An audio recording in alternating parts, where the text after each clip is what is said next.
Good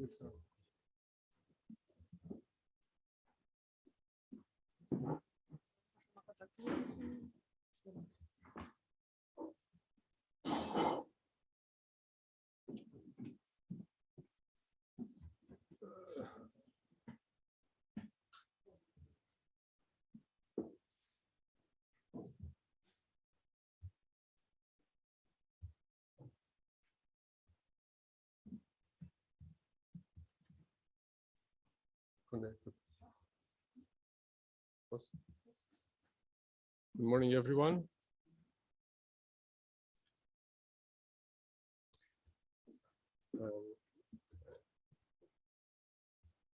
Welcome to the JuliaEO, the global workshop on Earth observation with Julia.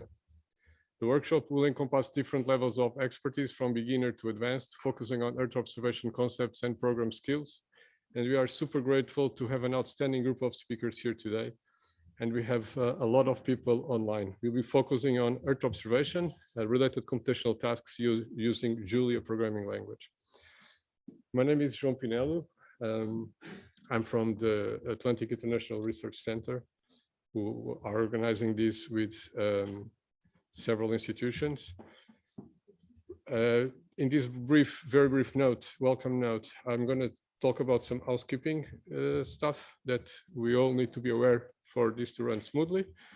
Then thank the sponsors, talk a bit about the Air Center, and for that I'm going to have the help of our CTO, Pedro Silva. When it comes to housekeeping, we are live online with around 300 participants, so we have to be mindful of that. In particular, it's very important to keep with the timing.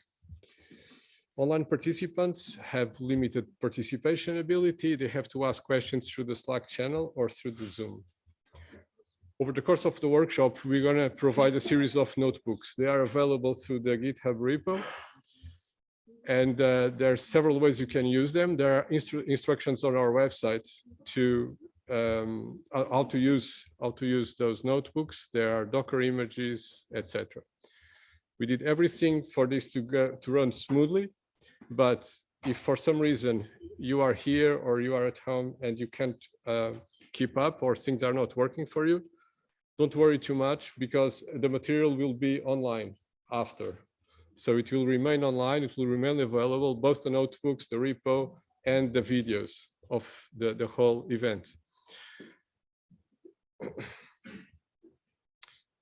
Code of conduct, super important.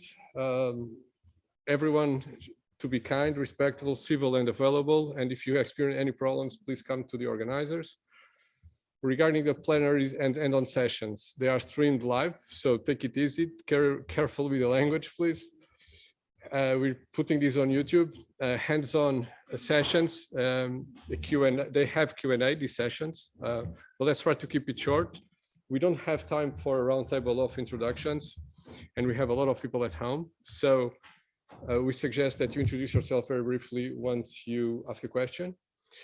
And in terms of the hackathons, they're not be publicly available, they're not be recorded. There's just for the ones present here in the room. So the organizing committee, it's myself from Pinello, from the Air Center, Gail Forge from the MIT, who's here with us as well, Iga Chesniak, and André Valente, we're both also here, both from the Air Center.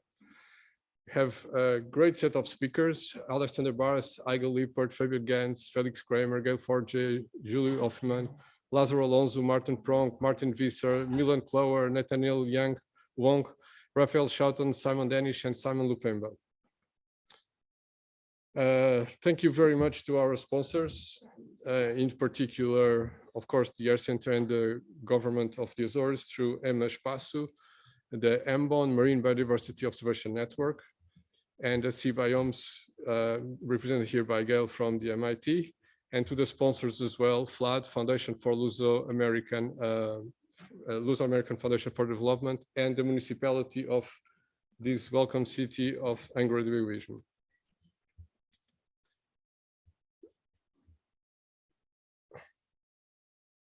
So I'm going to go through, just show you the website. especially for those who are online. There are a lot of resources on our website. Don't forget, we have the GitHub repository, the Dataverse repository, the the Slack community, the Slack channel. And we have the whole program, which we keep updating here live.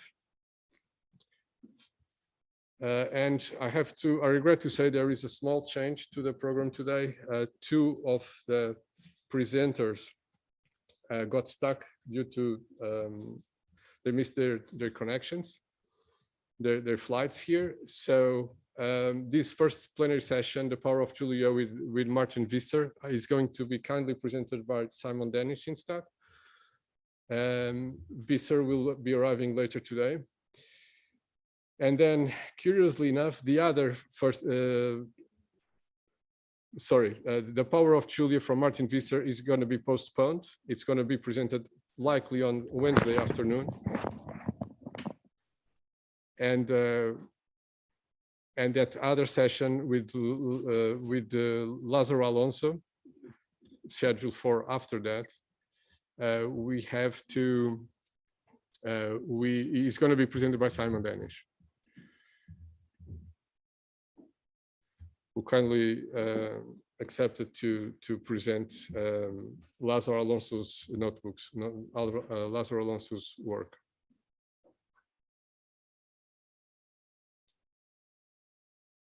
So I showed most of, okay. So here we are, Gantt program. So this session, plenary session 1, to be clear, has been postponed. We probably do it on Wednesday afternoon.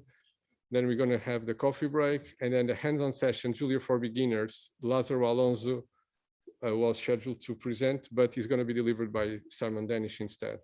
Then we have the lunch break, and then plenary sessions and hands-on sessions, another coffee break, and then general hackathon just for the ones present here. That's on day 1. Day 2, we're going to have a plenary session starting with SAR, data manipulation with Felix Kramer. Then we have a coffee break, a series of hands-on sessions with Makey, lunch break, and then visualizing mappings, the vector and raster data, then SAR processing, JL, a new package. Then at the end, we finish again with a general hackathon. On day 3, we're going to have a plenary session starting with the MBON. And then this is very ocean-like day. We have MBON to start, and then we have coffee break, and then 2 hands-on session about regional ocean data with Gail Forget. And then we have an hackathon. Day 4, we have data science, big data, and cloud native solutions with Fabian Gans. This is going to be delivered remote. It's one of the few sessions that are only the 2 sessions that are going to be delivered remotely. Hands-on session, simulating oceanic pathways. So a lot of ocean on this 4th day, and then 5th day, the final day, we start again with SAR, and then data cubes and retrieving data. You can also check the speakers on the website. And outcomes expected. There is a small section with FAQ and general information about the sponsors. So let's go back to the presentation. So now I'm going to talk a little bit about the Air Center. The Air Center is very recent. Atlantic International Research Center idea in theory started in 2016, but in operations 2019. We're a very small team. We're around 24 people between Lisbon and Tisay Ireland here, where we have about 12 people in each office. The technical team tends to be here in the Azores. In our operations, we use this 2080 rule, meaning that everyone is welcome to work 1 day a week on their own project. And I mentioned this here because it's relevant for developers. If you'd like to work on your own package, it's fine. So we have the example of Iga. She's working on the SAR processing .jl package, and she's welcome to work during her work hours. So open source development doesn't have to happen at night at home. So the Air Center works on 5. We have our specific charter. It's written, and we work in these 5 thematic missions: towards clean and productive basin estuaries, resilience to coastal natural hazards, sustainable food production, and improved management of marine and coastal resources, and improved environmental and maritime monitoring. Our main goals are to serve the scientific community, to foster job creation and knowledge-driven economic development, and to monitor and contribute to reaching the United Nations Sustainable Development Goals. One of our focus are applications. We want to deliver science to the final user. And so we focus on data pipelines. We don't care so much about fundamental research, which is super important, but that's not our main vocation. And we end up contributing to that occasionally, but our main focus are data pipelines. We want to be able to create applications that serve communities in real time. And we have examples, we're doing that already. We have our own data center with a direct receiving station. We get data from all these 5 satellites, around 300 gigabytes of data per day. And we aim to share this with the community openly with an API, which is not ready yet because all of this is very recent. This is one of our office rooms here in Texaga. Examples of the type of data we get. So Earth observation data. And our API first approach. This is our data center. Data is set up, and we have service-oriented architecture, but really API first. What we're doing now at this moment, because the API isn't ready, we're creating a Julia package to provide access to some of our data to the community, in particular meteorological data. We're going to do Julia, R, and Python. We're inclusive, not exclusive. And now I'll pass the word to Pedro Silva, the CTO of the Air Center, who's going to talk a little bit more about the bigger picture of the Air Center. Thank you, João. Good morning, everyone. It's a pleasure to be here.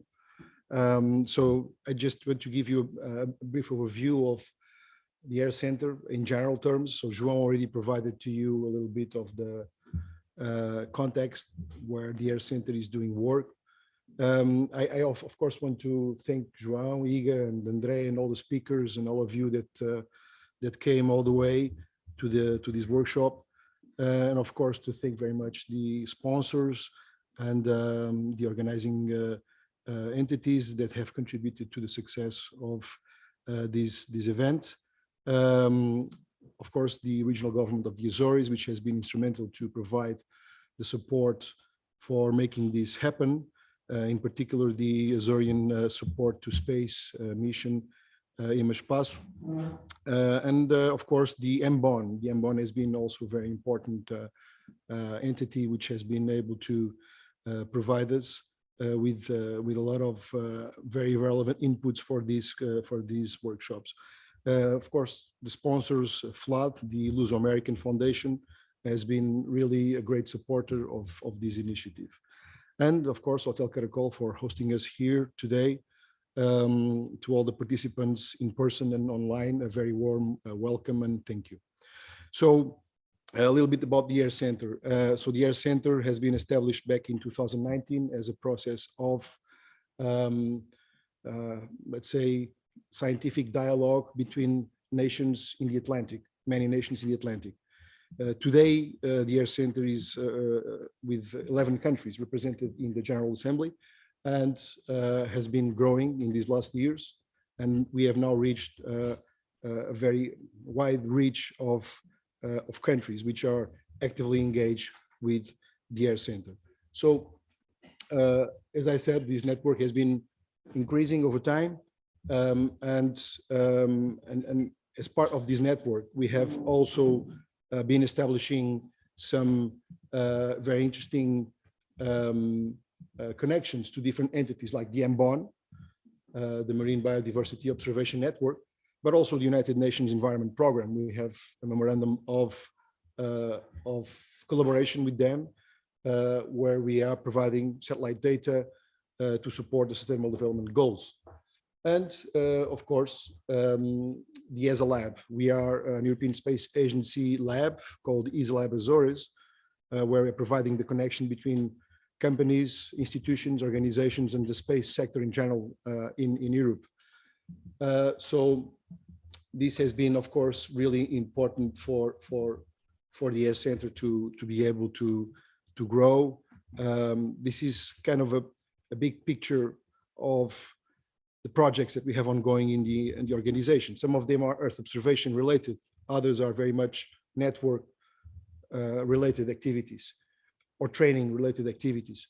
So for you to have an idea, now we have more than 30 projects in these last 3 years, which I think is a great achievement in the relatively short amount of time that we have kicked in the Air Center. So some of these projects, they are connected to some of the missions that João already presented to you. So you see here kind of a mapping between the different projects that we have ongoing. I'm not going to go through the projects, but this is to give you an idea that we are really active and that we have been pushing quite a lot of activities in many different areas. The Air Center missions are very wide, so many people ask us, but really you are in so many things. It's not like that. It's not like we are doing these things by ourselves. We are doing this on a network basis. So Air Center is a collaborative research international organization in the sense that all these projects, some of them have probably a more European background and entities, but some of them are also really spread over different regions in the Atlantic, from Cape Verde to Nigeria to South Africa and so on. So here you can see these projects and how they are mapped into the different missions of the Air Center and how they are contributing to an overall bigger picture, which is the development of a satellite constellation that is now running, which is also one of the projects that I wanted to mention here today. So as part of the COVID recovery program, the European Union has been supporting countries like Portugal to develop technology and innovative solutions. And one of that project is the New Space Portuguese Agenda, which is to develop a constellation of 18 satellites. So this has been approved and the project is now starting. And the Air Center is proud to be part of also of this project. This will give us a really good overview and understanding of how a satellite constellation that is supposed to give information every 3 hours of any surface, any point on the Earth, and how this information can be used for the better good and for the missions that we have in the Air Center, which are very wide. The payloads and all the systems are now, there was a workshop, which we had like 200 and something participants from all over, and we had the first definition of the requirements. So we are in the stage that now we have to refine all the requirements and go on. This is an example. So it's a big project. It's around 170 million euros project. Not for the Air Center, of course, we have a small share of that activity. Then we have projects like the Blue Mission. The Blue Mission is an initiative in the European Commission to make the ocean and the waters clean, right? So we know that there is a lot of anthropogenic impact on the climate and on the ecosystems, and the European Commission has established these lighthouse projects, which aim at very ambitious initiatives towards 2030 to achieve those goals of making the ocean and the waters clean. So the Air Center is coordinating one of these major flagship projects, which is called the Blue Mission. It's called the coordination action in the European Commission terms. And basically the Air Center is coordinating a big bunch of stakeholders in Europe in this case, which of course have a large repercussion at a higher scope and geographic region beyond European boundaries. So these are two main flagship projects that we have right now. There are many others here which are related to training. So we are supporting the development of Copernicus in other countries. We have been hosting and taking small companies into enterprises to go to Nigeria, to go to Brazil, South Africa, Cape Verde. We took 10 companies from all over Europe to identify opportunities to use Copernicus. So again, we'll have also in March here in Visser another event that we'll be doing training on Copernicus, on Sentinel-3. So we have a lot of training initiatives as well going on. And then, of course, we have specific Earth observation related projects where we are doing marine litter detection, for example, using remote sensing. Actually, some of our colleagues here today, they have been developing marine litter detection algorithms. And again, we have many other projects I will be glad to discuss with you and in the coffee breaks and during the networking time to let you know a little bit of more things that we are doing in case you are interested as well. And this is about it. Also, just to mention, we have a PhD scholarship program which is running, and we would expect to have additional PhD scholarships in the coming periods of time. But this has been a mechanism that the Air Center has been pushing towards connecting the missions of the Air Center and universities towards enabling the future leaders in these domains in which the Air Center is very active. I didn't mention, but the Air Center, the missions that you see here from the Air Center, they are based on high-level dialogue meetings that have been occurring since 2018, or actually before in a different format. But these meetings, they are the result, or these missions are the result of these meetings, where you have politicians, industry, companies, research entities, universities, all together discussing what are the main and most critical areas or domains that need to be worked and that need urgently to be addressed. So these missions, they don't come just like because we want to have them here. They look nice and fancy. No, this is the result of an actual dialogue between all these different countries that the Air Center has been promoting. So I would say that overall, just in summary, the Air Center has been very lucky in having all different countries around the table to be able to come to these very high level description of missions. And we have been very lucky achieving so far, where we have been a lot of hard work, of course, but we really want to share and we are really open. So we really want to promote the use of Earth observation in these specific domains applied to the different missions of the Air Center. And this is what I wanted to pass to you about the Air Center. So I will not take more time. I'll give back the floor to João. I hope that you really have a successful event and that you can really enjoy and take the most out of it. And I'm sure that it's going to be a success. And I really hope to be able to see some of you back again in a next edition of the Julia Earth Observation Workshop. So congratulations and thank you very much.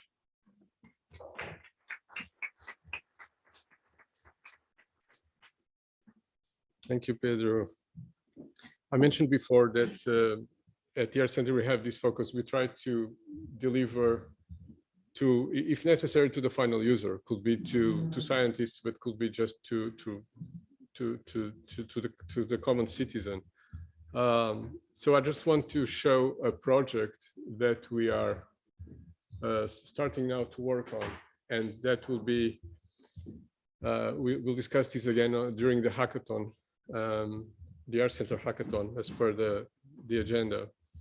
With this project, we're aiming at creating a series of alert systems for marine protected areas. The deliveries are multiple. The outcomes are multiple, from alerts to reports to dashboards that summarize through data the situation at the marine protected area at any given time. And the intervenients are policymakers, governmental agencies, scientists.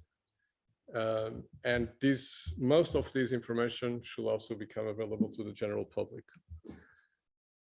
So we're going to start with one single MPA here in the Azorian region and create a series of levels of data layers to create alerts and to build the data support system. For example, physical and biological variables, threat detection for oil spills, algal blooms, jellyfish swarms, etc.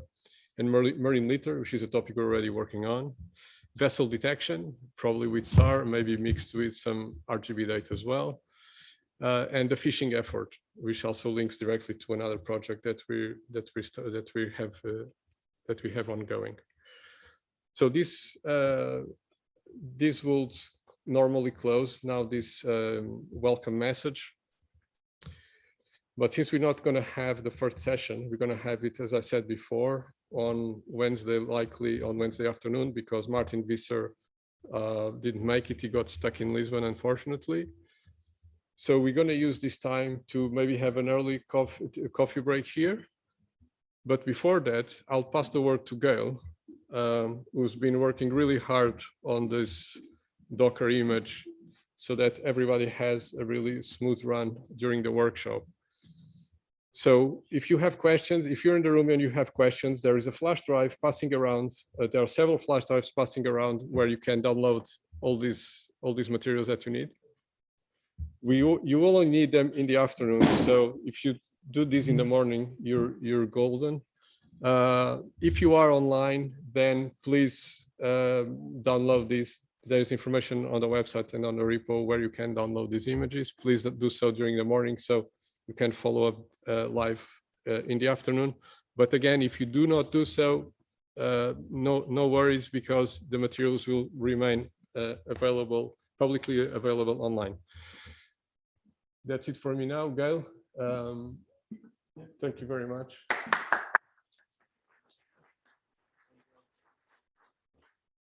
Very warm welcome to everyone, and let's make the most of this opportunity. Thank you.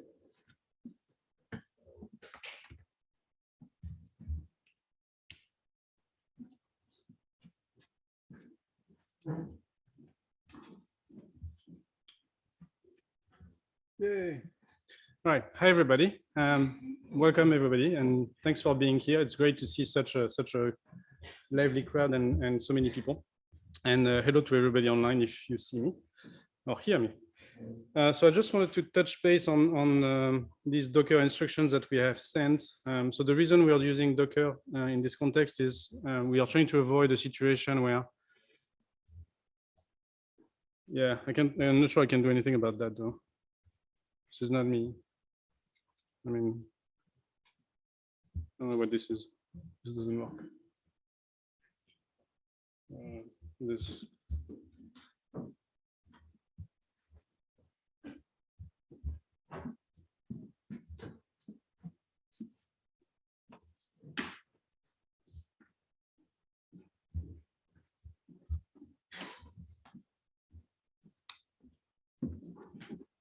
If you are watching online, you'll notice that we have some issues with the HDMI cable here. So we're going to replace the cable in a couple hours, but for the meantime, please stay with us, be patient. Hopefully we have a more stable image now. Meaning might be necessary. But I don't know if it works. I think it's a problem with the video projection or the, well, no. Let's try. Okay. Is this okay for you? Yeah, I'll figure it out. I'm not going to touch it again. Great, thank you. Okay, so, right. So the reason we are using Docker is not to make anything complicated. It's just because in the end, it's simpler to do that than having to figure out what everybody's computer looks like. And so this way we can provide you a kind of a consistent environment. Everybody has the same thing. And hopefully we only struggle a little bit with this sort of things. So we sent a little email and some documentations. I just wanted to remind you of the basic commands and show you what you're expected to be doing. So essentially, you're going to get this so-called, thank you, this so-called Docker image running. So these are the commands here. For the people that are in the room, especially, we're going to get this way. And that is because we want to avoid downloading from the internet.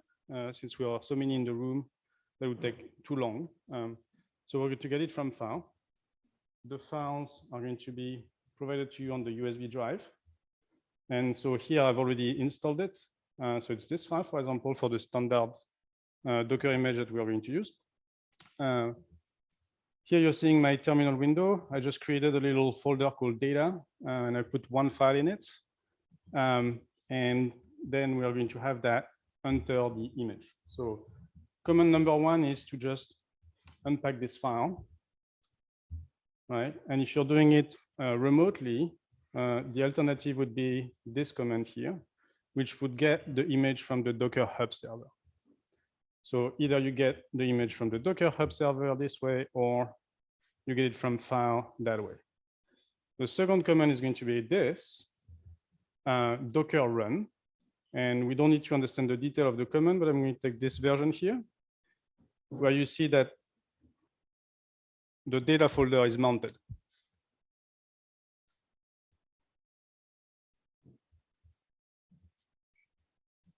So as soon as this first command completes, you can do the second one, and then hopefully magic will happen. Or I'm going to look like a fool. Oh, there we go. Okay. So this now says that the image is loaded. So this requires that you have the Docker daemon running on your machine. So command number 2 is Docker run. You do that. Okay. And so now you see at the bottom of this page, there is a URL. And you click on that. And there you go. So that's what opens your environment. And once you're in here, you have access to a bunch of things that a lot of you are going to be very familiar with. If I just show you the terminal window, you're going to see that here we have a few files and we have this data folder.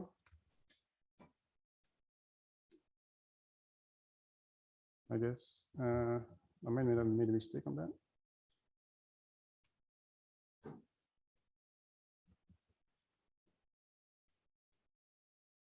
Sorry.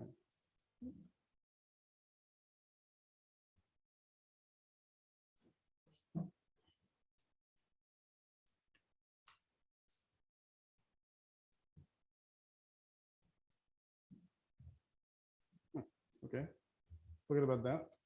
The point is, now you have the environment and you can start opening notebooks. So you can open notebooks, Jupyter notebooks this way. On clicking on this one, you get the launcher to get this window again by clicking the plus button. This is to start a Pluto notebook instead of a Jupyter notebook, and so on and so forth.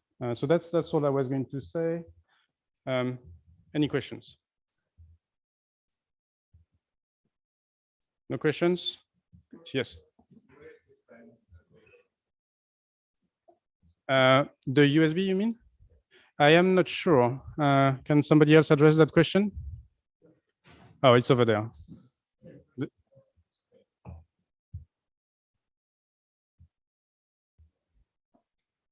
All right. Okay. Well, if there is no more question, thank you all.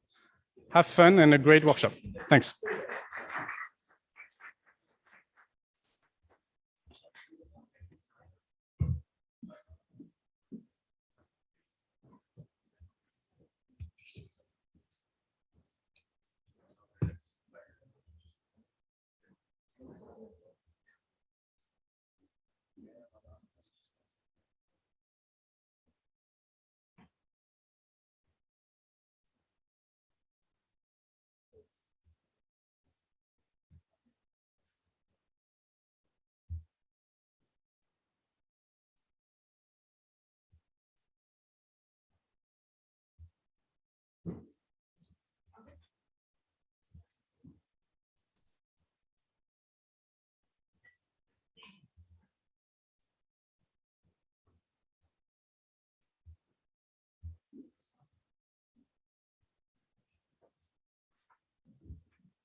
So if you are online, the next session will start at 10:20 as per the calendar, as per our agenda. If you are here, now you can work on getting this ready, the Docker materials, and have a coffee break whenever you want. Then 10:20, we resume.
cable or any one of you use HDMI?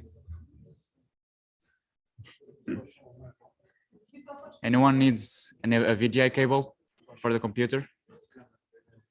No? Or using HDMI? Anyone using HDMI?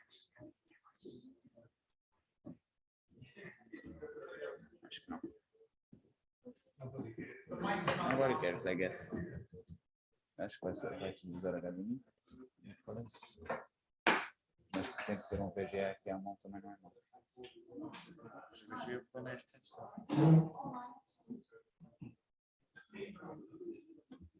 Não era.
For our first session, we are having Lázaro Alonso and Simon Danish for JuliaEO for beginners.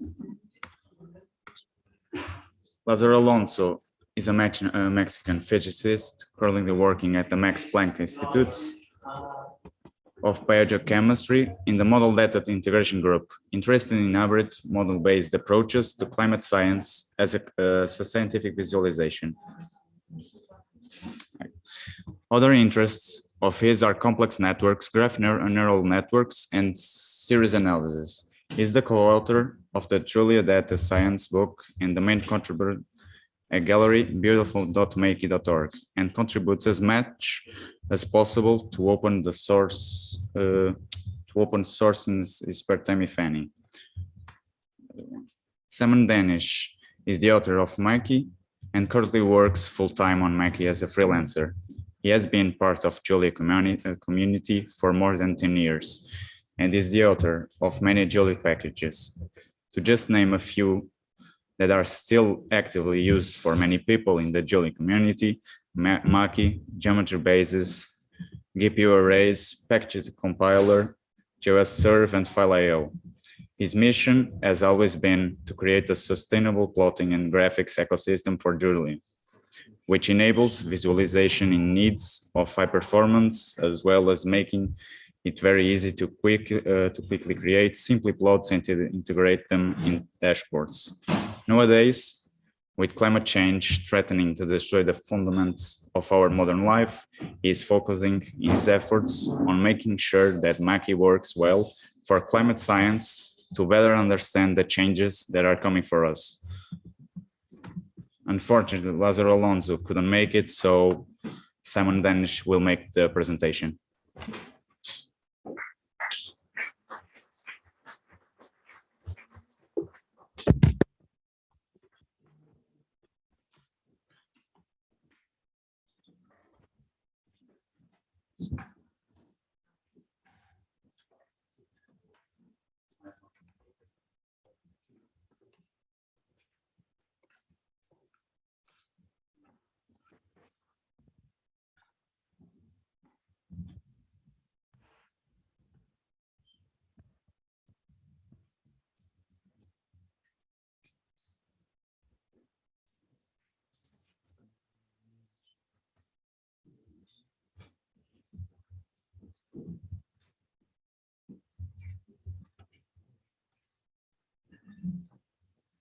Oh.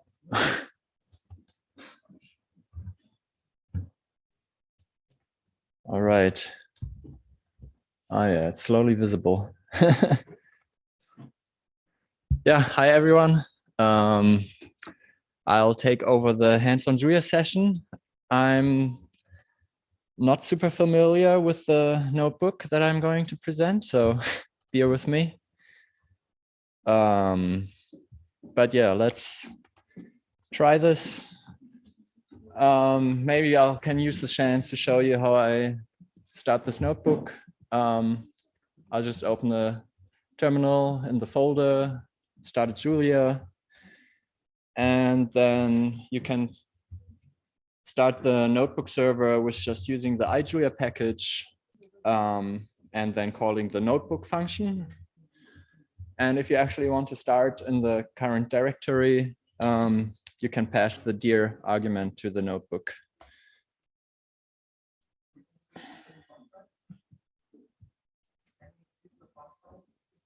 Oh yeah. It should be a bit bigger, I think. Here already zoomed in a bit. Hopefully that does it. Yeah, but now we have like the Jupyter session here in the folder with the Julia for Beginners notebook, and we can just open it. And here we go. I'm going to skip the intro a bit because I don't want to do identity theft for Lazarus. He's great. He's done a lot of amazing work for Markey by creating lots of material, visualizations, beautiful Markeys, incredible. Yeah, so please follow him on his social media or yeah, he's done great stuff for Markey. All right. What is Julia? I think still bigger, yeah. A lot bigger, okay. Let's also try to actually, oh, I already did that. Go to the toolbar.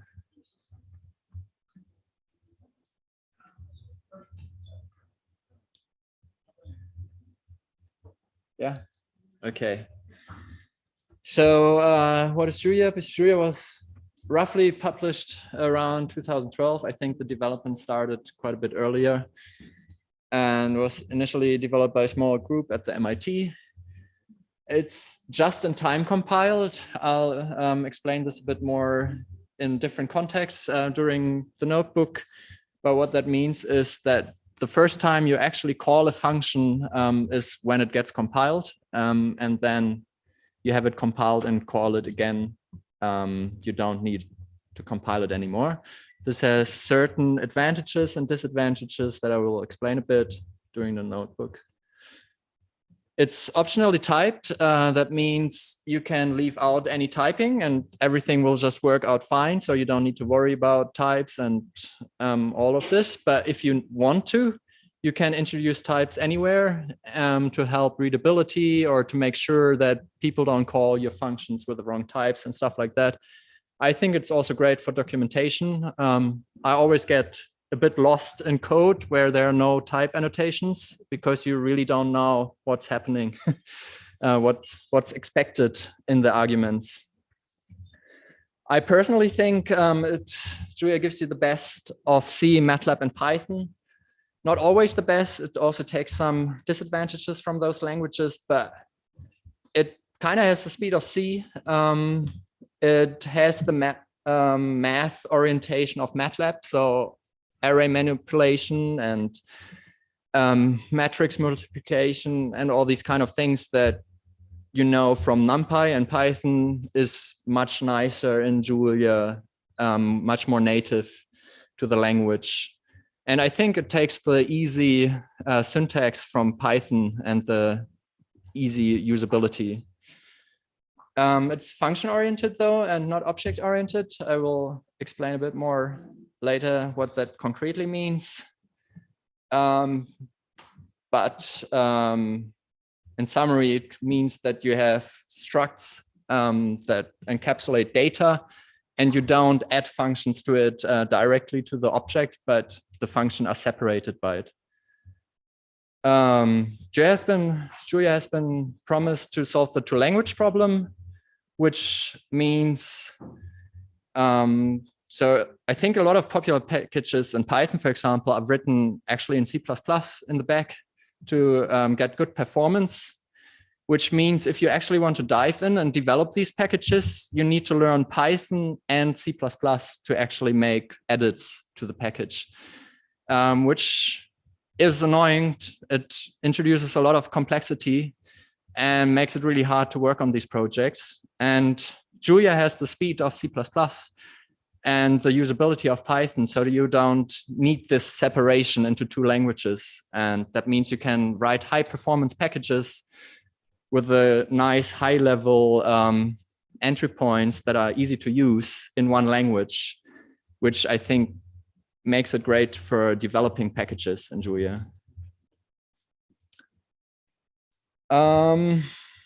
I'll start with explaining a bit the syntax of the language, how variables work, how structs are defined, Boolean operators, functions.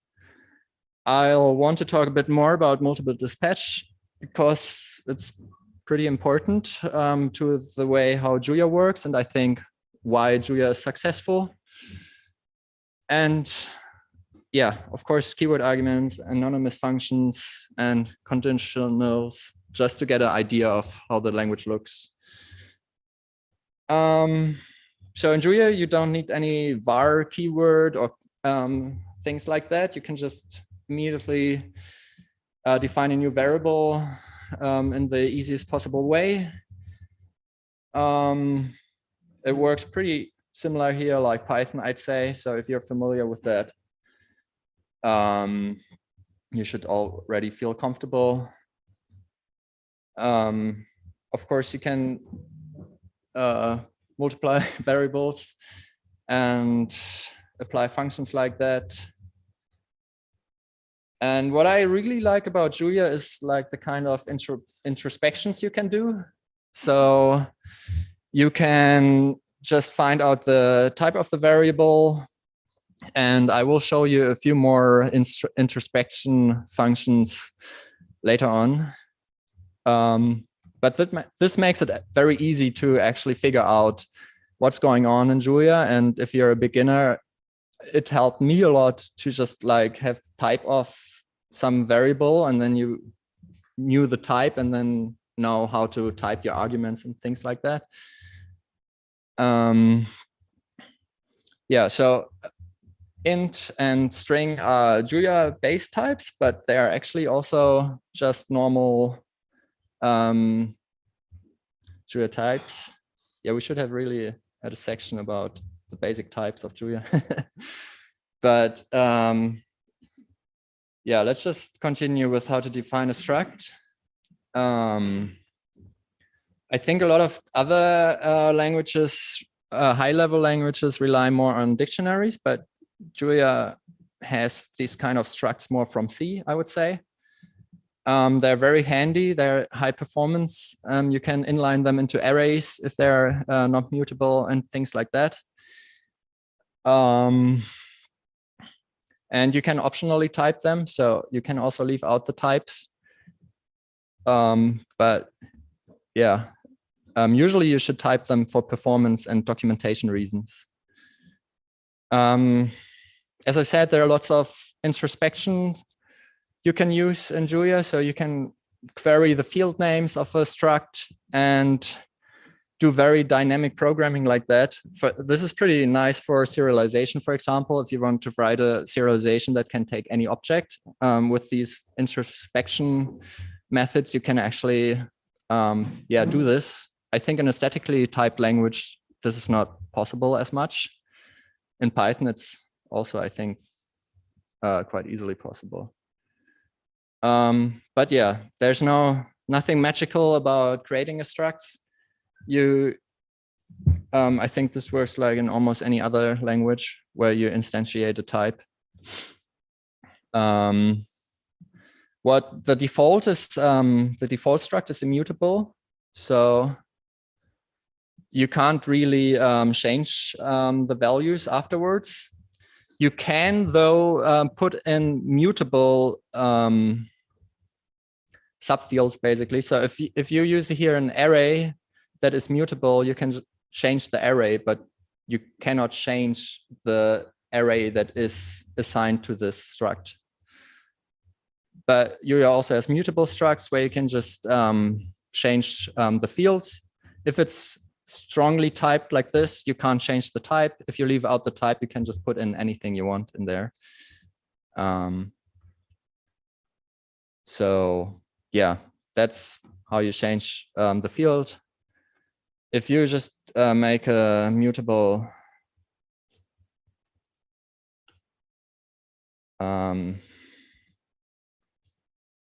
anything and leave it untyped, you can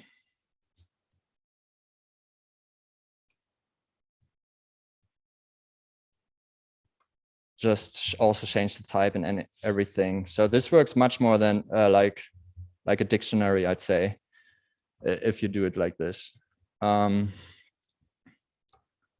Yes, Boolean operators. They also work much like most other languages, I think. Probably rather took it from C, I'd say. So you have these double Boolean operators, which actually, yeah, don't evaluate if they're if the first argument is false, for example. So they short circuit. You can also use them to actually check for type with the is a keyword. And equality. Actually, I wanted to talk a bit more about equality because there's also the double equality, which is always a bit harder to understand, I feel. But it's kind of important because it checks for the identity of an object. So if you do, for example, this, it's true even, oh no, wait, this. Even though you have different types here, you have a float here and you have an int here, but it refers to the same number. So it's actually still true, but if you do this with the identity, it's false because it doesn't match the same type in here, and it doesn't refer to the exact same number. So it's basically more strict, but I think it becomes kind of interesting for mutable objects because it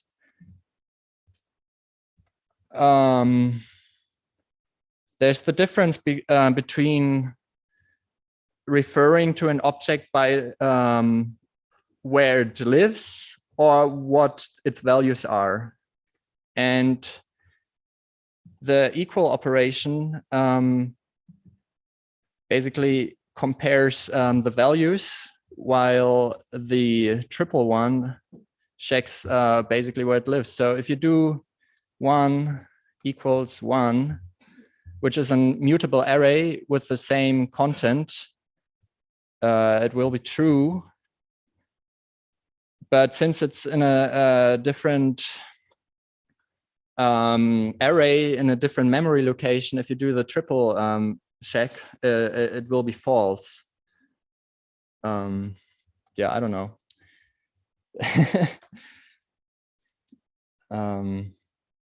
I find this always confusing, especially because it's very different in JavaScript and Python, how this is, works. But yeah, you also have all these common operators like less than, less or equal than. And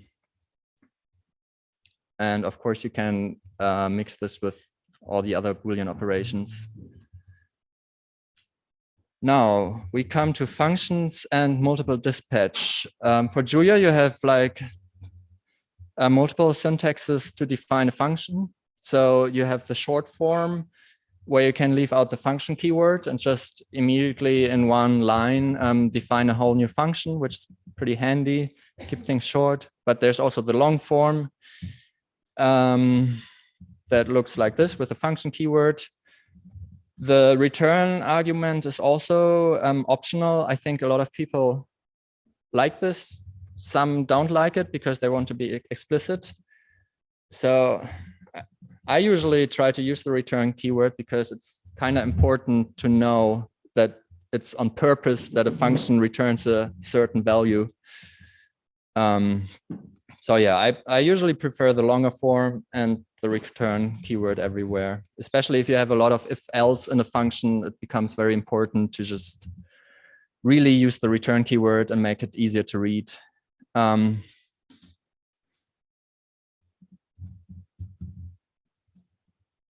Yeah, that's also just the short form. So I guess we are coming here a bit already to the multiple dispatch, because you can call this one functions with multiple types, as you can see here, with integers and with floats. You can also mix them. And now it would be actually interesting what the methods are here. They are just one. It's the one we defined here. But you can now, with multiple dispatch, add different versions of that function for different types. So you can say, like, if the first argument is an integer, I want to do something different. I'm going to make a very bad example here by just using minus, which doesn't make a lot of sense, I guess, while changing just from float to integer. But let's do this. And now we can see here that we have a new method of the function in here, which dispatches to int64 and does something different. And that's pretty handy in Julia, because it means you can customize code to specialized types. So in high performance code and in mathematical code, I think this is a pretty important factor, for example, for matrix multiply, because you need to really specialize on all the different versions of the code. Like, for example, matrix multiply by a vector, matrix multiply by another matrix and stuff like that. And with multiple dispatch, it's actually possible to just do like A times B, and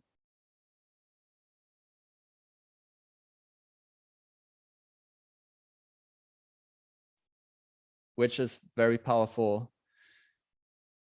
I think it also helps sharing functions from packages between other packages, because anyone can just add a new specialization for their own type for the same function. And I think people use this a lot also in Python, named duck typing. So you can just call in generic code, you can just call another generic function, and people can actually overload this to make it work for their own types. So if I create a new array type, I can overload the matmul and everything and can make it work for my type. And I can also make it work with all the combinations of my array type and the Julia base array type, for example, which I think is one of the greatest success stories of Julia, because this way, all the matrix code, all the array code is written in Julia itself and is hackable. So you can actually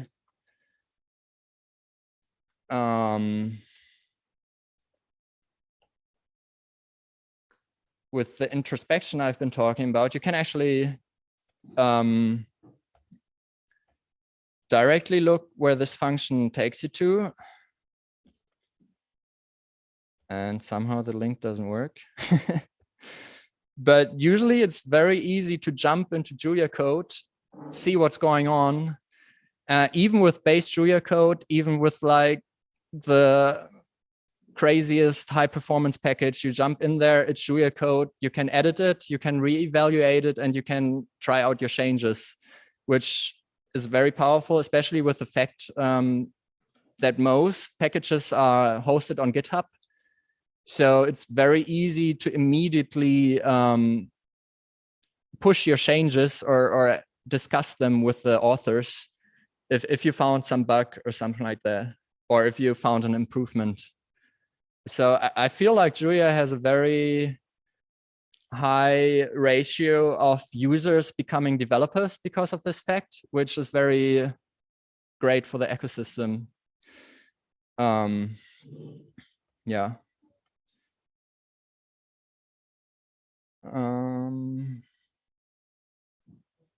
Yeah, in functions, you can also return multiple return values.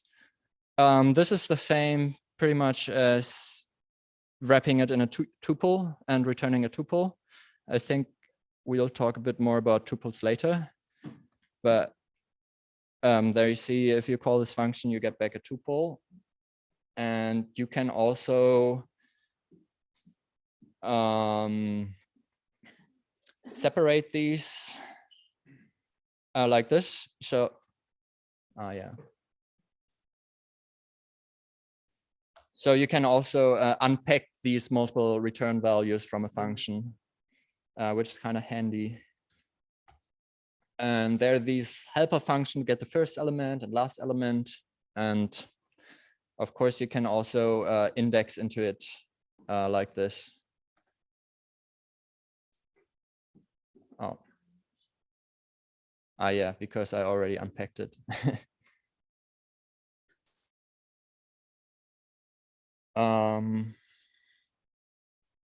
Yes. You can also have keyword arguments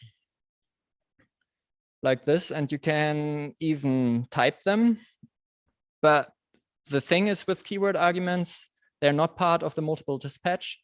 So what you can't do is have like a second one here and make it like a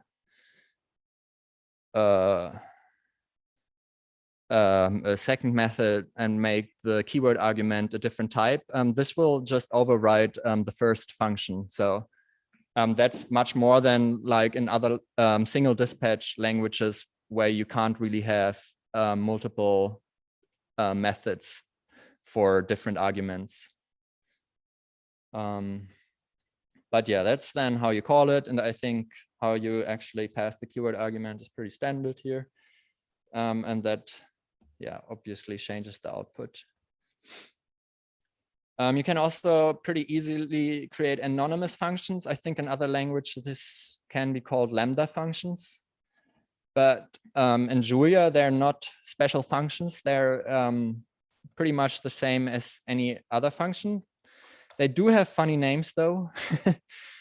So if you actually print those anonymous functions, because they don't have a name, they have like this generic hash 1. And if you create it another time, it's a new function actually with the name hash 3. But that it creates a new function isn't a big problem inside functions. Then it will always return the same function. So this, not if I reevaluate. So below. Yeah, this is important because every new type creates some compilation latency. So if this construct would always create a new type, it would be pretty horrible.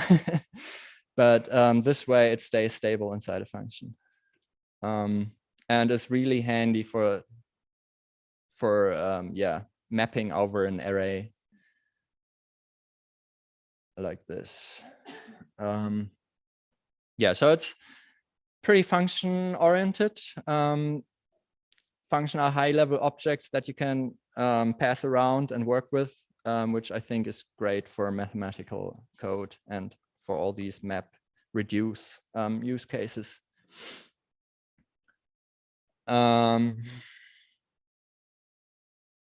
this is, I think, just a syntax example. Another one, like how to compare and use if, else if.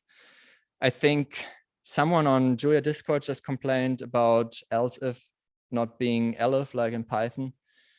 I don't know. I think these are minor differences that one just needs to get used to. Yeah. And it also, Julia also has like this short form of like checking a value and then having 2 branches depending on it. And you can apply multiple of them. I feel like it's always getting a bit hard to read. So I try to use this always just in simple cases, but I think this is the same in every language that has this kind of short form, which is most languages I've been using. So yeah, this is probably pretty familiar. For loops, also pretty easy. you have these range objects in Julia, and you can just you can just iterate over every element. So this range is just an abstract array, so you can also switch this out with any iterable, any array that works here. There's also like this cute Unicode symbol for in Julia, because Julia has pretty great Unicode support. Although I try to avoid them for basic things like this, because it's a bit harder to type. It's a bit harder for people who are not used to Unicode and code and who don't have their editor set up to support it correctly. But in general, it works pretty well. I think you can also do this with autocomplete in most Julia IDEs. So it's not actually that hard to type, but yeah, I prefer the simple stuff in these cases. It's less confusing for beginners. And if you write the code that way, you have a bit higher chance that someone who's just reading your code will understand it. So here we have the native data structures in Julia. We should have had that at the beginning, I guess.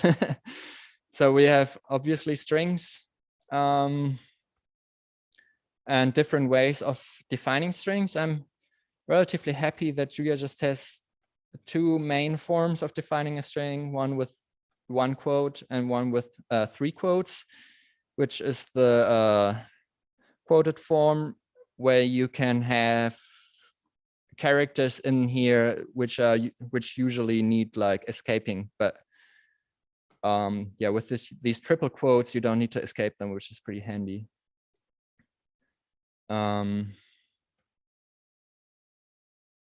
Yeah, you can concatenate strings by multiplying them. I think a lot of people get mad at this or get emotional about this. I don't really care. At the point I know how to do it, I'm kind of happy. I think Stefan, one of the creators of Julia, did this to be more algebraically correct, because yeah, it should not be associative.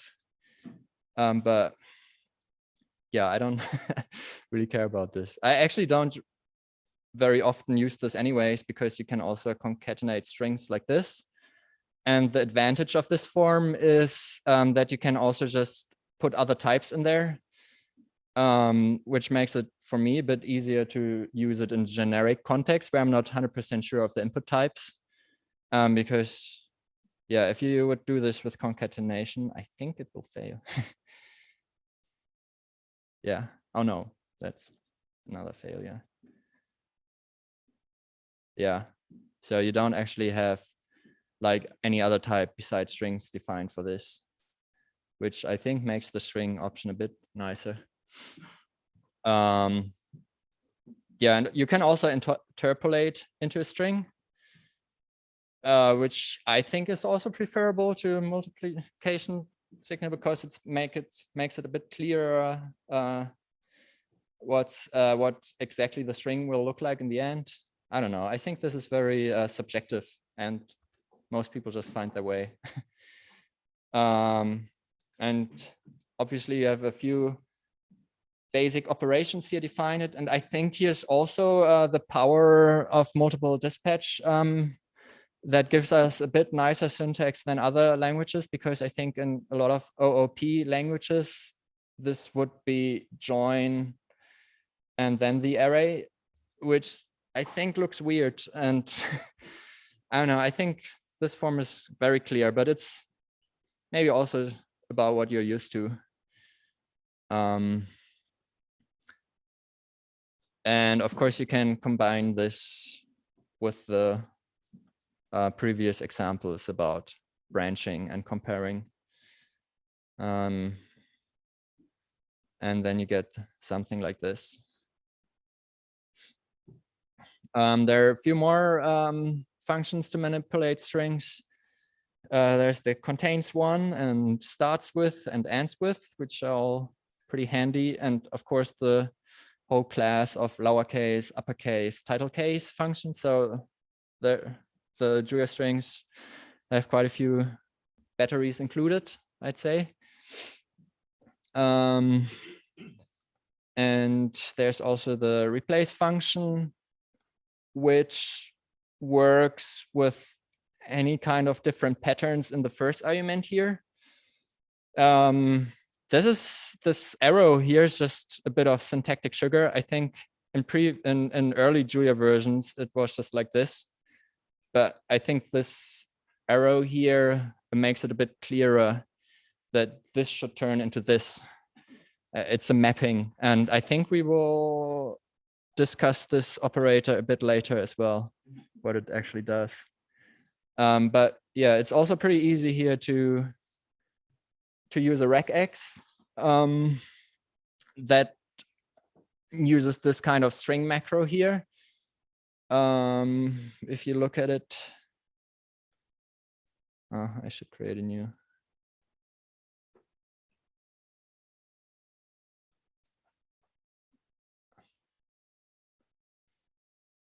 I'm also introducing a new operator here, which is to apply a function to the previous arguments, so that's the same as this basically. So this is a regex. You can just put your usual regex in there and it will work quite well. The interesting thing here is maybe, yeah, I don't know if we should talk about this, but since it's a string macro, it's actually evaluated at parsing time. So the code that creates the regex is called during parsing time, which means it's outside compilation and everything. And that makes it possible to very early compile this regex type and make it a bit more performant, but that's probably not very interesting for when you just get started.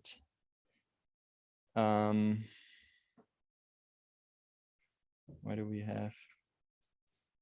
And yeah, I think these replace, split, join functions are pretty standard in any decent high-level language, which isn't C.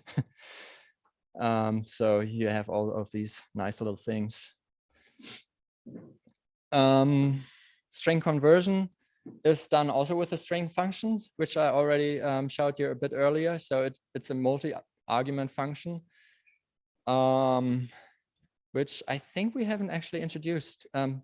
So you can have var arguments that just catches anything that will get passed to it. And I don't know, let's just do join. And then you can do like 2, 3, 4. Oh, maybe I should put strings in here. And then it just joins all these multiple arguments. And string is defined exactly like that. So you can pass it unlimited arguments, basically. But if you use it just with the first one, it just basically converts your argument to a string by printing it. The opposite operation is called parse, to parse a string into a number. And I think this was actually also just recently discussed on Discord by someone coming from Python being a bit annoyed that it's not just something like this, which I think it's in Python and looks simpler. But I think having like a separate parse function was the right call, because it can be pretty confusing to use the constructor of another type to actually do a parse operation, because there's so much more happening when you're parsing a string to a number than anything else.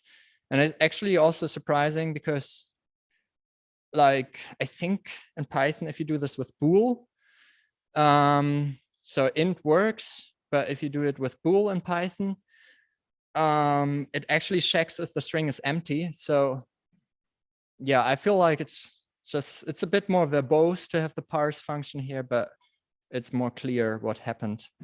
And a bit of history, I think in Julia version 0.4 or something like that, it was actually like in Python and then got deprecated. And since then we have the parse function. And now we're finally getting to tuples, which we also saw in multiple return values. You can construct it with these brackets. They are also immutable, like the standard struct. So you can't change the value. You can't do something like first argument and then put a new value in there. But you can, of course, extract the values and also use like this kind of unpacking syntax I already showed with the multiple return values. So this is kind of a feature of the tuples and not of returning multiple values from a function.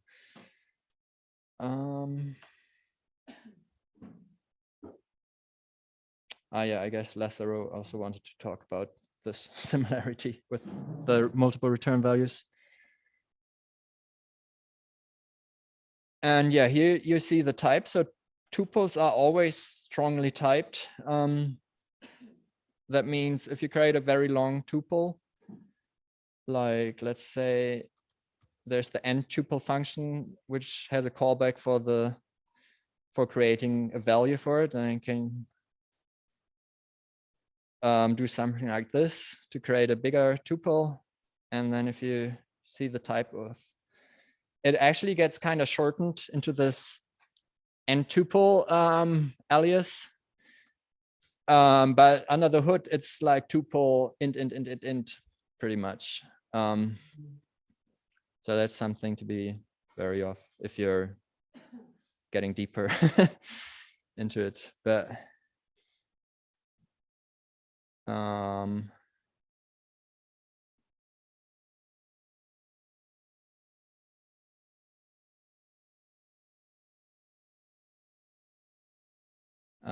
yeah, I don't, I'm not 100% sure what he wants to show here. I guess you can pass multiple arguments to map and apply the functions to.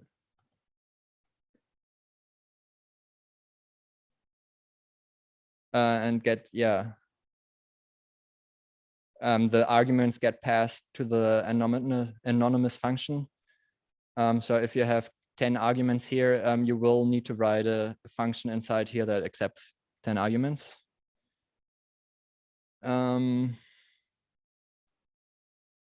And I think what's kind of interesting as well here is if you actually, I know it will map over the tuple, but well, I shouldn't change this example. Okay. You also have named tuples, which is pretty much a similar concept, but with names for each argument in the tuple, which is pretty handy. And you can think of it like an anonymous struct that gets created for your input types. And it's very handy for setting up like information to run your algorithm or configurations and stuff like that, and pass around multiple arguments to many functions. I think especially in scientific code, you sometimes get like pages of those kind of informations and arguments you want to pass around. So this is very handy. And I think what's also nice to show here is that there's a relationship to the keyword arguments, which basically get under the hood converted into named tuples. So if you have like keyword arguments here, you can also actually use this function to just get all the keyword arguments that get passed here. So yeah, the keyword arguments, this object here itself is not a named tuple, but it wraps the named tuple pretty much. So you can extract the named tuple out of there. And yeah, so named tuples got introduced also for implementing more strongly typed keyword arguments. So this is also a bit new.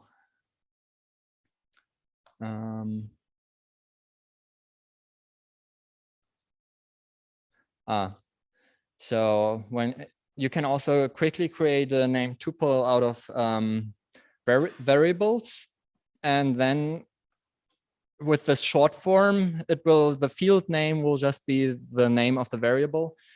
So if you execute this, you see the name tuple gets constructed like this. Now we finally get to the unit range, which we saw in the loop already. It's basically, I think in Python you have something very similar.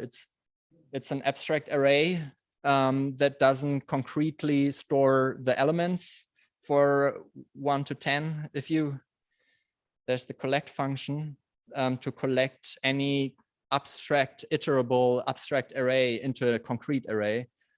So if you do this, then you have all these elements here. But yeah, if you don't do this, it's kind of lazy and more efficient because it really just stores the start and the end. Yeah, and it also stores the element type of it, which is kind of similar to the vector. You have different forms of creating it. So you can also create a range over floating point numbers with a step size smaller than 1 or bigger than 1 to get like fractional steps. And then this also changes the type. If we collect this, we can see that it represents very unsurprisingly the arrays of these numbers. If you go step by step. There we go with collect.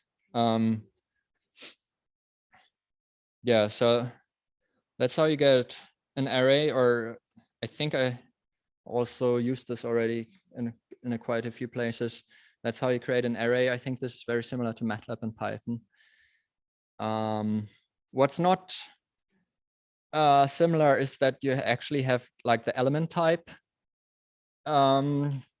inferred in the vector, which is pretty important for high performance code, because then you can specialize your array code to the element type, which yeah, is very important for writing any kind of optimization for float or for int and things like that. Yes, and you can also define an uninitialized array, which is kind of a low-level feature, I would say. It just gives you a bit of performance because it doesn't let to zero out the elements, but I don't even think it's a huge performance gain. So people should prefer initializing the array with a function like zeros, ones, and there's also fill to fill it with a certain value. And I think this should be preferred over this kind of uninitialized thing. And I think the Julia devs, when they introduced this feature, they made it intentionally kind of verbose. So that this looks a bit verbose is intentional and should mean only use it if you really need that little bit of performance. There are also different ways of constructing a matrix. Actually, I completely didn't follow this development that you can now define a matrix like this. I'm used to this form that I think you can kind of find in MATLAB. But yeah, you can also type the element type, which is kind of interesting if you have mixed types in here. For example, a float 64 and a float 32. Julia usually tries to promote to the same element type for numbers, which is a whole different chapter, I guess. But yeah, you can also force it this way to be float 32 instead of float 64, just because there's one float 64 in here. Yeah, and you can also kind of mix this syntax in here. So that's pretty much the same syntax as here, but generated by function calls, the return values of these arrays. You also have array comprehensions to easily create multi-dimensional arrays from some kind of application here of a function. You can also call any function here, of course. Yeah, that's mostly for convenience to create these multi-dimensional matrices. There's also a form where you can filter out elements, basically. They don't get initiated, which is kind of good for performance if you have a large array comprehension that you don't even call this clause here, only if the condition is true. Yeah, it's pretty much like a filter operation. You also have these concatenation operations. Lasso here started with the generic one, which is called cat,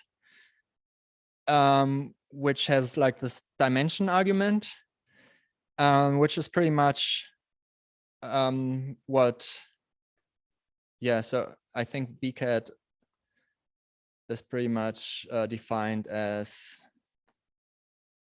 this. So that's the more generic version of vcat. And you have also hcat to horizontally concatenate or pass the dim2 argument to cat. Yeah, I think every language that is used more scientifically has this. And yeah, as I already said, the array element types are strongly typed and inferred. So you can also query that element type. And of course, all the other functions like length, the dimensionality of it. So for vector, it's 1, for matrix, it's 2. And yeah, the size returns a tuple with all the sizes for each dimension, which also has a second argument where you can basically index into the tuple. So this is just defined as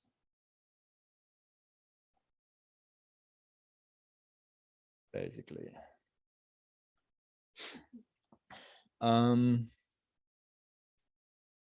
indexing and slicing. So we have a example vector here and the example matrix. The indexing works with the square brackets. I've used it quite a lot already. It's actually overloadable. So you can define this kind of indexing behavior for all your custom types. It takes for every dimension, yeah, 1 argument. So for the matrix, you would pass 2. You have these keywords to refer to the end and the begin of an array, which is kind of handy if you want to make a range, for example, from I should actually run this. Yeah, this is just convenience and syntactic sugar to refer to this. Yeah, and I already showed you that you can use these ranges for anything and indexing as well. You can also, for matrix, use it also for all arguments. And there's this kind of empty range colon operator, which is just short for this one, pretty much. And arrays are immutable, so you can just write new values to it. So yeah, you can also write whole new columns and rows into it, like this. And yeah, the reshape operation is of course also very important to go from just a vector to a matrix. I think, yeah, NumPy and MATLAB, all of these have this. It's a pretty basic operation. What's kind of interesting is the broadcasting, which is done with this little dot here, that applies a function to every element of an array. So that's kind of the same as map, or kind of the same as the array comparison for X and XMAT. So they're kind of similar, although what's different with the dot operator is lesser array, also compared to map.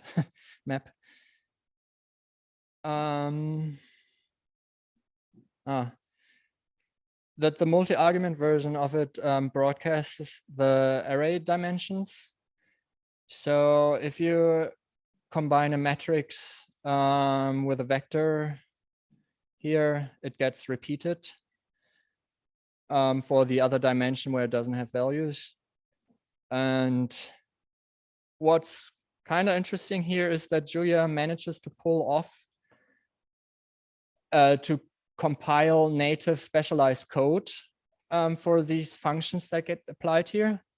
This was relatively difficult, I think, to pull off, and is like the secret sauce why this broadcast in Julia is so powerful, because package developers can specialize to all these combinations here of these arguments and write the fastest code to it.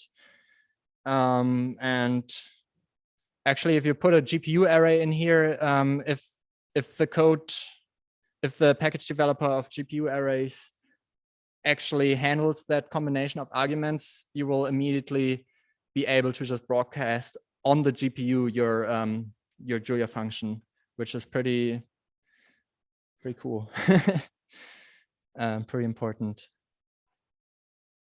And the same applies for map as well, but it doesn't do this broadcasting of dimensions. And the broadcasting also works with anonymous functions and with your own functions. You need these parentheses to wrap it so that the dot operator works. Yeah, and you also have like all these other standard function like map slices over multiple dimensions. So here, Julia is column major. So with dims1, you apply the sum over the columns and therefore get like this array back. And for dimension 2, it applies it over the rows. So you get a row vector as a result. Yeah, so I guess I already kind of showed you the array iteration with the in keyword to go over the elements, but yeah, the Julia vector also has like these functions like push defined, where you can add new values to the array.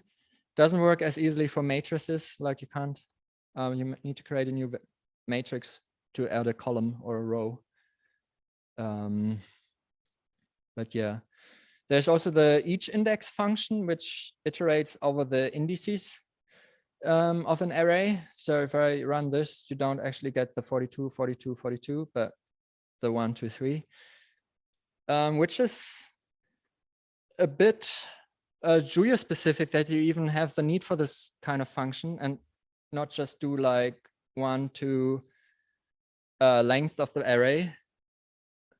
And the reason for this is that you can define your own custom arrays with custom indices, which is pretty interesting for offset arrays, for example, if you want to have a certain offset in your array and things like that. Or if you want to have tiled arrays, the indices can get pretty crazy. And that means there arises the use case to actually iterate over these indices.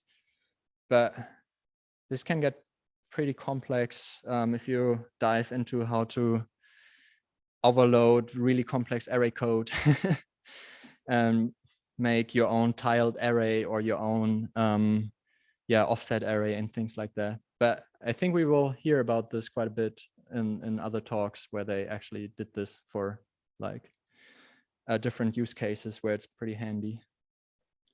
And yeah, finally we pick up this pair operator, which kind of has the meaning of a mapping. I think it's just a normal Julia struct. So if you do type of here, it's a pair string int. So I think there's also the dump function, which kind of prints you out the whole struct with its field definitions. So what you can take away from here is that pair is pretty much just like a struct pair t, t2, first t. And I think we didn't really handle like these type parameters for functions, but this just means like take on whatever type is passed in the constructor pretty much. Yeah, but that's so this kind of Julia native looking type here is just a normal Julia struct which overloads the operator to actually construct it.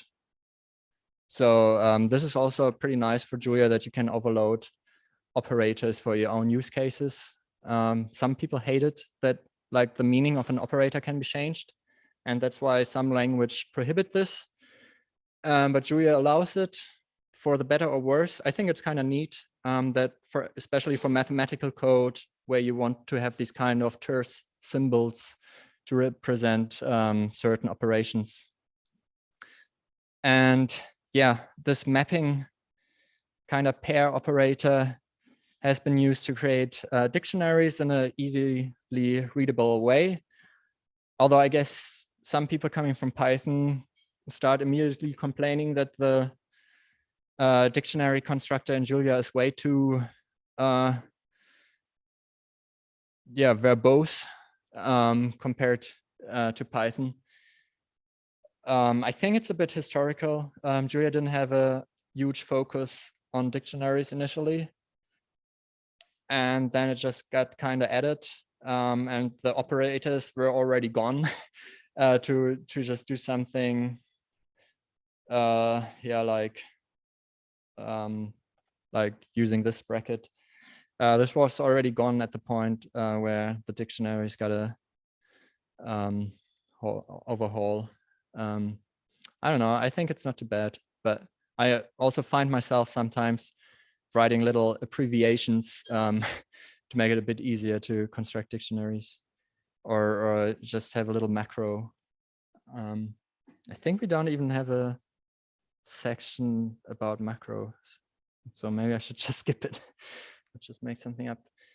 And the final type is the symbol type. It's pretty much like a string, but optimized for tokens that are repeated, basically. So a field is a symbol. So if you actually get like field names pair, you get a tuple of symbols, and that, yeah, you use a symbol if you refer to these kind of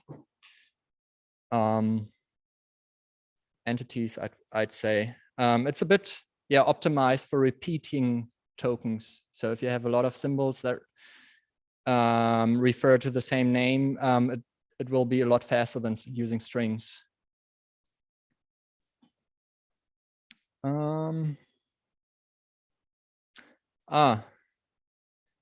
I guess now we are getting this splat operator, which I already introduced, like in how to define functions with unlimited arguments, basically. It also works the other way around, that you can use this splat operator to unpack an array or iterable and pass it, for example, to the arguments of a function. So all of these just works. This one is just an iterable. This one was an array. Yeah, that's kind of convenient. Now, the project management. I think Julia did a really amazing job with the package manager. There's only one, which is already, I think, a great thing. And nobody feels the need for another one. It's a Julia library, but so you can directly use it, but it has a few inbuilt things that makes it really more part of Julia than an external package. But yeah, how do we start? I already am in the project that was also, I think, shipped with a notebook. Or am I? Let me run this. Yeah.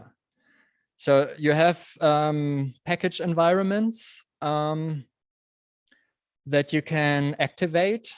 And the syntax for this is like this with the activate function. And a path to a folder that contains a project. So if you actually read this here, you have the manifest and the project. The project defines which packages you actually want to include in your environment. Oh, that's unreadable. And looks something like this. So these are your dependencies. And you have the names of them and then the UUID, which looks a bit hard to do manually. So in an active environment, if you do run add data frames, then it adds it automatically to this project.toml with the correct UUID. And I guess Lazaro wanted to show this, but I already run this before. So data frames is already in here. Otherwise, now it would have been added after adding it. And yeah, that means now you can use data frames. And you can also have multiple projects or environments, package environments like this to separate different projects, which helps to not get into versioning conflicts between different projects. And I think it's done in Python with like the virtual env thing. I actually don't know how well they compare. But yeah, I would recommend to always create a folder and make a new project for any new a new environment for any new project, because it's a bit cleaner. And by default, if you start Julia without any argument, you will have like the global environment for the Julia version, and you can add to that and always just use this. I did a little shortcut here with the square bracket. So if you press the square packet, you get into the package command line, basically. So here you can also say add data frames, and then it gets added to the global environment. And you can also say here, activate the current project. So here I'm now somewhere where there's no project toml. That means when I now activate it, it should be empty. But maybe you don't want that. But sometimes you want a temporary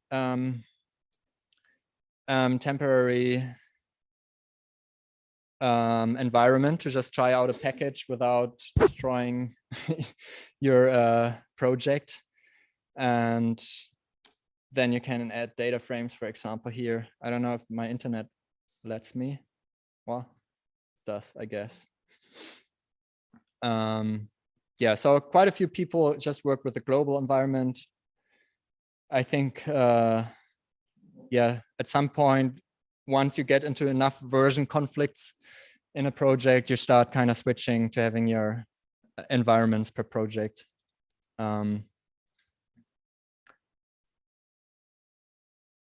Yeah, and one really cool thing as well is, that Julia has amazing support for shipping binary dependencies to C libraries, which makes it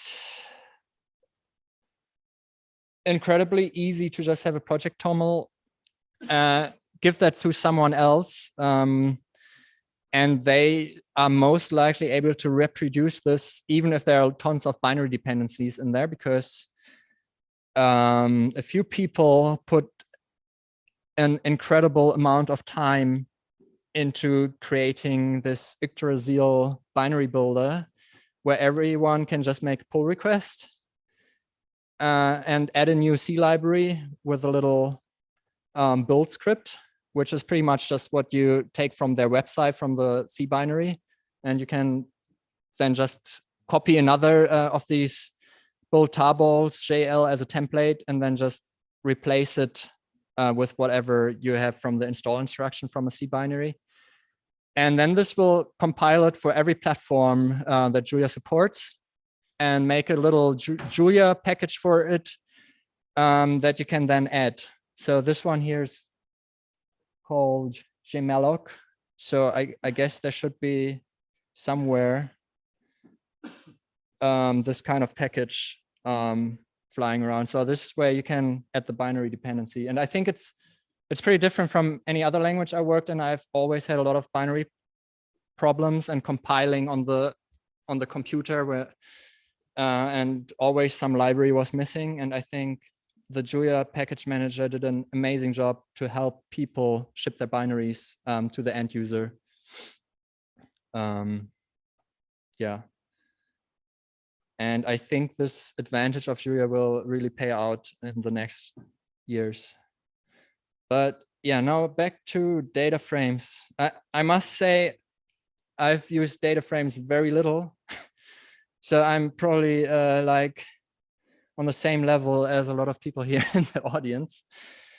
I hope I can kind of go through with this. I did use it after all a few times. But yeah, it's the equivalent to pandas, I would say, in Julia. It's one of the oldest packages, so it's pretty mature in comparison to some newer packages, and has been pretty well optimized. And yeah, I don't think you run into that many bugs anymore with data frames. So it's a pretty mature package. How to create it? It's pretty similar, pretty simple. You just use the keyword arguments to create columns, and you can pass vectors to that or any iterable, I think. And then you get some nice printing here in Jupyter display. And I guess one of the first thing people that use data frames is that they need CSV support to either load it or save their data frames. Yeah, and what I wanted to talk a bit about is this little info here. Yeah, Julia has different steps of compiling your library once you edit. So once you edit a completely new library, it's getting pre-compiled the first time you use it. And what this does is it caches the parsing of the code and like a few passes over the code, like type inference and things like that, and those get cached so that the using time afterwards and the getting started time is a bit faster. And this has been problematic for a lot of users coming from Python because you don't have this pre-compile time.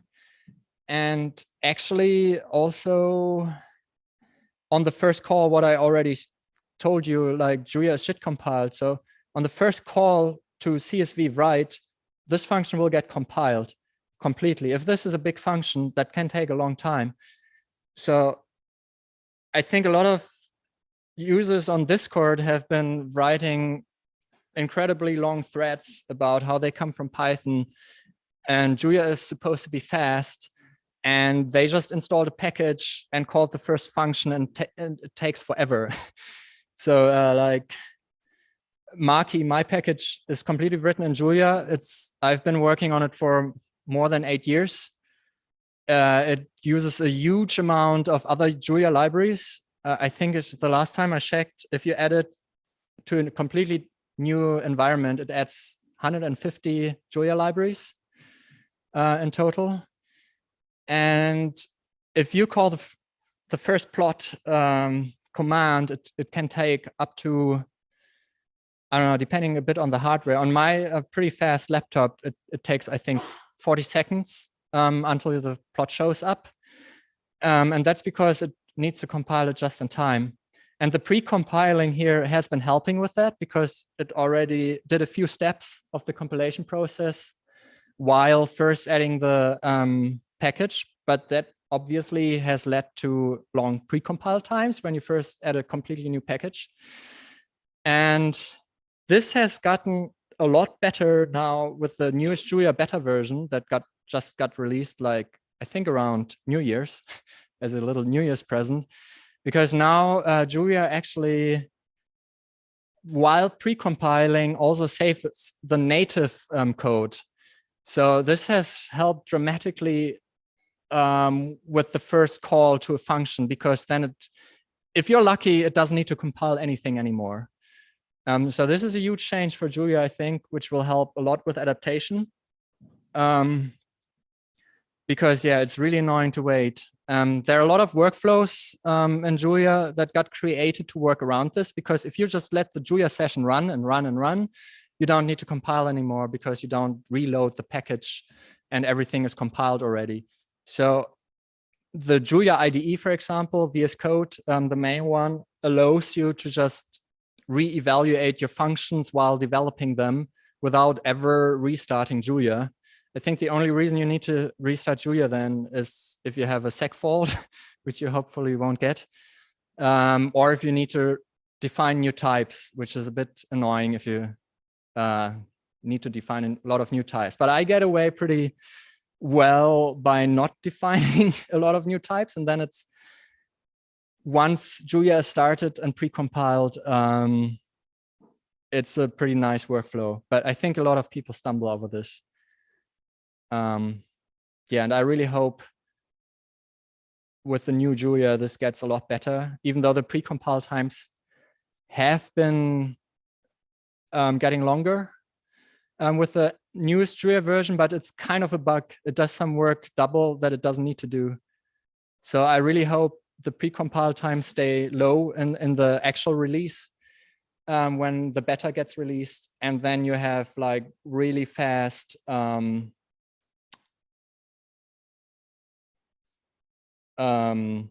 calls to the first function here. I'm actually wondering how long this takes. Okay, this is pretty fast. I need to define the data frame.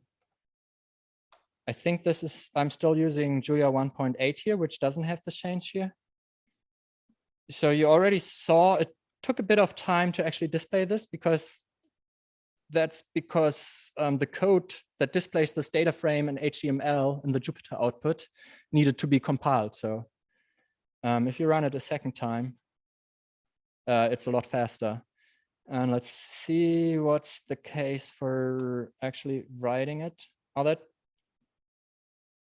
no, that's read. How did this work? Okay, this was pretty fast. I guess CSV is pretty good at this. And you don't have a big problem with it. I think a lot of package developers who had a bit more time try to optimize this so that Julia compiles as little as possible and only at the right places. Yeah, there's quite a bit of things you can do. If you look at the multiple dispatch with the arguments, the combinatorial explosion of compiling a method for each of the arguments of the function can explode. So if you do this a bit more sparsely, for example, and use less types and call the function with less types, you can already do quite a bit for the compilation. But yeah, this is getting a bit deeper into the package development workflow. All right, data frames. You can just access the columns by yeah, just getting the field pretty much. I think I wasn't really, I think there are two syntaxes for this. Oh no, not anymore. Ah, that's because, yeah. So you can also access it like this with a string and also with a symbol. I guess they get converted. So if you have a name in the column that's hard to express as a field. So for example, if you had like a space in there, this wouldn't be parsed as a field access. You should use this kind of syntax, but I think actually this also should work. Yeah, so you can also use this for accessing a column with like Unicode or no, with spaces and things like that, that makes it hard to parse. Yeah, with this bang operator here at the first one, you can get the whole column of it. And I think it's equal. Oh, no, it's not equal. If you use the colon, instead, it makes a new copy of the column. But you can also index into it like with any array.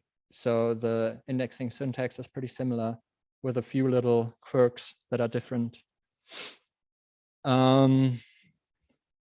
Yeah, I think we haven't shown the filtering operation. I've been mentioning it a bit, but there's nothing magical about it. It's just giving the first argument as a function, which is the condition for the filtering. And then all the elements that don't work for this condition get filtered out. For data frames, we have a similar overload of this filter function, which works a bit different because you can specify the source that it gets applied to. So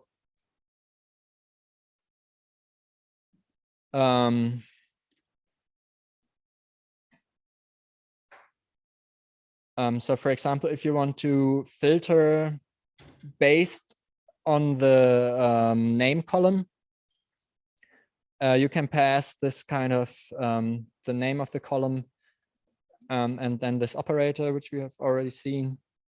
And then you can pass a function here, which we've defined to be equals Alice. And this way we filter out all elements that are not equal to Alice and get only Alice, the Alice row. Of course, this function works also in the normal filter over just an array. And of course, you can also use an anonymous function here to define the filtering operator. This one is a little quirky thing that has been added in the recent Julia version, that you can just use the equal operator, pass it a value, and then get a function returned that basically does x equals the value you have here.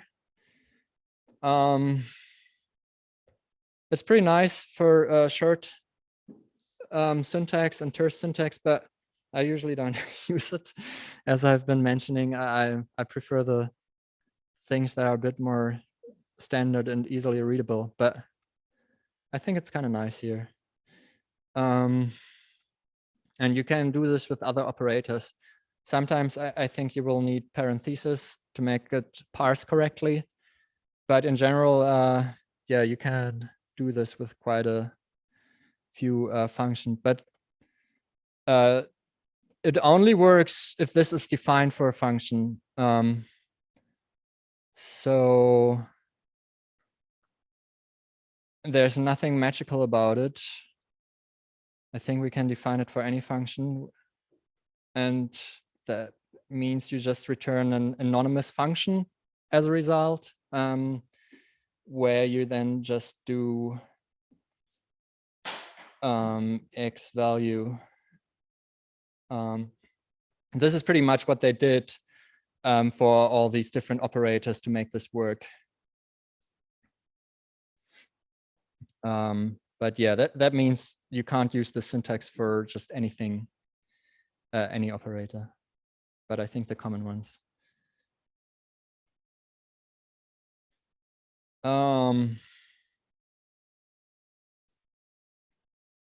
Yeah, so we are getting to a subset, which gets a subset of the column, I guess. To be honest, yeah, I guess.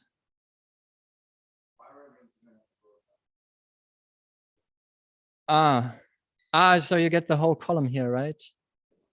Yeah, yeah, that's the whole slice. Okay.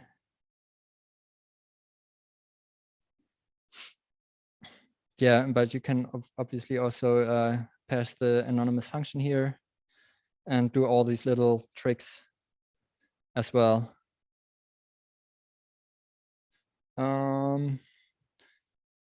Yeah, here we see also this short syntax we introduced for named tuples, where you can just use the variable name to actually define the field name in the named tuple, or in this case for the column. So if we run this, should probably define this. We get this nice data frame here, and we can select certain columns from it this way. Q1, yeah. So this basically is also an operation against a subset. I guess this also allows for this interchangeability of using symbols or strings for indexing into the data frame. And you can also use a regex here to select certain columns. And actually combine this with these operators. I think data frames has a lot of these operators like by row or the not operator like here, which makes it very simple to just exclude one column. And yeah, it also is composable in the sense that you can here pass an array of column names you want to exclude. And I guess you can also combine it with the other arguments. So I guess this also can pass as many arguments as you want here. And they can be these statements.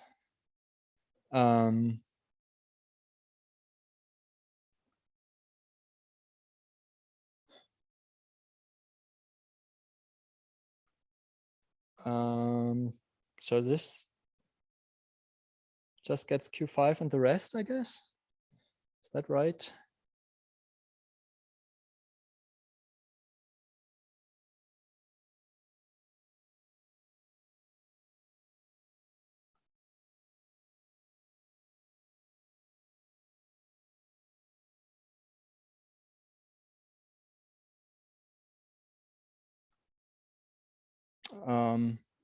I guess you can also use select to rename the queried.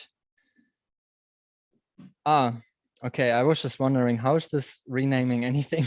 But it's actually in the next one. So you can also use this pair operator again to rename certain columns. So the first column gets renamed to participant. I guess he's showing here that you can also just index into the columns instead of selecting them by name. And then you can use that here as well to actually rename column number 1 or the column named Q1 with this kind of pair operator, which we have also seen by the replace. So I think, yeah, it's used quite consistently in Julia for this kind of mapping.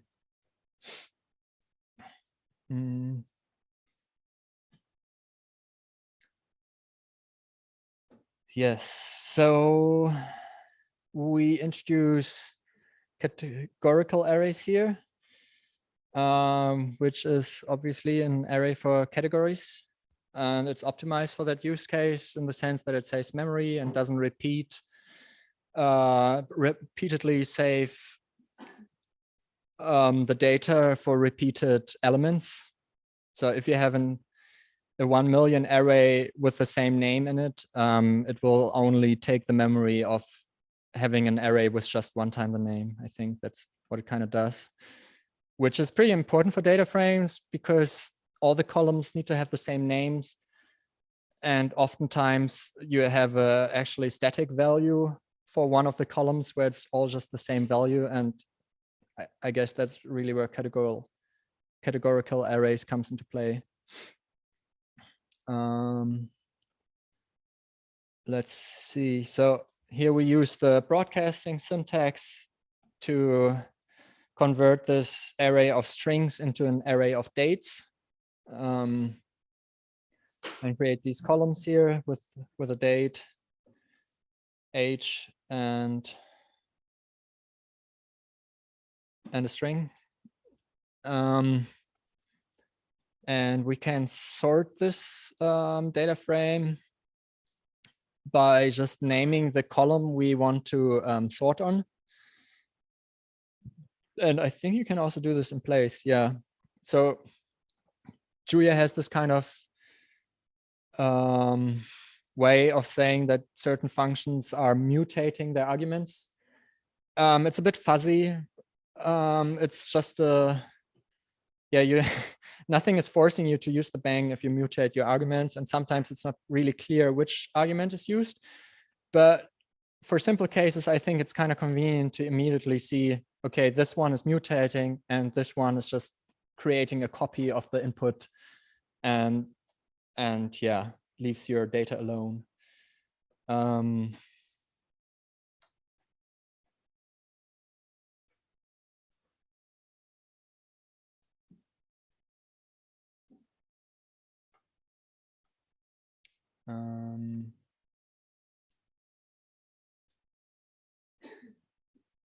So I guess from the one column here, from the age column, we create a categorical array, which kind of makes sense here because we have repeating values.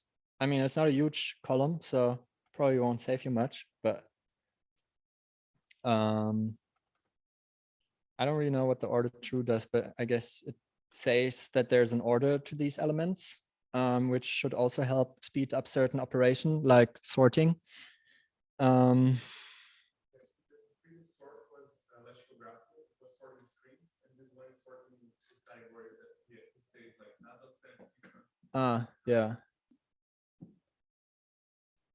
Yeah.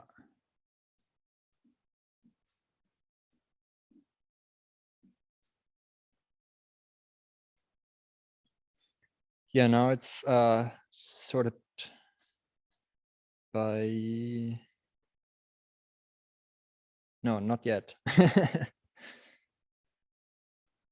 But yeah, here we can see the operation for the, yeah. So we have a categorical string here.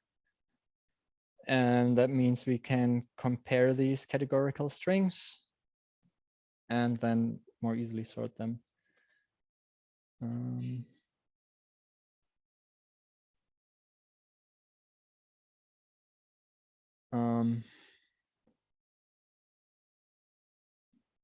Yeah, I guess that demonstrates that there are some, usually keyword arguments are optional, but if you leave out the value, they become mandatory pretty much. So you always need to supply this keyword argument here for the inner join. And so you need to specify on what to join, on what column. And here we join on the those data frames on the name. Do the others. I guess this is a hands-on after all. I don't know. I think I will skip this.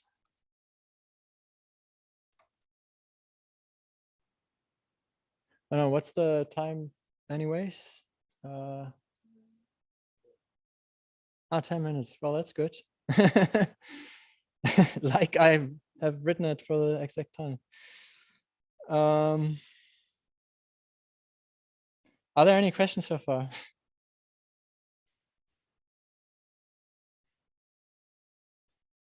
Yeah.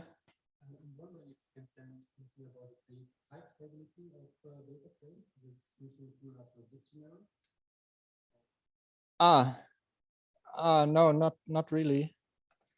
So I think each column is can be a strictly typed vector. I wonder if the access to it also returns. Yeah, I think it returns concretely typed arrays. So, I mean, we can check it and get to know some other inspection methods. So let's see, we have this data frame here, function test. Name.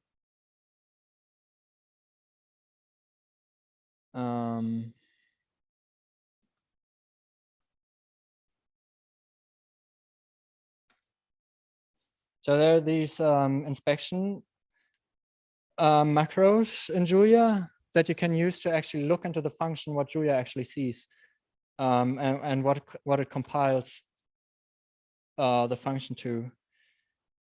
Oh wait, is this actually the test?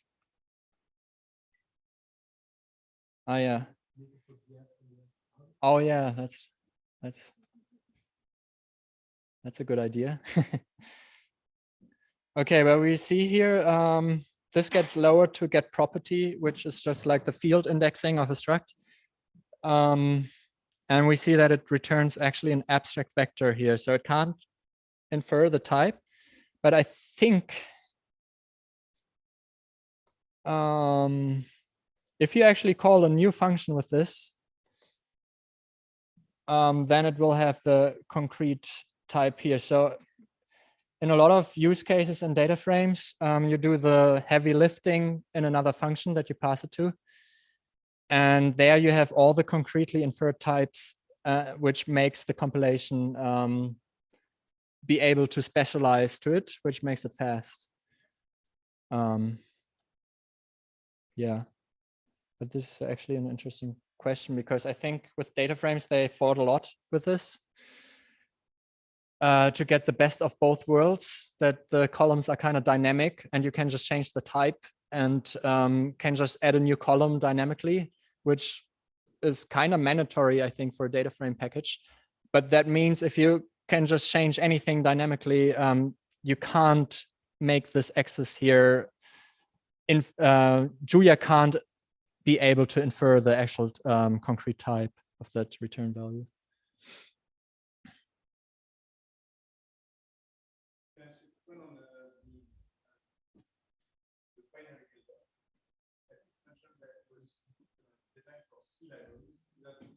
Ah, good question. No, I think you can call anything that creates a binary product. So I think it works, for example, for Rust. And anything that is kind of set up. I mean, if you need to, in this little script, if you need to install a whole compilation chain, it can get kind of complicated. But the developers of Binary Builder have done this already for quite a few compilers.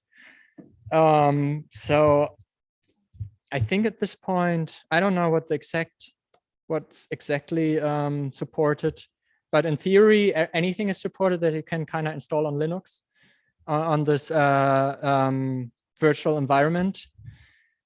But the difference in how hard it is definitely varies from what has been heavily used already. And yeah, C is pretty easy. I added quite a few of binary dependencies here, and sometimes it's super easy. Sometimes you run into weird platform problems if the authors of the binary library haven't really thought of this use case that people want to use their binary on different platforms. But yeah, I think a ton of Julia developers have spent a lot of time to even fix those binaries then and go to their project and make them cross-platform. I've done this a couple of times. And this way, yeah, at least for my market dependencies, they all work on most platforms.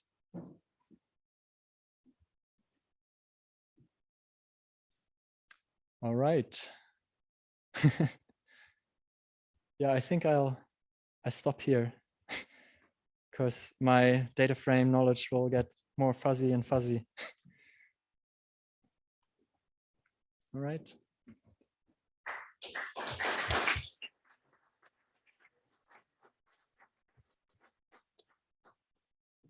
Thank you.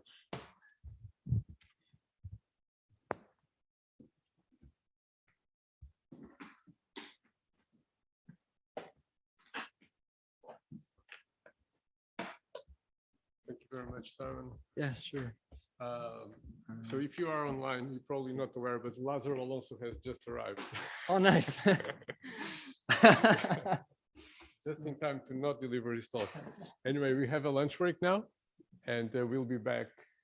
What's the time of the session after lunch? I think it's 20 past 1. 15 past 1. Okay, so see you later.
Ai, 1, 2, 1, 2, 3, 4.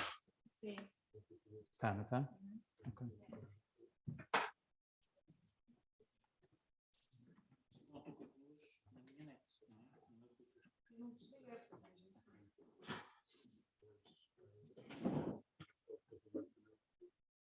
Então a partida está. Certo? Eu estou a ouvir. Tira agora para o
For next presentation, we have Plenary Section 2, Raster Data, Reading, Manipulation, and Visualization by R. Schouten.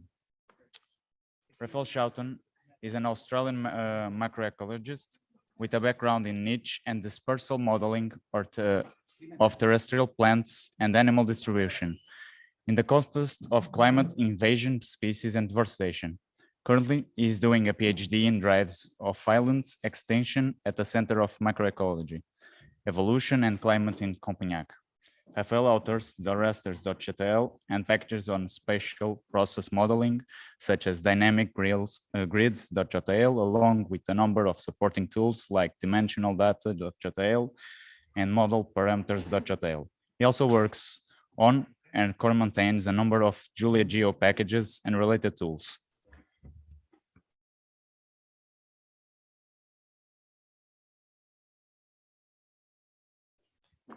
Hi, everyone. I'm Raf. So today I'm going to talk about raster data in Julia. The aims of this session are first to introduce the ecosystem for raster data. And as we haven't had the talk earlier from Martin Visser, I might have to go a little bit over the JuliaGeo ecosystem as well to introduce that. And after that, I'll showcase the basics of reading, manipulating, and plotting raster data in rasters.jl, which is my package. There are other packages people can use in the ecosystem, but I'll demonstrate my package. Okay, so first we'll have a look at the Julia raster data ecosystem. The overview org for raster data and for vector data and other geospatial tools is JuliaGeo, which Martin Visser will talk about tomorrow, I think.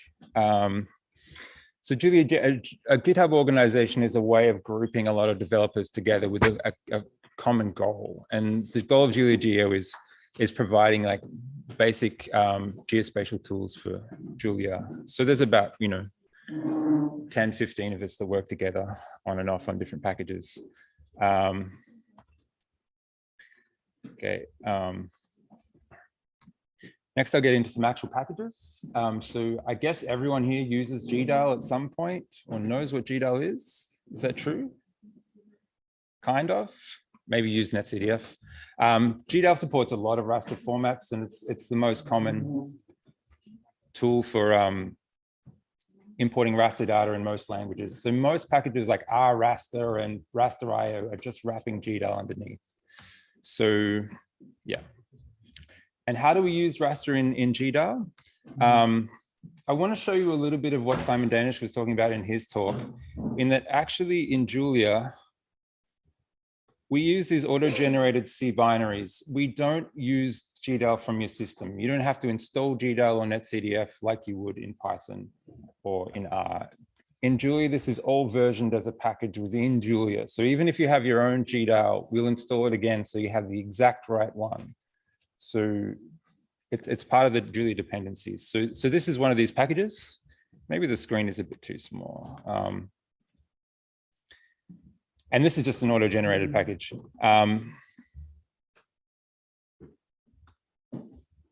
So normally in Julia, around these packages, we have some kind of tool that's written to be easier to use. And for GDAL, it's GDAL.jl, mostly written by Martin Visser.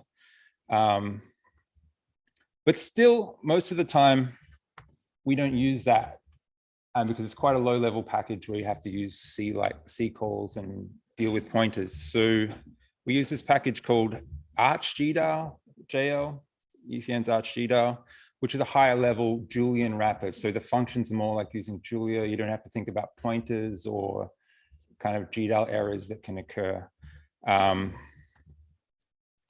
So yeah, this is the GitHub for that package. Oh, I've used the GDAL one twice, sorry.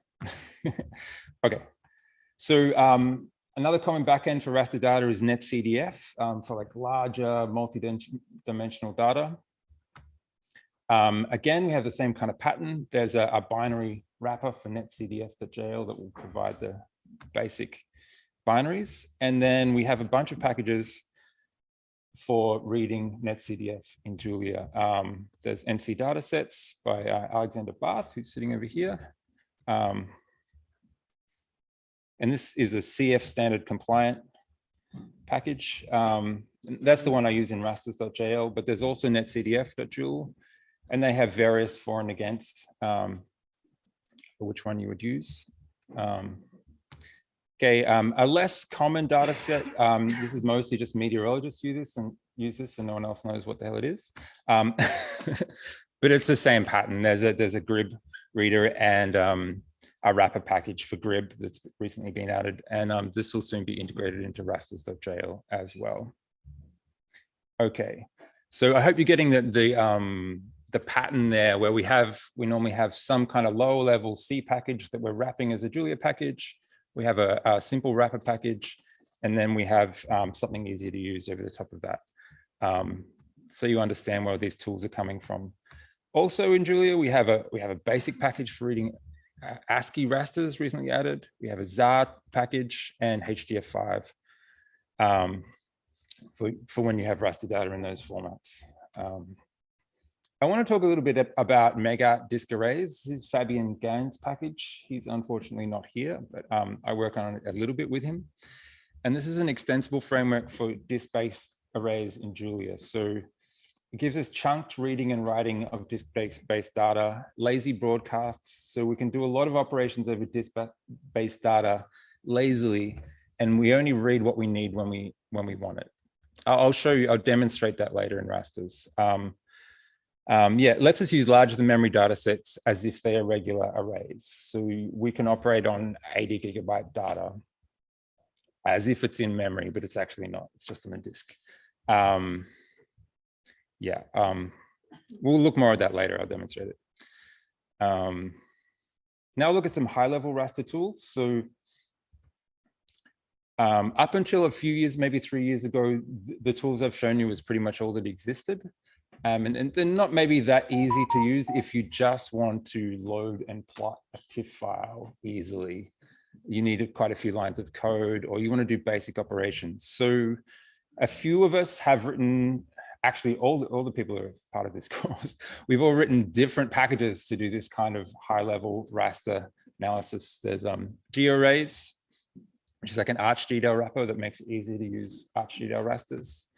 There's YAX arrays, which Fabian Gain's package, which is more for using NetCDF and big multi-dimensional files.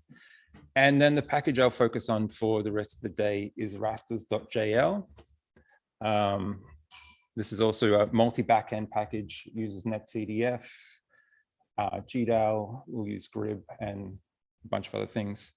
And it has multi-dimensional indexing like XArray in Python, if you know what that is.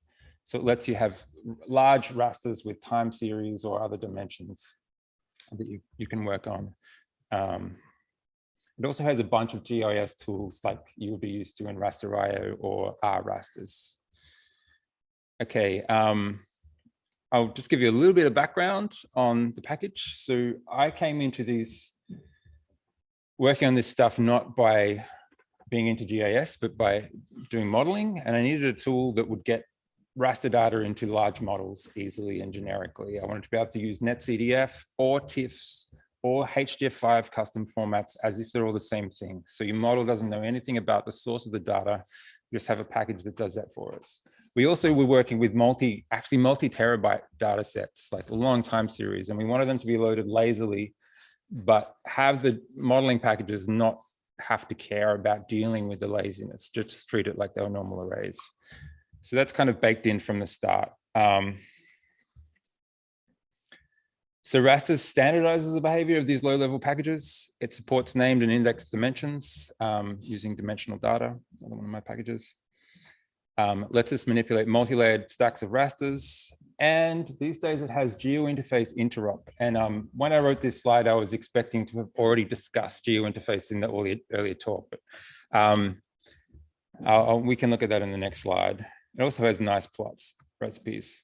So here's a little bit of an overview of the JuliaGeo ecosystem as relates to rasters. So on the right-hand side, we have all the raster data packages I've talked about. The left-hand side, we have vector data packages like for polygons and points. And in the middle, you see GeoInterface. Myself and Martin Pronk, largely in the last few months, have done heaps of work on GeoInterface to make it so that you can use all of these packages as if they're the same. You don't have to, we can use shape files, GeoJSON, geometry basics objects, and rasterize them in rasters.jl, and it will work with all of them. You don't have to do conversions or anything like that. So you now can interface with a large amount of the ecosystem. And I'll show you rasterizing and stuff later on as well. Okay, one last thing, just to explain how things are working in the notebooks. I've got a little package, raster data sources.jl, that just lets us download really common data sets like our world CLIM or modus, things like that. So you can just with a single command download and load the raster, which makes it nice for demonstrating and for documentation and stuff like that. And we can add more backends to that if you guys have data sources that you use a lot that you want to be easy to download. One more thing, I just want to talk a little bit about these packages and your expectations compared to, say, Python packages and R packages. So when you're using packages in Python, like Raster.io, I don't know, I think it's 10 years old, and it has had a lot of non-focused grants and a few full-time developers. And you have the same in R with Terra. But rasters.jl, I work on this in my spare time. So the most I've ever worked on this is 1 day a week. Just say it's way easier to develop in Julia than the other languages, so that's possible. But the reality is it's not production tested the way that Python and R packages are. So there's a higher chance that you will find bugs. In Python, there's 1 million users. If in Rasters, there's a few thousand users, there's just less chance that someone is going to have hit a bug that you find already. So just to make this clear from the start, and some things might also be slow or not work how you expect, just because not enough people have tried to do what you're doing yet. I don't use the same workflows you use, so I won't hit it. And if you find any of these things, it's really important with all these packages across JuliaGeo and other orgs, make GitHub issues. Anything that's slow, anything that's annoying, anything that doesn't work, don't complain about it, make a GitHub issue, because that's the only way we really know what the state of our packages is and what's working. And normally I'll try and fix them quickly if you do, but if you don't make a GitHub issue, it will just stay broken, essentially. Unless I run into it or someone else runs into it. Okay, just so hope that makes that clear. Now I'm going to have a look at the notebook and go through a bit of a demonstration of the package. And you can load this up. This is in the JuliaEO repository now under the one of the folders. You can find this notebook. The Plenaries folder. Okay, so we've loaded a bunch of packages, rasters, plots, data frames, raster data sources, GeoInterface, and we can get started. So,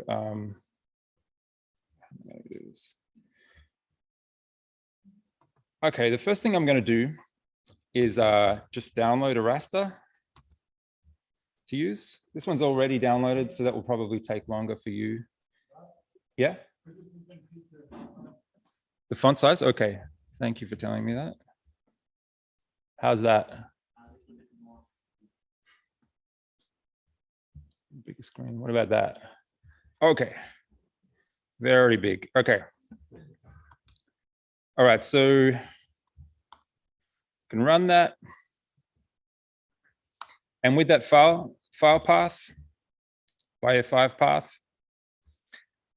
So this is from the BioClim data set. Ecologists all know this. Maybe no one here knows what that data set is, but it's like a collated climate index for ecologists. Okay, so you can see here we have a raster object. It's like an array, but it has dimensions, CRS, extent, and a bunch of other things.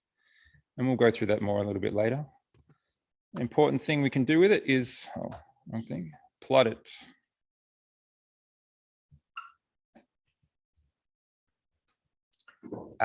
Okay. There's a Pluto bug where the first plot comes up empty. So that will happen a little bit and I'll have to plot twice. That's not normal behavior. It's just the notebook. Okay, so we've made a plot of that raster and it looks pretty much as you expect, similar to in R. It gives us the Y and X coordinates and a heat map. Yeah.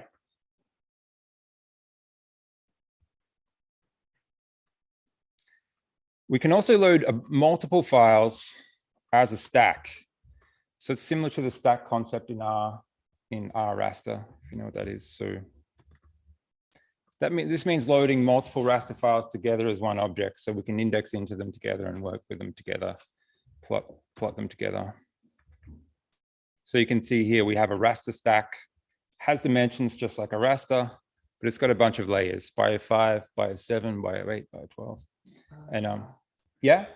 Just a question, because in the bio 5 raster we have the X and the Y projection, where does the X and the Y projection come from? Is it it's in the TIFF file, yeah, but we'll get on. I'll talk about the dimensions in a little bit.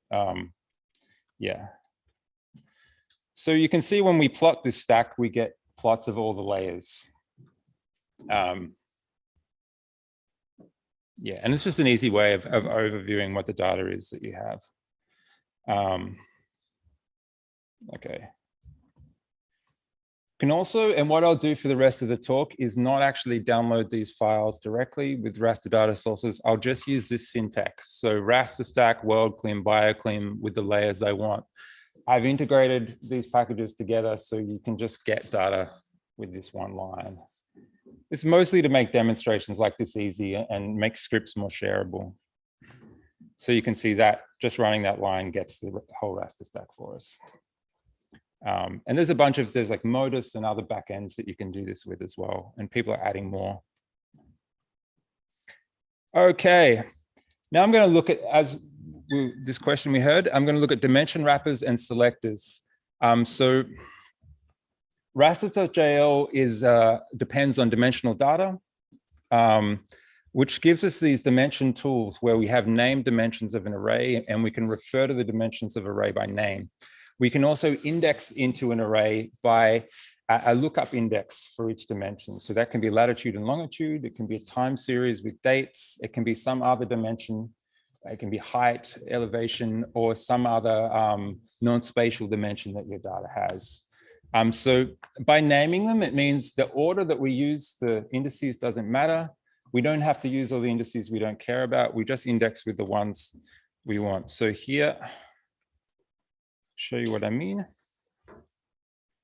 I'll index into the whole stack here with X and Y. And in the middle, this dot is these ellipses are from interval sets.jl, which is just a way of defining open and closed intervals. So this is a closed interval across 42 to 51 and 27, negative 27 to negative 11. So that means we select that region. And if I plot it, those are the coordinates for Madagascar, if I didn't make that clear. So yeah, now we plot it and we have plot with Madagascar. Does that make sense to everyone? Any confusion? Okay. So just to dig a little deeper in that. So these dimensions are it's just a wrapper type. It wraps some other objects and adds a label to it so we know what axis of the array it comes from. So here it's X over interval sets closed interval of in64. But in the rasters, we also use these dimensions. But here it holds this projected lookup array. We can see, I'll show you the type of it here. So we have a projected lookup array inside the dimension, and Rasters has read that from GDAL. So it's read the projection information from GDAL and the geotransform from GDAL, and it's made it into dimensional indices that we can look up. But we use the same dimension wrappers for indexing and for storing the data. Okay. Now moving on from dimensions, I want to look at rasters. And the thing I really want to make clear in this is rasters are just arrays, and they always are in other languages as well. But normally you have this object that you need to use like as.matrix or some conversion if you want to use it in other packages. You can't just use an R Raster's raster in every package in every tool in R. You need to transform it somehow. In Julia, we can normally just use a raster directly in all other packages without changing it. And hopefully, if things work well, you'll get a raster out the other end. This doesn't always work. There are times where people limit the types, and I'll show you why that works. We'll get a rainfall, a rainfall raster as an example. And let's look at the type.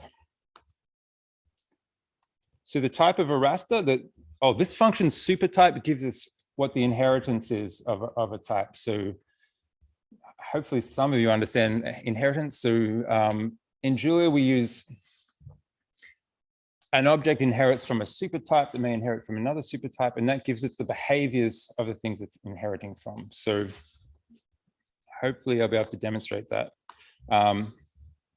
Here, abstract raster is an abstract dimensional array, dim array, and that in the end is just an abstract array.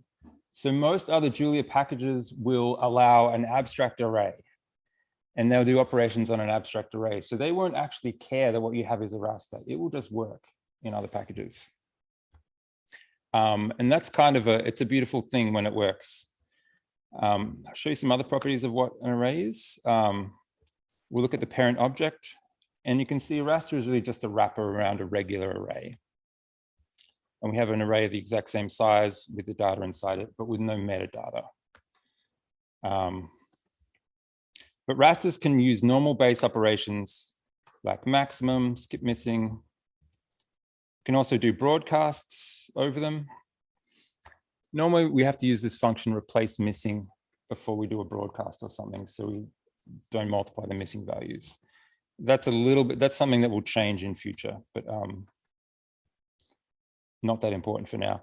But what I'm trying to demonstrate here we're doing a broadcast over this array with multiplying the whole thing by 0.01. So I'm changing from millimeters to meters, the rainfall values in the array. And you can see the returned object we get, again, is just a raster. So rainfall in meters is a raster again with the same dimensions, the same CRS. So it's passed through this operation and we get another raster at the end. And we can do things like get. We can get the maximum rainfall and the mean rainfall in meters. We can also like plot rainfall in meters. Oh, spelling.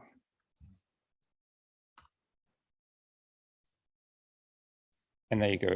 It's plotted again, but now with rainfall in meters. Okay. And you can do that with any of your own custom functions. You can also broadcast them over the raster of functions from other packages, and you'll get a raster out the other side. So yeah, just to prove that, I'll look at the dimensions of the rainfall object. Here we have X, Y, and a band dimension. And the dimensions after doing some kind of broadcast on it, we still have the same dimensions. So they carry through.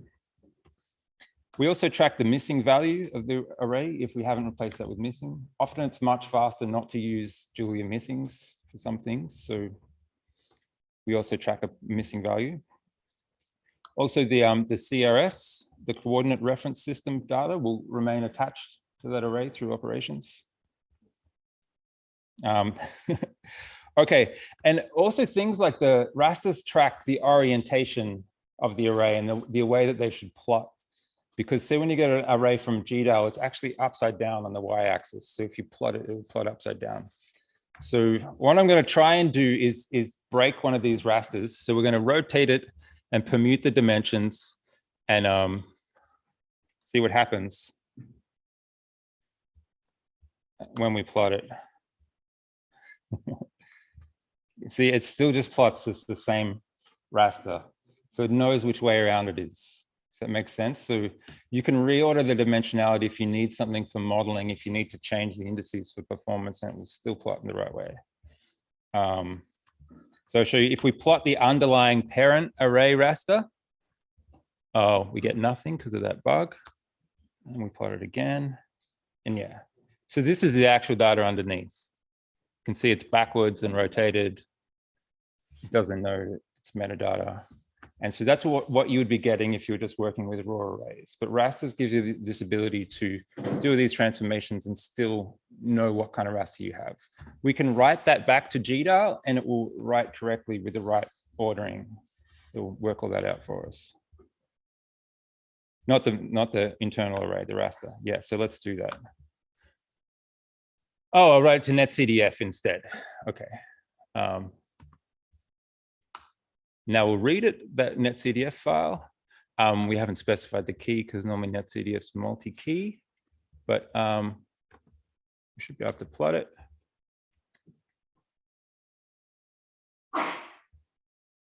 We have this empty plot bug again.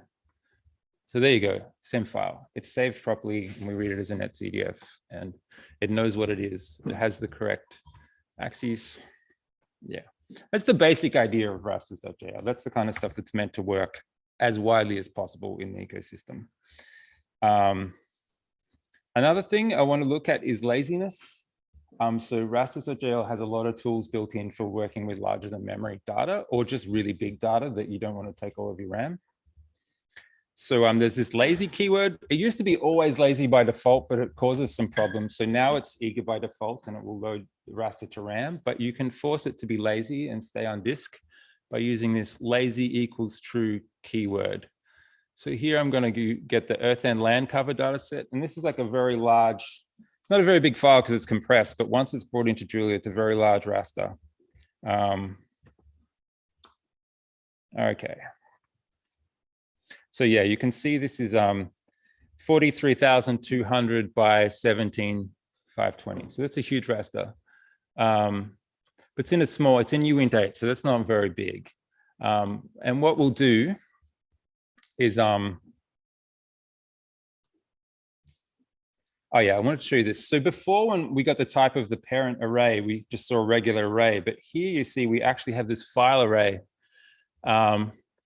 And it has a symbol in there. And actually all that array holds is just the string name to the path. There's not even an open file. So this means we can do operations over thousands of files without hitting the operating system max file limit, which is about 500 often. So you can operate, you can broadcast over, okay. Okay, so, yeah, I'm gonna go a bit faster now. So we can see this is 6 gigabytes, but we can just plot it and it won't take that long.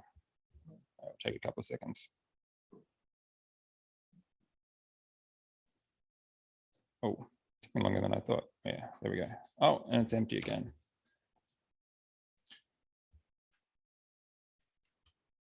Okay, so we've just plotted 6 gigabytes pretty quickly because it's not actually 6 gigabytes. If that makes sense. I can do this with an even more ridiculous example that I'll try and do faster.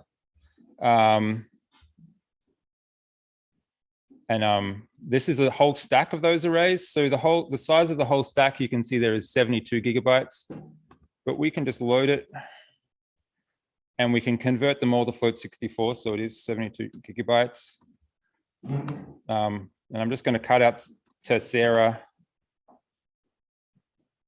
and plot it.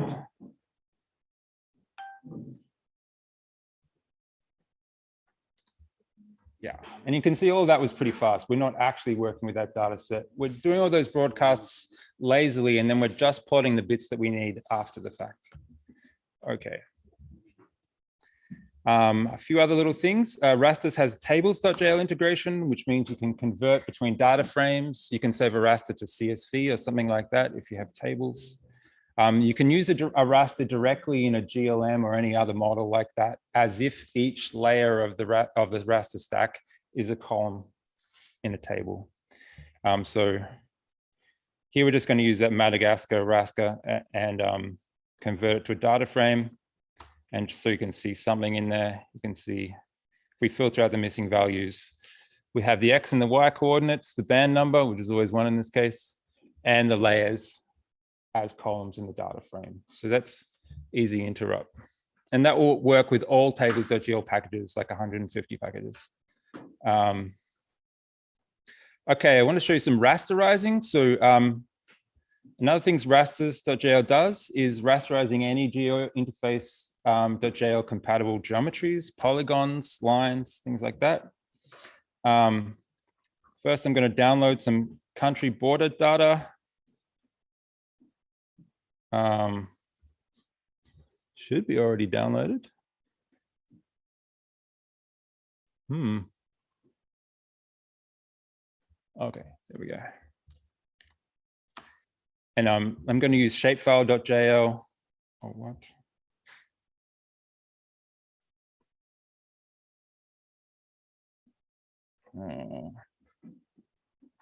I've got something out of order.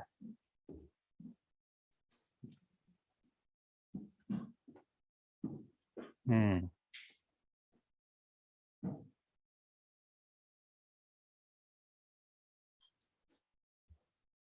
did this work before?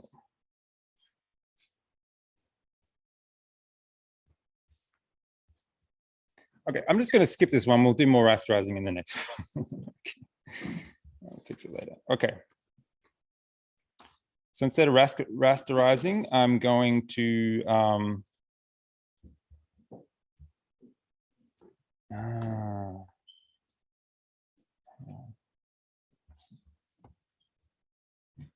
okay.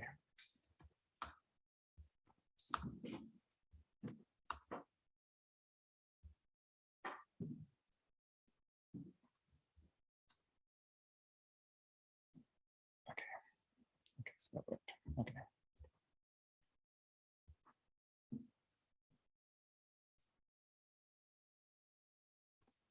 Okay, so this should work now. All right, so we'll rasterize. I'm going to get the Indonesian border from this data set. It's just a natural left data set of country boundaries. And we're going to rasterize it. You can do more complex things with rasterization, but this is just, we're simply filling those polygons in with the value 1. So this fill keyword tells us what we'll fill a raster with. And you can see there it's run. And if we plot it,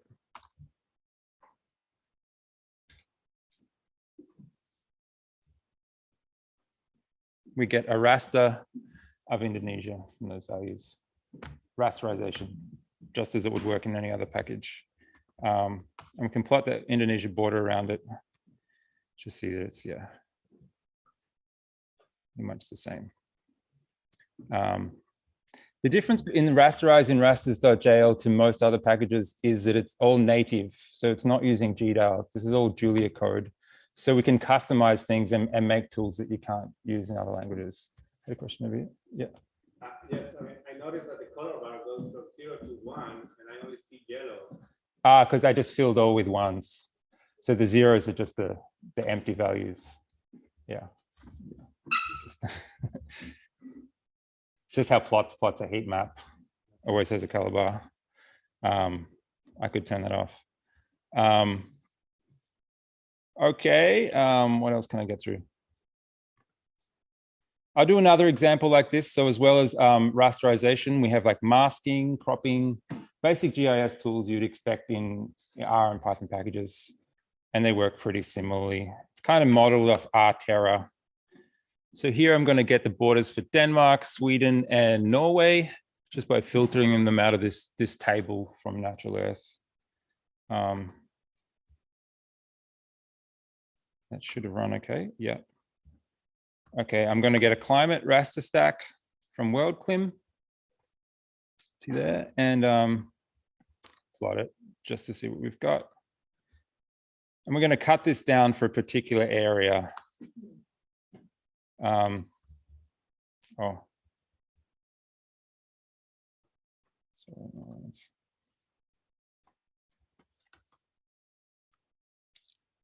That's not needed.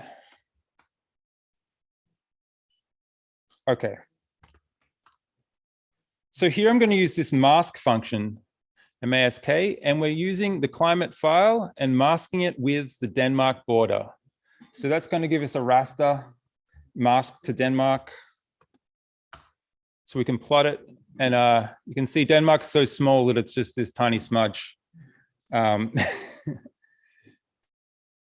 So we're going to use this other function, trim, T-R-I-M, and we'll trim all the white space. And here we see we have a plot of the actual area of Denmark and the climate. To make this easier for all those countries, I'm going to write a little function that does that. Mask trim, runs trim and mask. And we'll add a little padding of 10 pixels to the outside. So now I can run that for all those borders, Denmark, Sweden, and Norway. You can see one thing here is the Norway plot is really big because there's some countries in the southern, some islands in the southern hemisphere that they own for some reason. I'll just cut that out. You can see here again, we're using that XY indexing just to index the area that Norway should be in roughly, and we'll trim it out later. So now if we plot this change Norway, there you go, just the country. Now we have a mosaic function, pretty much the same as you get in R and Python. We'll just join all of these rasters together into one raster. And if there's any overlap, it will take the first pixel that it finds. In this case, there's no overlap. You could make it take the last or the mean or something if you want. And we can plot that. So there we go, the climate of Scandinavia. And we can write it to a net CDF. So that we've got a multi-layered net CDF, or we can write it to TIFF, but as TIFF doesn't have multiple layers of different types, it'll write 4 separate TIFFs for each layer named after the name of the layer. It doesn't write them as bands because one of them there might be a different kind of floating point in different layers. Okay, if I've got a few minutes left, I'll just try and show you some zonal statistics. So Raster does actually really fast zonal statistics, which was completely unintentional. It just worked out like that. So zonal statistics is when we take the statistics of an area of a polygon from the data in a raster. So we want the mean temperature in some country. And we can use zonal statistics to do that. So, and it turned out to be like 10 times faster than doing this in Raster.io in Python. I'm not sure how. Again, we'll use this natural earth data set. Download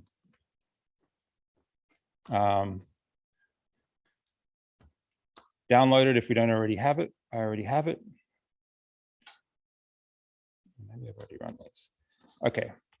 So we use shapefiles.jl to load a table and move that to a data frame. And we have polygons for all of these countries. Normally when the screen's,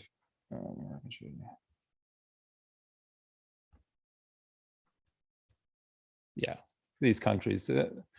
Natural Earth has some formatting problems, but yeah. So now we'll we'll just use this WorldClim climate data set we've already downloaded. Oh, it didn't work.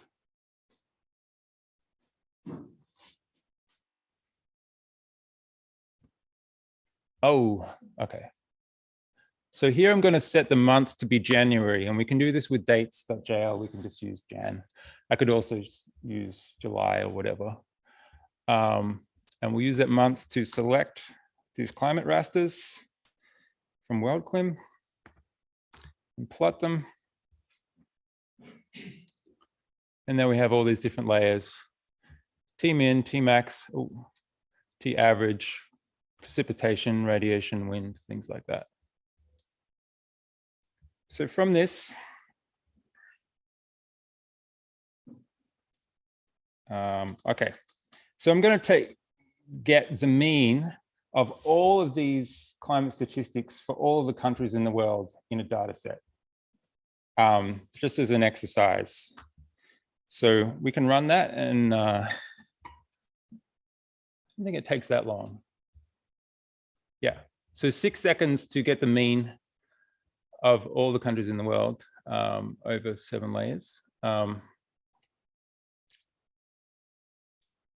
So now we can sort this table to data frame, and we can get things like the coldest mean minimums.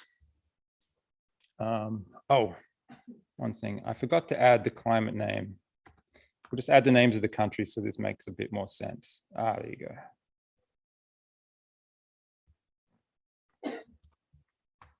Okay. So now you can see, as you would expect, Greenland is the coldest, Russia, Canada, Mongolia. And we've just calculated all of these stats directly from the rasters for those countries. Can do the same for the warmest.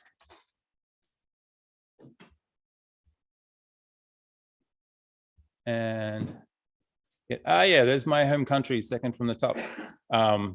The warmest countries in January. Okay. There's always work happening at rasters.jl, and there's a lot of things being added. We have grid files being a PR for that at the moment. I want to add Mackie plotting and a bunch of other Mackie functionality.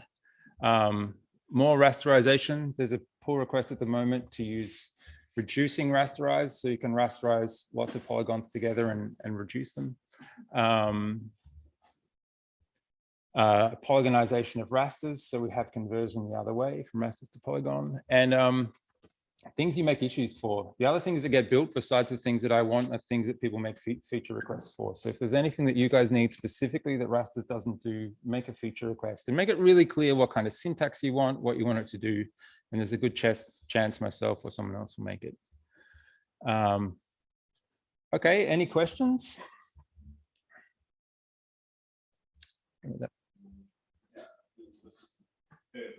Sorry, someone could you just use a microphone? Yes. So my question is that I know that first programs are the feature, but is there any way that you can use some of it where there's a unlinear mapping between the index and the coordinates? You mean like with a matrix, or so you can? No, not a matrix where you have to actually like compute a function. Go from the index to the coordinates, or from the coordinates to the index.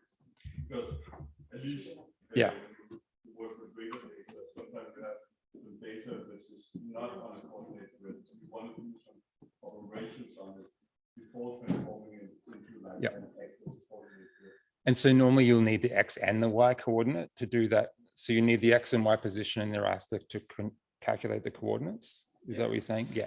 Yeah. So dimensional data, it was written to be able to do that. And rasters has implemented a bunch of simple cases. So it will work when there's a geotransform. So if something's rotated or skewed, that will work currently. You lose a bit of functionality because a lot of things are harder. It's harder to find where things are with the skew. And it's harder to crop and things like that. But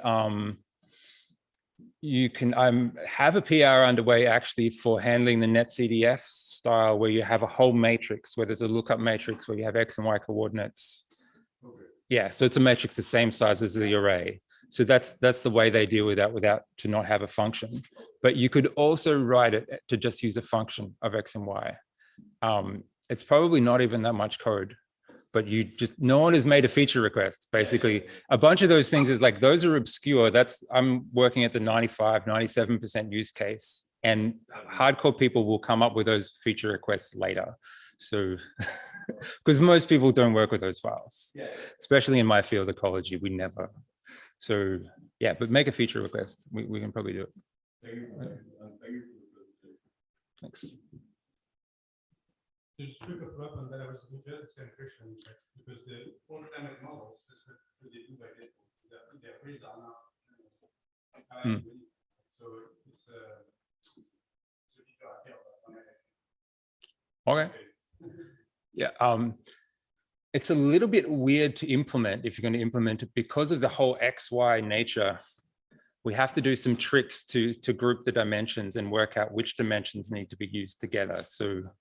But yeah, we can look at how to do it. The machinery is in place to do it. Yeah. Maybe to follow up on that, maybe we can define to follow up on that. So, it's also a use case that also controls sometimes some arbitrary grids. So maybe we can define a type, an abstract array whose elements are defined by a function. So that could be a way to handle it. Yeah, And exactly. then, they Yeah. have some quick way to invert this function. If it's, So if I implemented the netcdf functionality, what you're saying would work inside of that directly. yeah, it would be Yeah, just a special yeah, case. with the special case. Yeah, exactly. Yeah. Any other questions?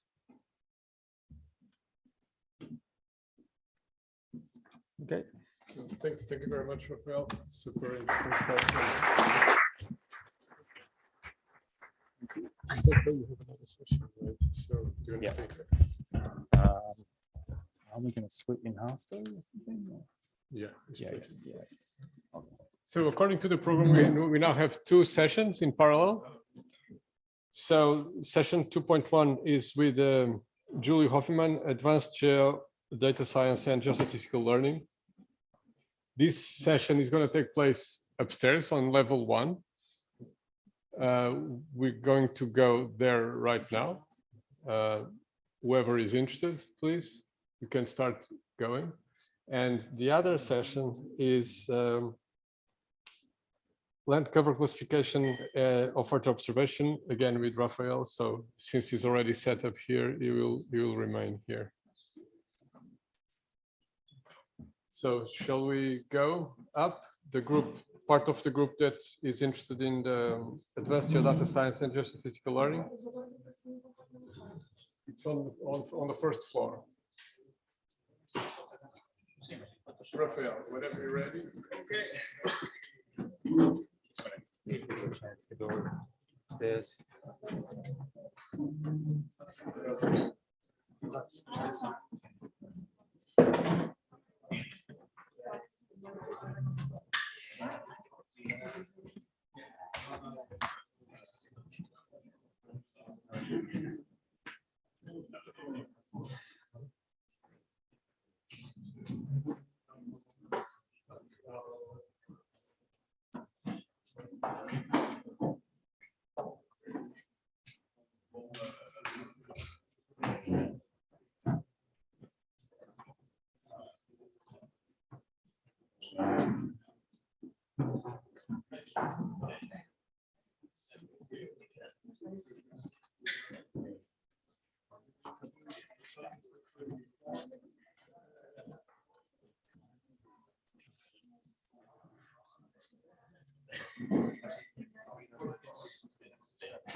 All good?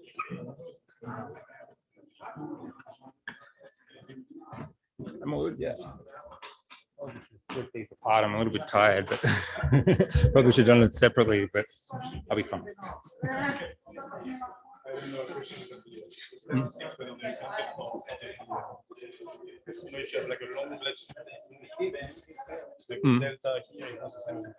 Yeah. What do you mean the stats?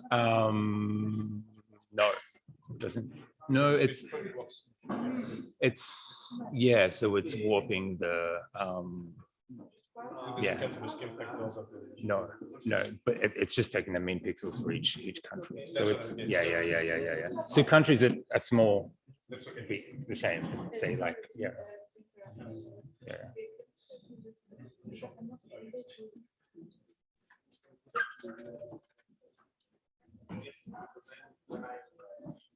When we run the thing, the kernel is there. This is reproducible data science and also.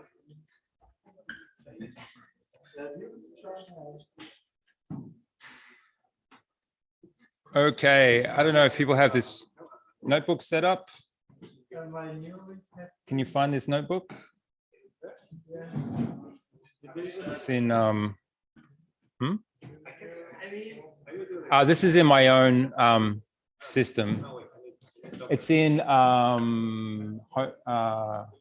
notebooks. I don't know if it's in your Docker.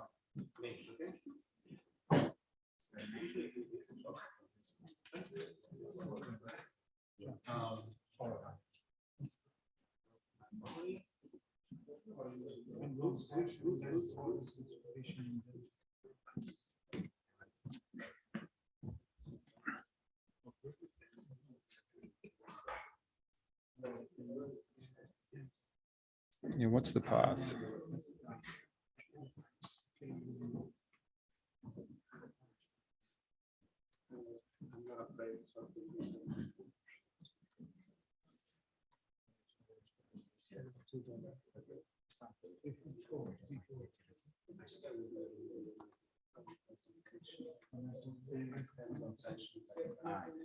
Yeah, it's in hands-on sessions, land cover classification of Earth observation images, raster flux EO classification. Okay, cool. And there's some data that got passed around to go with it, a set of folders of images.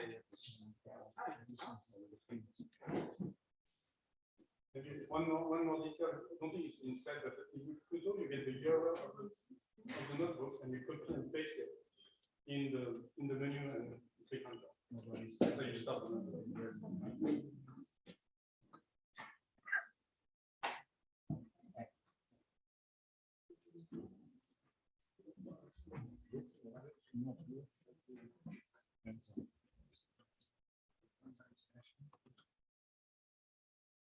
Yeah, hands-on sessions. Okay.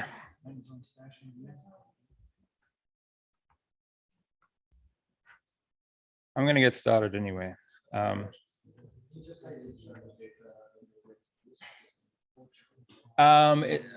Yeah,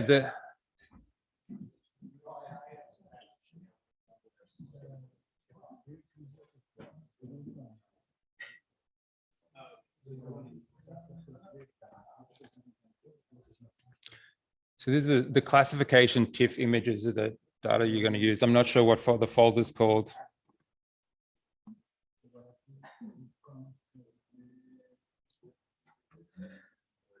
There'll be a bunch of folders with TIFFs in them with different names, the folders.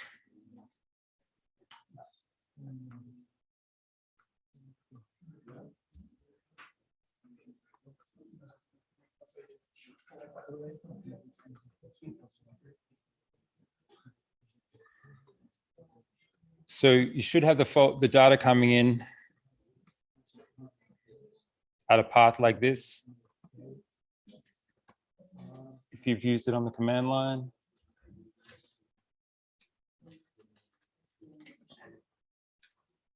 Anyway.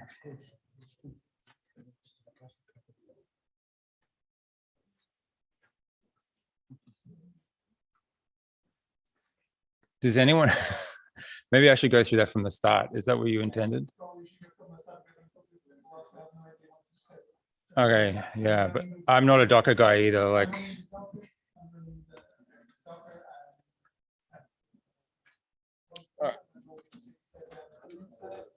okay, I'll do it like this.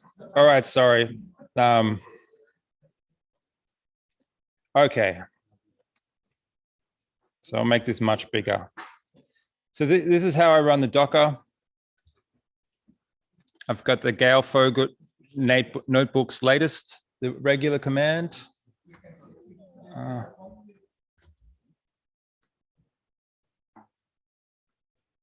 How's that? And the edge is off the edge of the screen. There's nothing I can do about that. Okay. So actually,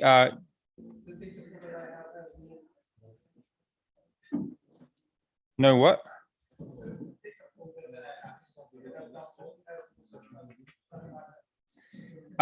Yeah, well, you can, here, this home/joy event data, this is the path to wherever the folder is of the data you have. Okay.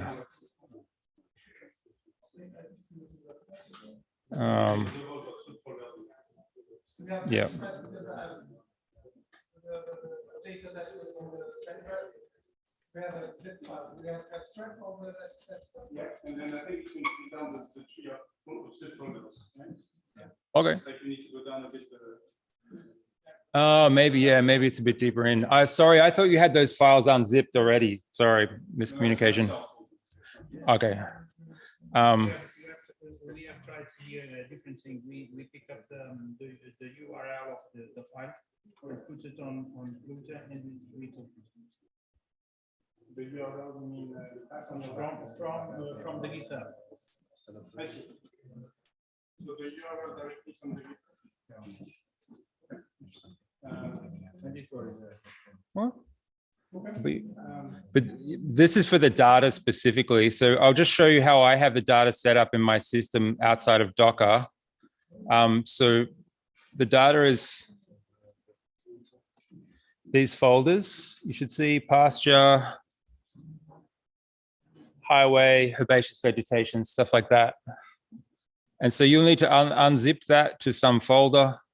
I've called it just data. You can call it that too. And then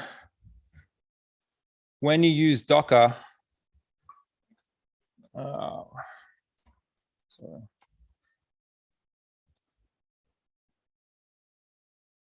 yeah, this is the command line for running it. So we're saying Docker run -v homes. This is the path of my system. Setting it up here. Oh, actually not classification TIFF, sorry. Just data, just to make it simple. Let's just do it like that. Does that make sense? For people using Windows, the local path must be enclosure by. Probably. Yeah, probably. Yeah.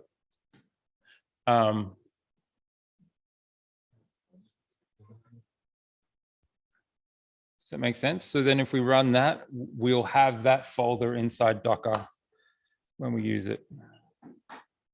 Extract the files. It creates a folder called main.ds. Is that the folder I have now? If you dig into that folder, you'll find the folders that. Yeah, that's the one. Hmm?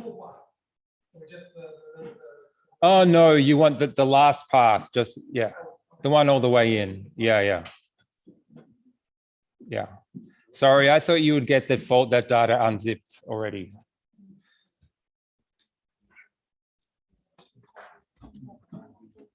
Okay, and so we can click on this URL and you get your notebooks. Oh. Yeah.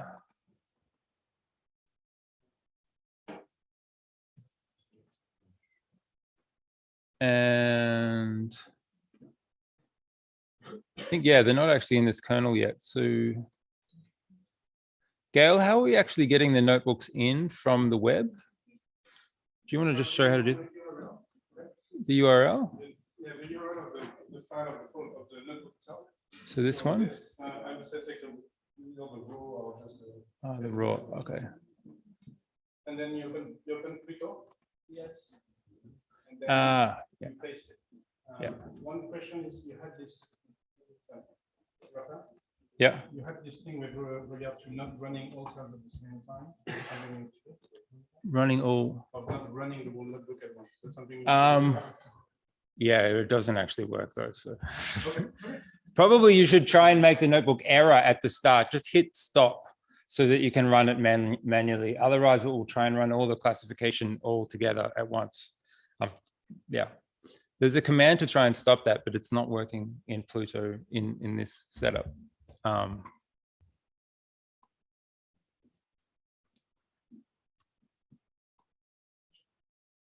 Okay. So did people see what happened there? We've got this URL from the notebook from the GitHub repository and pasted it into Pluto. And now that's loaded. Okay.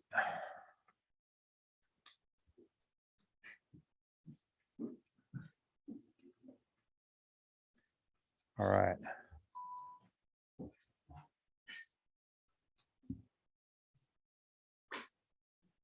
Now I'm just going to hit stop on this one so it doesn't try and do the whole thing. If you guys can see, there's this little stop button. Just hit stop there. It should stop. Anyway, so that I can demonstrate this without it running the whole book, I'm actually going to run it externally. I should wait for people to get ready. Disable. Yeah. I'll go like disable. This one. I'll disable cell. Ah, okay. That will block it. Okay. So if you disable a cell, that should. We just want to stop the notebook running all the way through. There is actually, I don't know why the Pluto developers don't want to make it easy to stop the notebook. It's a long-standing request. But for something like this, you don't want the notebook to run everything.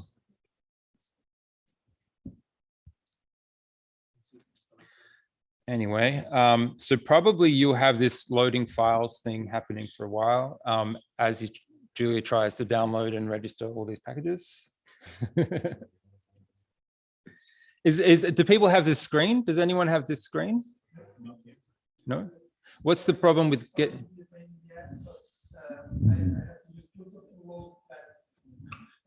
Yep, so open Pluto, so in Jupyter Lab here, you have this screen, right? Yep, so here, go Pluto, and then in enter your path and URL, copy the URL from the Git repository. So we find the notebook in the Git repository here, we hit the raw button, get the raw version of it, copy that URL. Oh, please tell me that. Just tell me. It's in the JuliaEO, it's in the docs. So JuliaEO notebooks, hands-on sessions, land cover classification of Earth observation images, and then the Raster's Flux EO classification session.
Just in case anyone hasn't done that yet.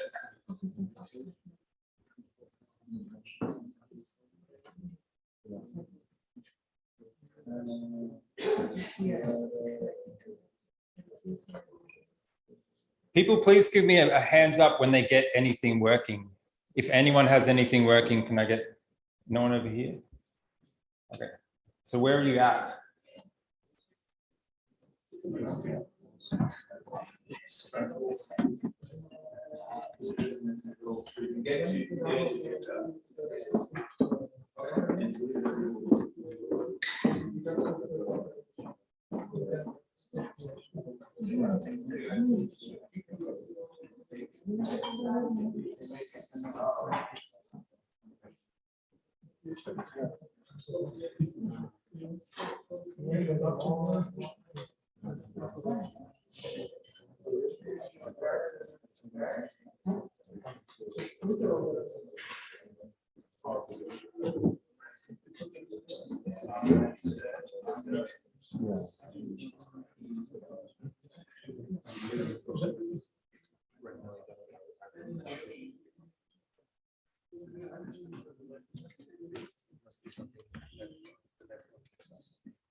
Could be the network, yeah.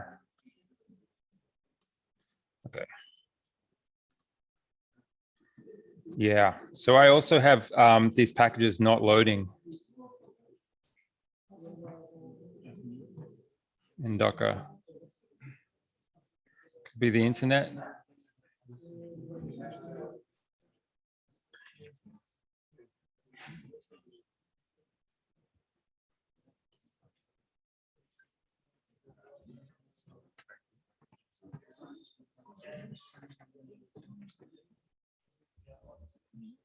Where are people stuck at? Which no one's on this page yet, right? But everyone can get to Jupyter Lab, right? Okay, great.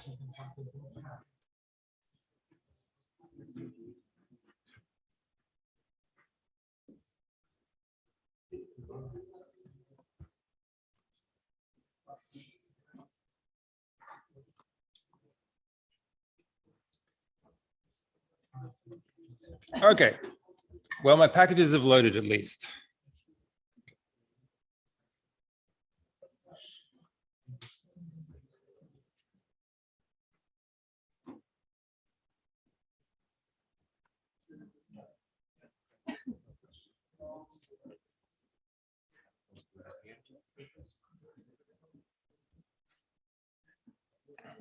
Yeah,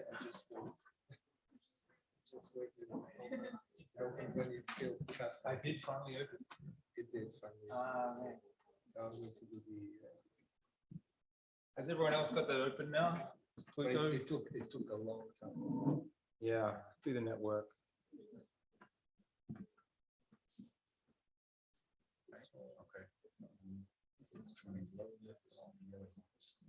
Please just let me know when I can move on with this workshop, or is people still waiting to work anything out? No? You're sorted over there? Okay.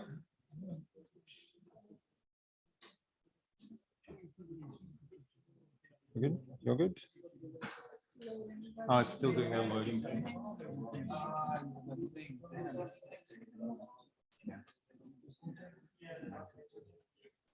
This is just to get Pluto. This is not. It's just First, it's not even running anything in Pluto. It's just opening. It's just opening and then it's waiting for the.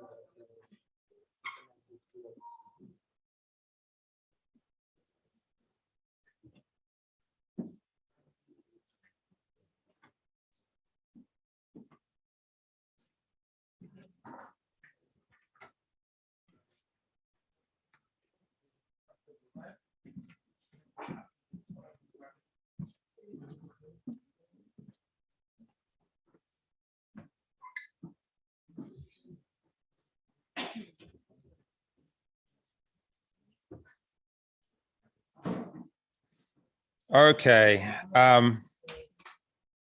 Should I just get started? Is that okay? Yeses? No's? Okay, let's get started. And hopefully people can catch up. I'm going to go kind of slow anyway. So as you can see here, the packages have all loaded. We've got ticks for everything. I'm using rasters, flux, plots, statspace. BSON is just to save files. But rasters and flux are the main, and plots are the main things we're using.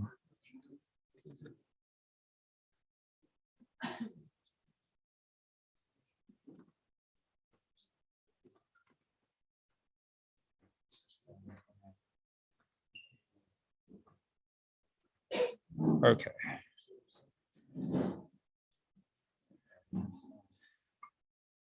So the first thing I'm going to do is just set the number of classes we're going to analyze to 5. There's 10 in the data set all up, but we'll just halve that. And the next is from the paper this data comes from, I've got the names of all the layers, because actually in the files, it doesn't say what the layer is. They're just numbered. So you probably want to know whether something's near infrared or blue or red. And actually you see it's blue, green, red, not red, green, blue. So you kind of want to know that. So we make a list of these names and run it.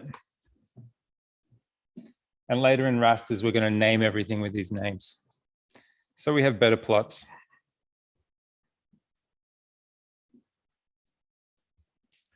Okay. Going to set the path where the data is. If you've used that same command, it should be the same for everyone.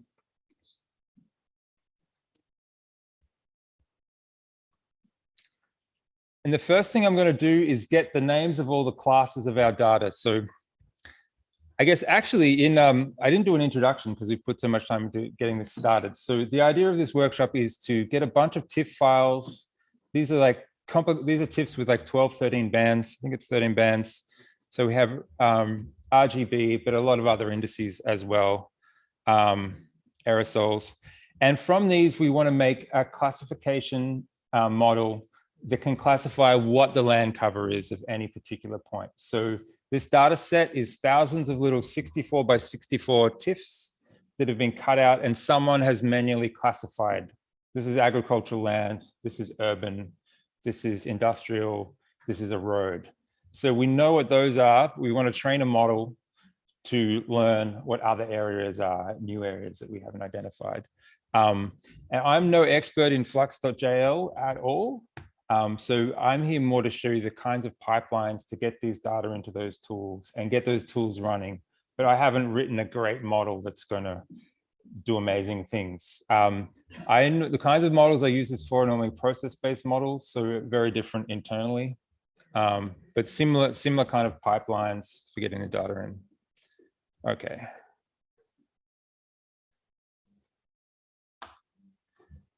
Okay.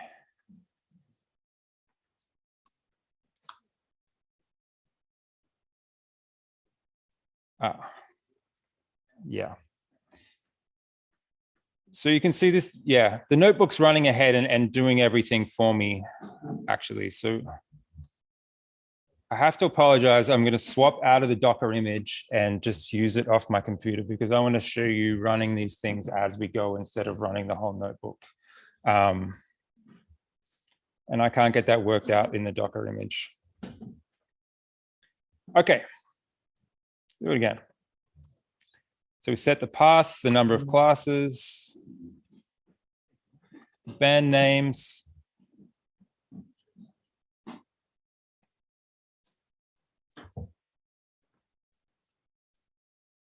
And set the class names. So here we're using this readdir function from Julia that's reading the names of all the directories in our data path.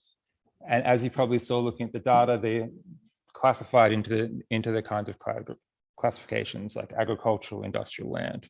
So we get, yeah, annual crop, forest, herbaceous vegetation, highway, industrial. And they're the classes we'll look at today. From that, we can use some string manipulation functions to build the data set. So we have the path of the data and the name classes that we want. And I'm going to use this join path function to, can everyone see that? Is that okay? Maybe one bit more. So, and here you can see we have 5 paths to these different folders for the different classification data. From that, I'm going to run this generator to collect all of the files in all of those folders. So we want a vector of the names of all of these files that we're going to classify. That makes sense. So run that. So we're getting P, which is the path for class path in class paths for P in readdir class path. So for each class path, we'll read the whole directory of TIFF files and we'll join that with the base path, so we get the full path to the file, and the output is this vector of 14,000 TIFF files that we can use to classify.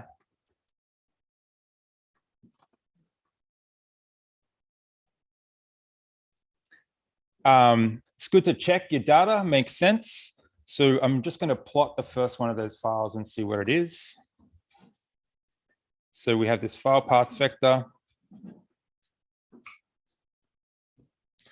And we'll run plot on it.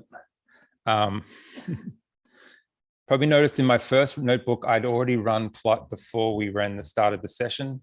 But running plot the first time normally takes quite a few seconds. And the new version of Julia fixes this, and it's much faster. But at the moment, yeah, it's taking 25 seconds to plot this raster.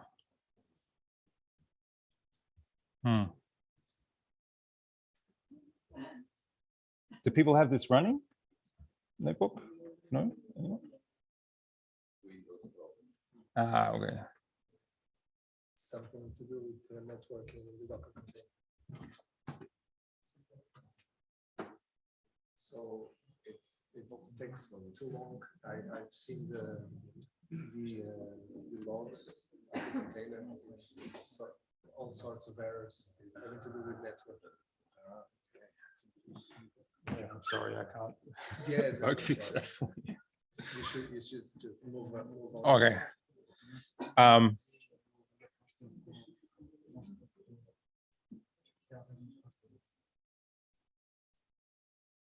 also have a problem here plotting this.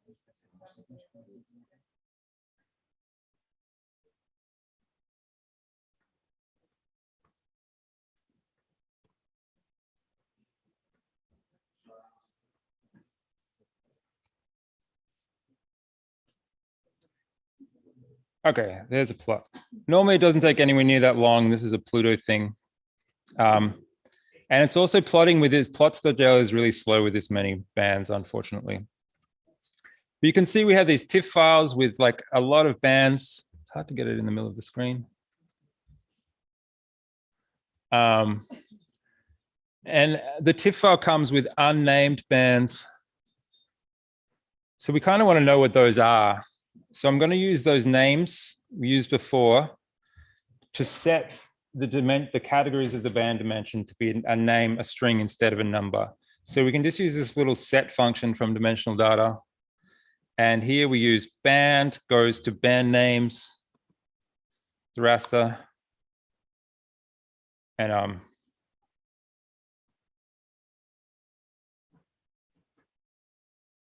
it's taking a little while as well. Okay.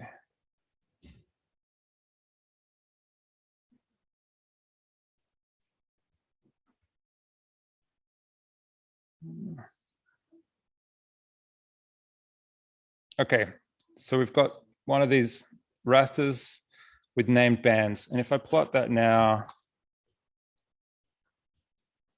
hopefully that's a little bit faster.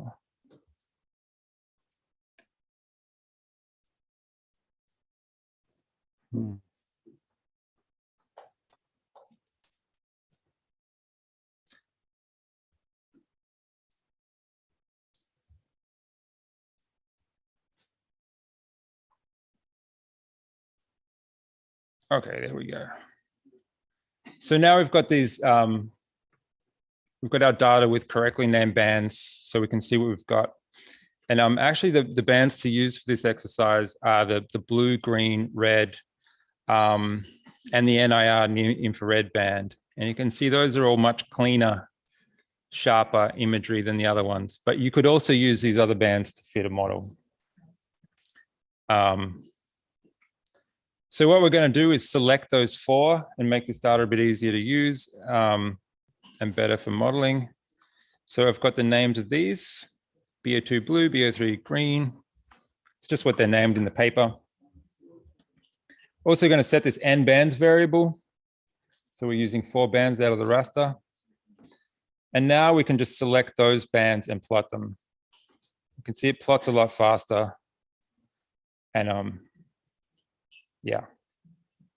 So these are the bands we're going to be passing through to flux.jl to identify the classes in the model. Now I'll set some variables. I'm going to use just 10% of the data we've got to make the notebooks run a bit faster. But you can use more.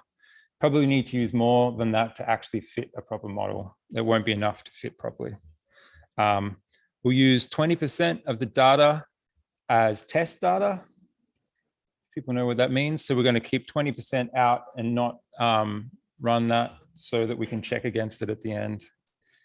And we'll use 10% as validation to use at the end of the complete model run to make sure that our model actually works. So we've got a validation portion of 0.1. Okay, so now we're going to do some sampling, just randomized sampling from the paths to all the files. So hopefully you guys can see that. So I'm going to use this sample function from statsbase. So we just pass the file paths to it. And I could make this a separate. Yeah, so I'm just going to pass the file path and the length of all the files we've got times the proportion of how many files we want. And sample with replacement. Without replacement. So we don't want to get the same file twice. Okay, so you can see now we've sampled 10% of the files. We've got 1,400 files, file paths. And I'm going to get the class of all those paths from the names of the directory, if that makes sense. So each of them has this annual crop forest directory name, and we'll just get that using base name, dir name.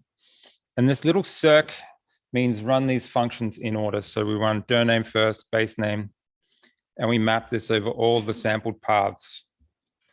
So we get in the end this vector of classes to identify data.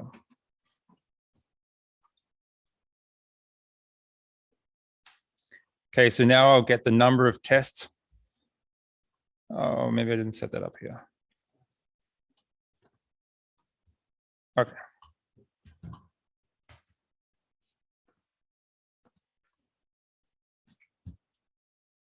Where are we?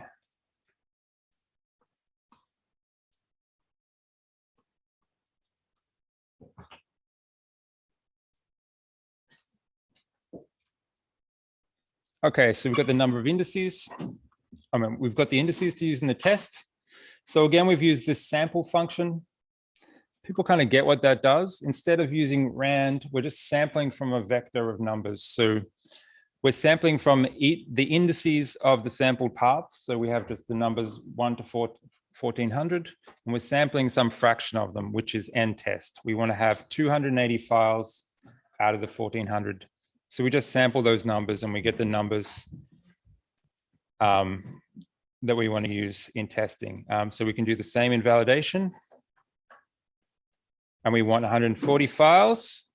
But this time you can see I'm using this construct where I don't want to use any of the files that we've used in testing in validation, if that makes sense. We want these to be separate. So I go I for I in each index of the sampled paths if I is not in the test indices. And run that sampling. And there we go, indices for validation. So we have 140 files we'll use for validation. Well, just the index of the file.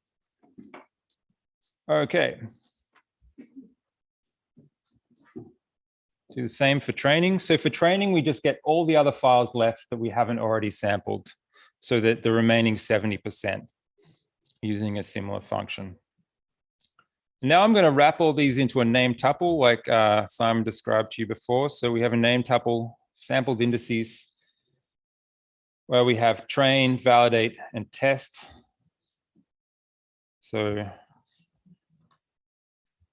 I can go sampled indices.test. Oh, sample indices. There you go. All right. So now I'm going to write a function, or we're going to write a function for building a raster series, basically a vector of raster files to use in training. So we talked a bit earlier about the laziness of rasters. So we also have this raster series object where we can load a lot of files at the same time into a vector, and they can all be lazy. And in this case, we'll use this duplicate first keyword, which means we don't load any of the metadata of anything after the first file, because we don't actually care about the X and Y coordinates for this kind of work. If you care about those, they'll be wrong in these files. More often, this is used when you have a time series and the X and Y is the same. Okay, so we make a raster series, and then we're going to do a bunch of lazy operations to change this data. Still, none of it's been loaded from disk yet. We're going to select the bands that we set before, the selected bands. So we just want these 4 bands, the blue, green, red, and near infrared. We're going to set the band, or before we do that, we're going to set the band names to be actual names instead of numbers. And the last thing we do, I'm going to name the raster. So we want the raster, when we plot it, to have the name of the class it belongs to, so that we can check that the classes are correct, if that makes sense. So we're getting the class from the file path, and we're making it the name of the file of the raster. Anyway, so we write a function to do this so we can run it over all of the data sets.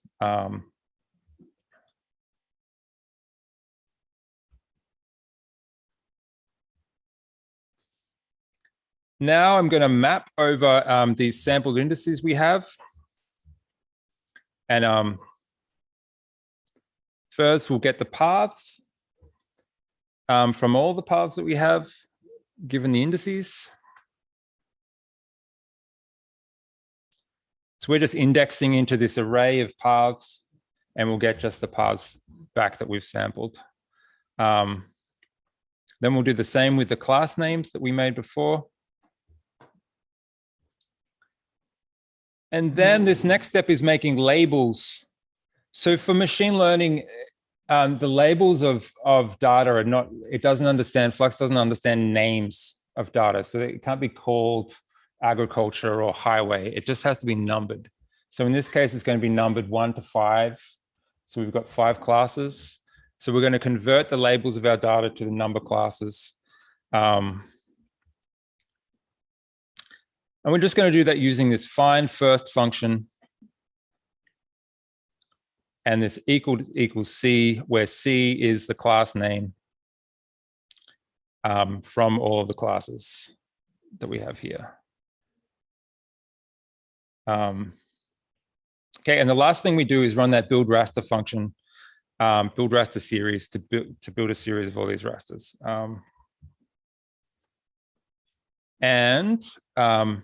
So just as a reminder, sample indices is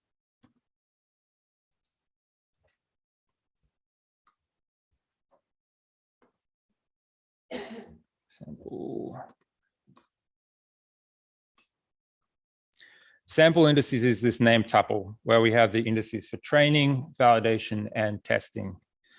And we're going to map over all of these and run all these functions to organize our data and load the raster files.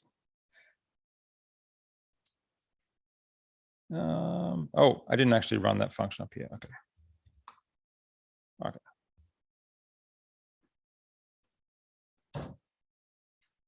Okay.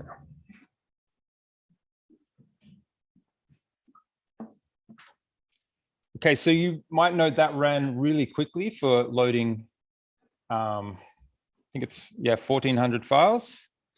That's because we didn't actually load them. It's lazy with disk arrays. So now we can have a look at that data.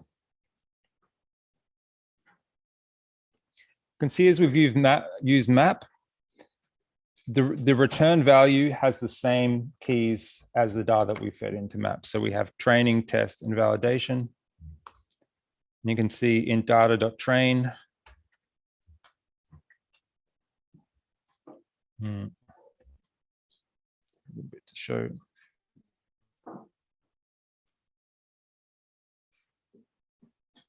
Yeah. We have indices, paths, classes, and most importantly for modeling, we have labels and rasters. So we have all the labels numbered 1 to 5 of all the images and the paths to all the files as a raster. Yeah.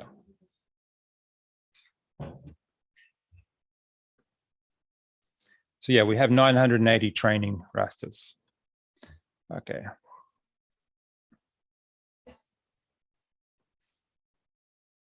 And just to show that these are rasters, we'll just plot one of them, plot the first training raster just to check that everything's working.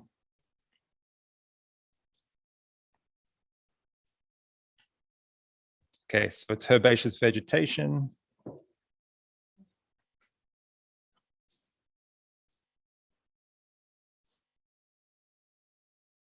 And it's taking a bit of time to plot.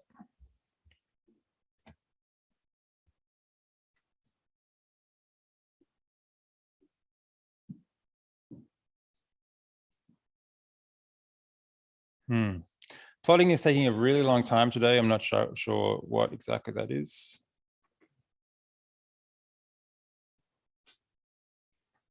Something with Pluto.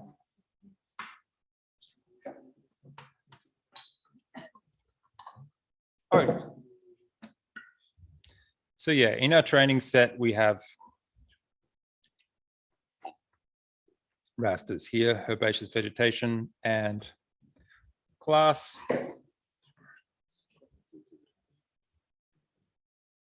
It's also named herbaceous vegetation. Yeah. Okay.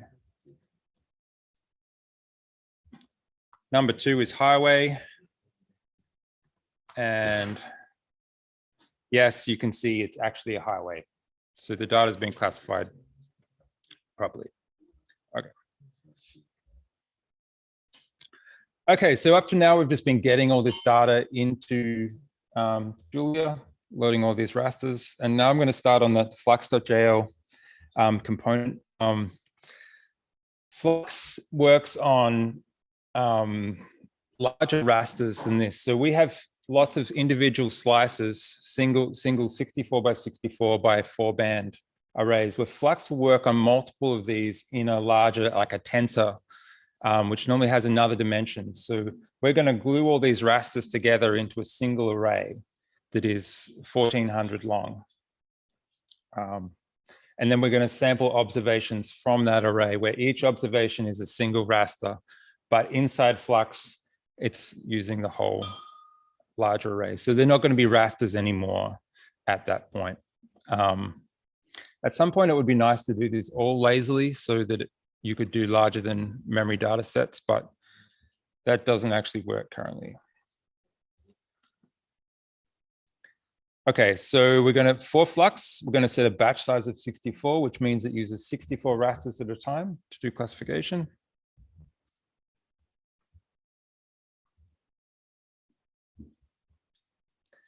And here's the function that is going to convert all these rasters into something that Flux can handle.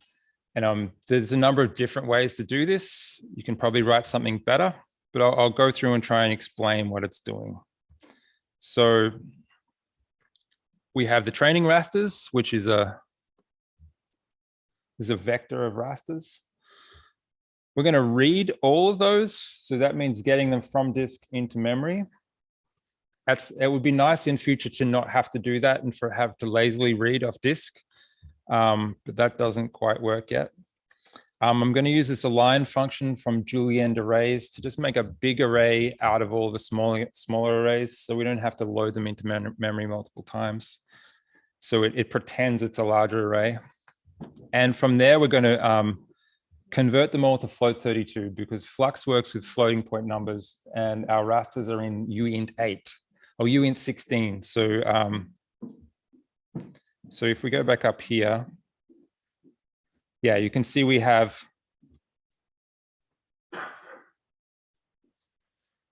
64 by 64 by 4 raster of uint 16 with 3 dimensions. So that's a small half size integer or like quarter size integer. Yeah. Yeah, so that's what is stored within the TIFF, I think, just because that's all the resolution they need in the. Yeah, if the raster was in floating point, it would load as floating point. But so the TIFF is stored as uint 16, just so that it takes up less memory. If it was uint 64, it would be taking up 4 times as much memory for the data set. So they've done that to reduce size, but we need to convert that for Flux because Flux works on floating point numbers.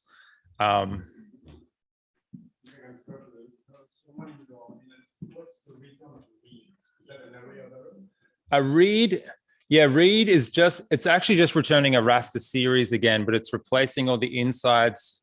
Yeah, let's do that separately. Sorry.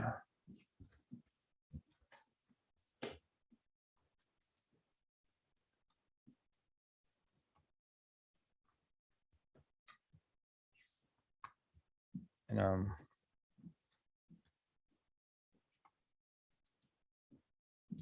okay, so let's run this.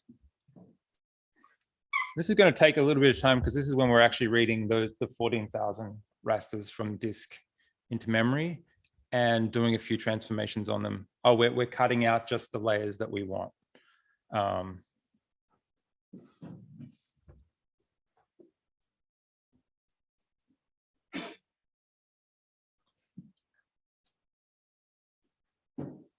Yeah, so that's actually finished. So that took 14 seconds, which isn't too bad. Yeah, so you can see what we've got is a rasters.raster series, which is a series of rasters. It's different to a vector in that it can have a dimension as well. Normally I use this for time dimension. The most common use case in this kind of modeling is to have rasters over a time dimension, and you put them in a series and then you can index them by dimension. I mean, by the date or something like that. But in this case, I just use it because it makes loading the rasters much faster than if you load them all individually. And you can do operations like read on the whole series where it will read every single one, which that won't work on a vector. Okay. I'm trying to understand the sequence. It is the align function. So it is the aligned function that's going to turn that into plain arrays. Well, so the align function will just join it together into, it's not actually turning it into an array. It's like using like cat on all of the arrays, but it's just faster. It's just easier because you don't have to cat different dimensionality together. That makes sense? Yeah, no, I thought you said that to get into Flux, you needed to end up with just a plain array. Yeah. And I'm not sure at which point that's happening. Okay, yeah. So it's actually the broadcast that's doing that. So I'm doing that lazily. So there's just one copy to memory here. So this, where is it? So when I go broadcast float 32 dot align, that's converting the whole array into float 32 in memory, if that makes sense. So that's when it becomes one single array that we can see above here. Okay. So often, yeah, you can use broadcast like that to change the type of a whole object. So we're converting the whole thing to float 32 with that broadcast. I'm not sure, did we talk about, I think Simon talked about broadcast, but using this dot before a function means that it's run over the entire array. So broadcast will get run. I mean, float 32 will be run over every single cell of the array. And then we get the same array out, but here you can see they're floating point numbers rather than in 16 numbers. Are there any other questions on this bit? This conversion? People basically get what's happening there. So in the end, we end up with this big multi-dimensional array we can use in Flux. And again, I'm no expert on Flux and the terminology there. The next thing we're going to do is convert these training labels to what's called one hot batch, which is it's like a sparse array format. So instead of storing the number of the categories, we're just storing ones on this dimension of the array that correspond to the label.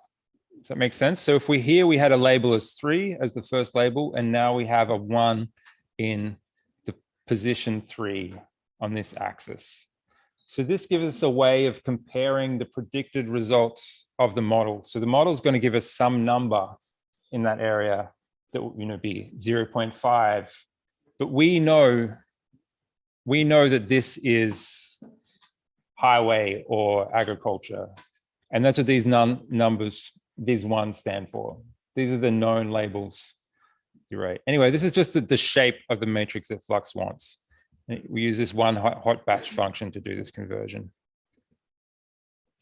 It's similar things in other frameworks. Okay, the next thing we're going to do is use this Flux data loader. And what that will do is when we run a model, it will sample slices from this big array that we have and shuffle them around. So it's taking a different set every time. So it's going to do shuffling, shuffle equals true, and collating them into mini batches with collate equals true. And batch size we defined before. Oh.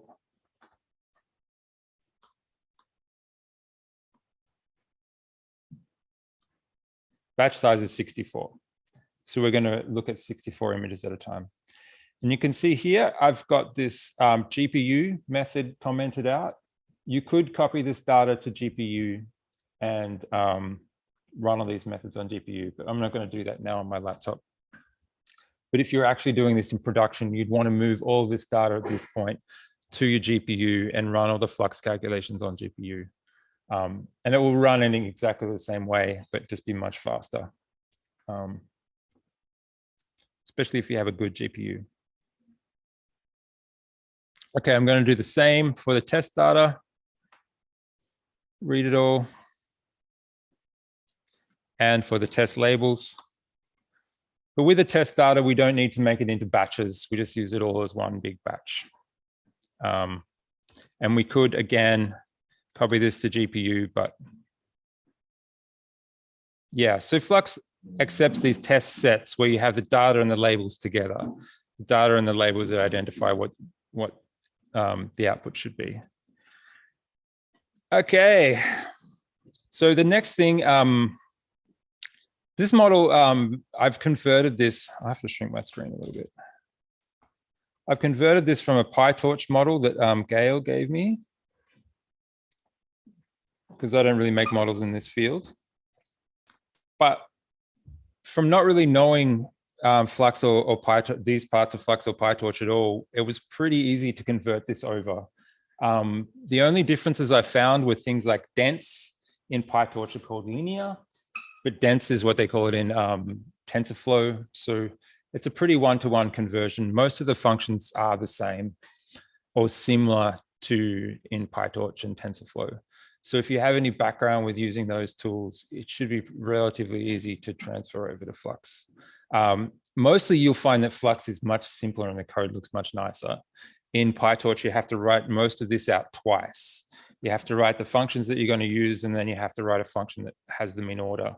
Where with Flux, we have this chain object. You can see what that is.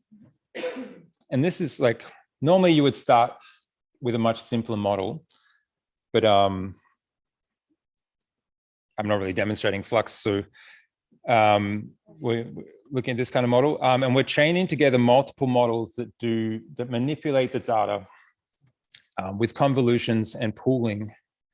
So this is a convolution neural network that we're defining. And we're chaining together all of these modifications to this array, this batch of arrays that we have, where we'll do convolutions with like a 7x7 convolution. And some of them will shrink the number of bands.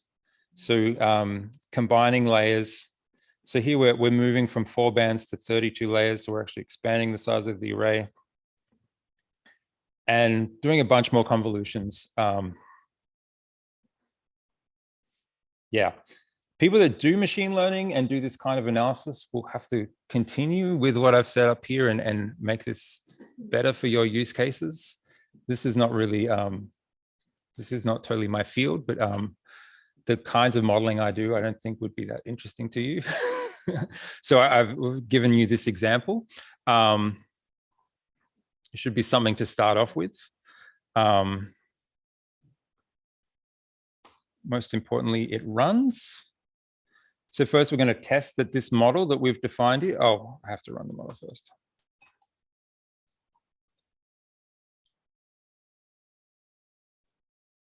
Okay.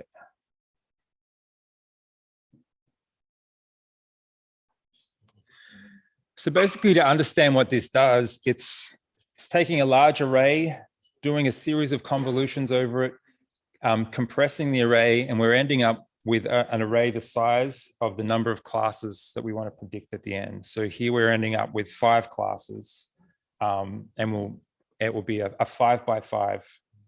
I think, no, so it'll be a 5 by 64, which is the number of observations we do array, predicting which class the image is in. Makes sense. So, and these will all be floating point numbers. So the number that's the highest will be the one that we think the image is. This model is not going to do it right because we're not using enough data. Okay, so there we go. So the model actually does run on the training set.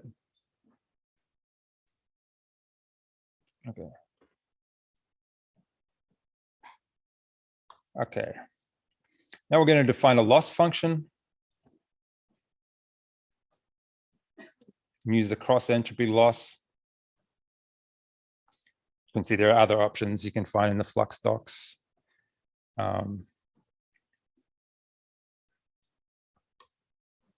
There are a bunch of, there's a model zoo for Flux where there are a lot of examples of these kinds of models that you can use and put together for different kinds of image recognition. Maybe I'll show you that in a minute. There are other examples like this. Okay, these are little helper functions. The important things we're going to define now is like how many epochs, how many runs of machine learning we're going to do in training, and the learning rate to start out with, and the optimization tool method, which is Adam at the learning rate. First thing I'll do is just see if Flux works at all with what we've set up.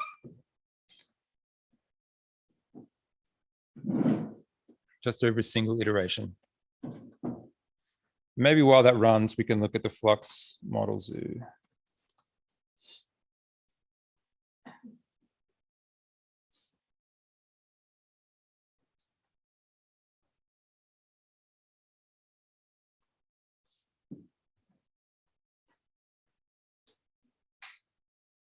Okay.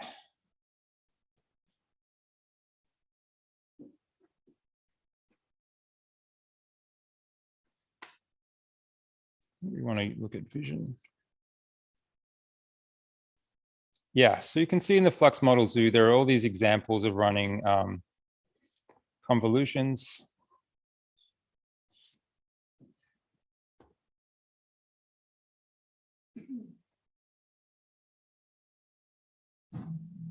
With different kinds of models from the ones that I've designed.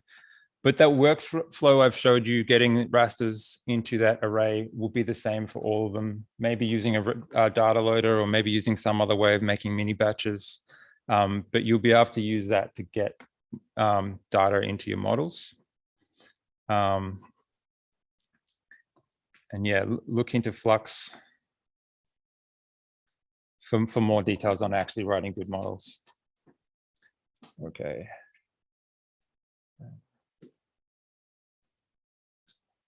Sorry.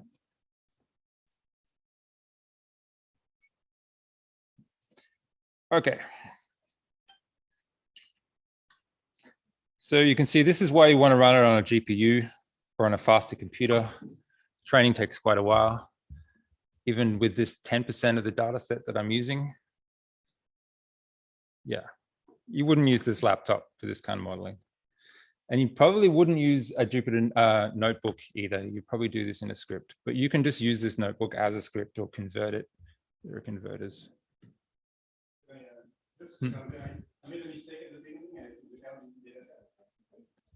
Yeah. I made a mistake. There is a RGB data set instead of the one with the all of the bands, the 1,000 bands. And so the RGB is much smaller, right? Yeah. It does speed up the computation at the end, and the notebook can be modified to that effect. I managed to run it through. I don't know if it will speed up the computation at the end, because by this time we've already compressed. It'll speed it up at the start, I think. Oh yeah, because you're saying the size of the. Because I'm already subsampling the data, and yeah, four bands. Yeah, using 4 bands, so it's nearly the same in the end. I see. Yeah, I guess the implication would have been that if we had used the smaller data set, that can be sort of downloaded very fast. Yeah, but the thing is, it's JPEGs, and it's not a very good example of. Most of the time, I imagine you'll be using TIFFs with more bands than just RGB. And with JPEGs, you could also just use any Julia image tools to load them. So you probably wouldn't. I'm with you, but I was thinking essentially that for the final version of the notebook, maybe we'll make that an option, or we explain it. Okay. Yeah. Allowing people to not download the big data set, basically. Just a thought. Yeah, I think you can load those JPEGs with GDAL as well. That should just work also in rasters, but yeah.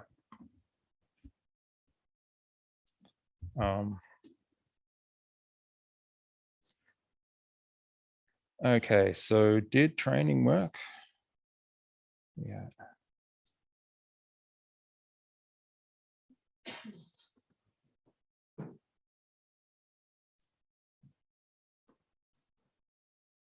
Oh, did work. Didn't. Okay, it doesn't print anything at the end. So, but we know training did actually work. So now we can run the whole training model over. We've got 10 epochs. And maybe I'll show you. I can actually fit it on the screen. So this is just a pretty standard flux loop that a lot of the examples use, where we're going to run that. Going to run the training multiple times.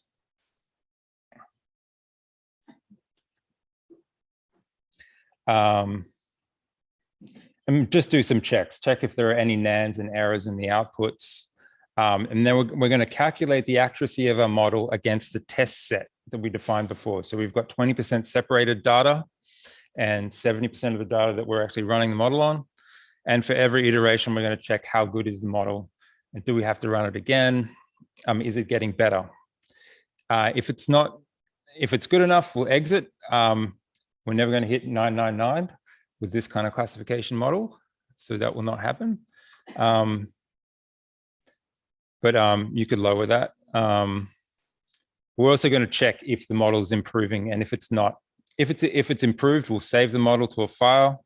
So we've stored those the parameters, and we'll also this code has a bit of a test to lower the learning rate if the model's not working. So over time, if the model's not getting any better, it'll learn more slowly. Yeah, let's run it. And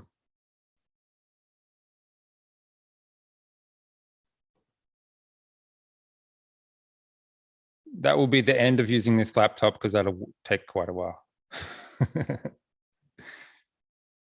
Okay, do people have any questions about the data pipeline and how any of that worked?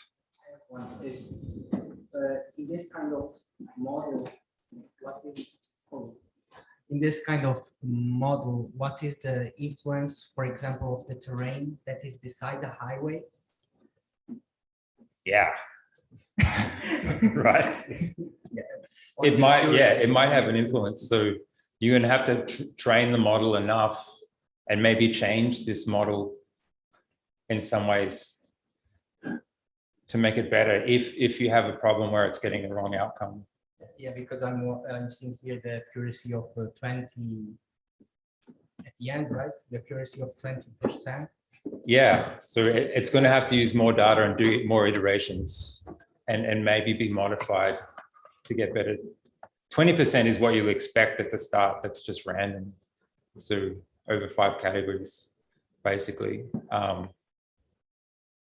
Yeah, but yeah, there'll be some work to improving this and making it fit. There'll always be some problems like, what about a highway through an industrial area? Like, because I was thinking if this is one of the most used methods for land classification or if they use some other method that is more accurate than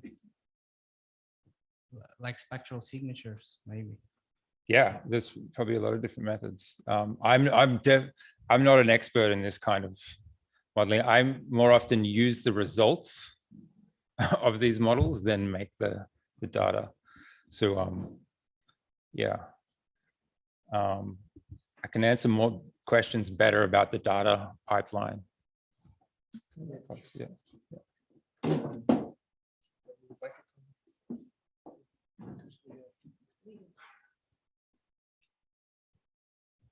Yeah, thank you for the presentation. It was very interesting. You mentioned that you could use the GPU to accelerate the processing. How is this GPU support in this Flux package? It's actually very good. And this is one of the best things about Julia is most of the GPU stuff just works. And as you saw with the binary dependencies of the raster data, the GPU stuff is the same. It will install all the binaries that you need. Where in Python or something, you have to do all that setup yourself manually. You still have to install CUDA or some like system libraries for your specific card, but most of that is handled by the packages. I think it works on AMD, CUDA, NVIDIA GPUs. There's maybe a less polished version for Metal, for Apple GPUs. And yeah. So it should work, but you might hit a few more bugs because it's young. But so those backends are all abstracted. So they'll work in the same way, but just work with different hardware. And then, yeah, we use these like array abstractions, like GPU arrays. So it's also an abstract array and it works similarly to an array, but it's housed on the GPU. And that GPU function I used will actually do the copying of the array to your GPU. And then all operations on it will work on the GPU. You can also use GPU data just with your own custom functions. So just most Julia functions and broadcasts will work over GPU data as well. You just can't index directly into the array. Okay. Well, it's very slow to do that. Yeah. So in the operation is the same, like you use that notation as you used. So the operation, the way to do it is the same. Yes. For any structure.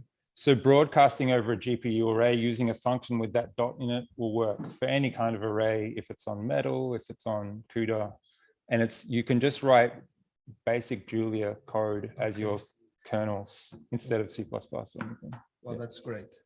Yeah, it's surprisingly easy. It simplifies a bunch of stuff. You don't need to keep in mind all the things that are on the GPU and are not. So it's okay. And the data is available for the rest of the Julia code without you needing to fetch it from the GPU. Yeah, well, there's a function to move it back to the CPU. So the thing is, you don't want to be indexing into GPU code directly because it will be really slow. Yeah. So you might want to copy the whole array back to memory. So there's that CPU function that Flux uses, but you can also just use like array and the array, and it will copy it to a memory array. So just the array constructor. So that makes sense. So we can just go array, my GPU array. If that makes sense, and that would copy it back to memory. And the other way around, if you're using CUDA, you can go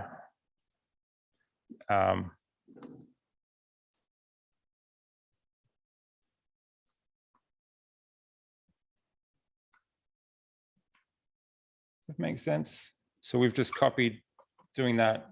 We Yeah. copy the array from memory to the CUDA. Yeah, it seems very simple. Yeah, and we can operate on that. And you don't need that much GPU knowledge to use this. I've got a bunch of packages that run on GPU without a lot of low-level stuff. Thank you very much. You can also use rasters directly on GPUs. They'll automatically convert. You can even use them as arguments, so you can do indexing and stuff on the GPU, and that will all work. I use rasters quite a lot in GPU models, like process-based models.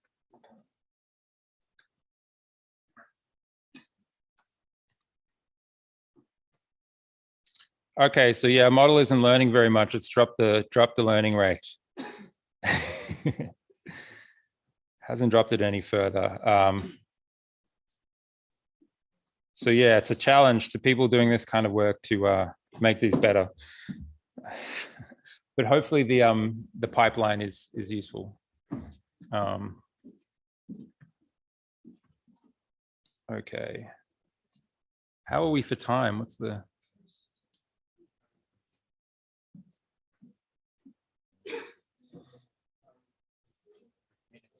Hmm? Oh, really? Okay.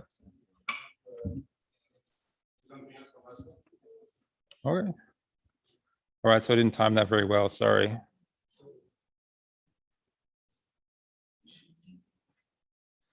Yeah, what else can we do?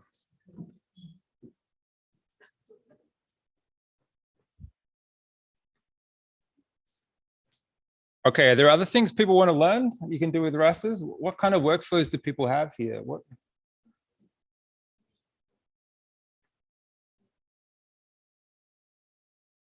Any ideas? What do you guys?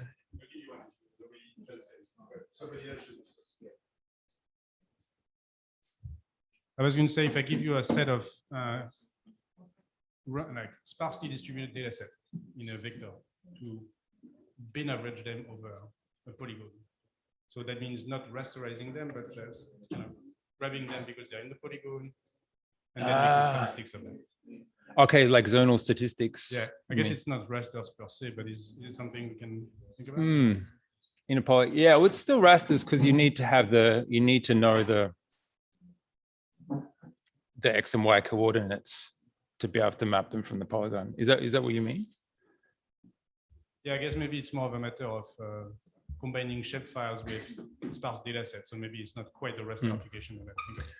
But if you can, like rasters can wrap a sparse data set as well. If you have something that's sparse, you can just make a raster. So it will basically assign them to a grid point, and then you do your statistics there. Because a sparse array, if it's a sparse array, it's just like rasters doesn't know the difference between a regular array and a sparse array. It's just an array it can index into. So the statistics will be exactly the same. Oh, I see. That makes sense. So, okay. Make a new plot.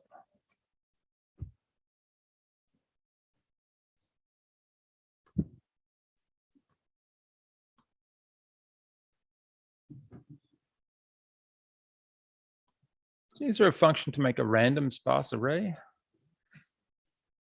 I'm not sure. I was actually not thinking about variable. I think of like a CSV file with potential position. Oh, like data. Okay. So that's what I'm saying. Okay. Yeah, no, not really. That's, yeah. I'm thinking of like in-situ data sets that are predicted in the ocean. And so Okay. some kind of wheel somewhere. Yeah, so this is more a vector operation. So that's something you could do with GDAL or like libgeos or something, I guess. That's, yeah, not really, not my expertise.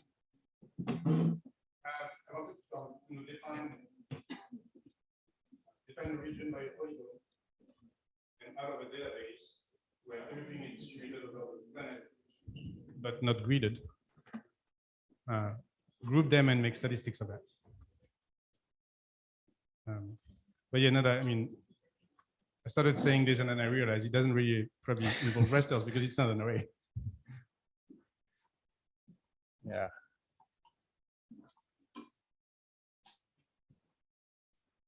What else? What can I do? Rasterization problem. You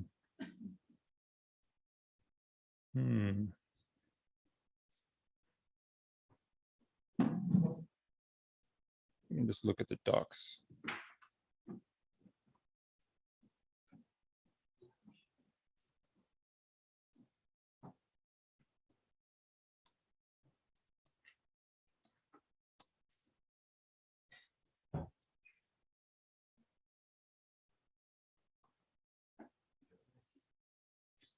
Maybe I can show you some examples of other kinds of modeling pipelines. Where are they?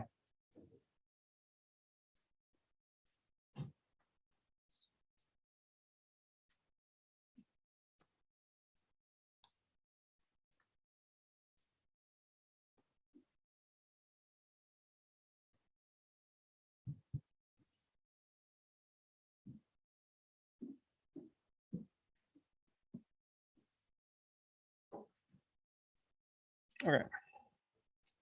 Sorry, I'm just going to do this in Vim because it doesn't really work in a notebook.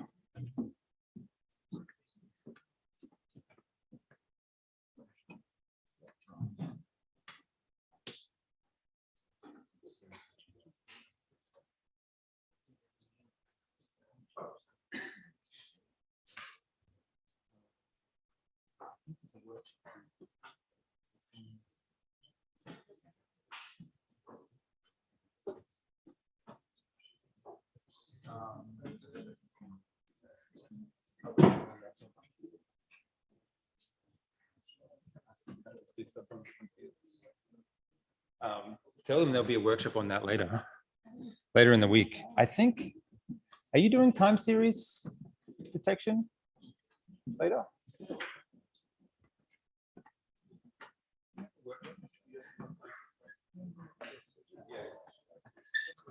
Change a second, okay. Someone wants to know. Yeah. That would be oh.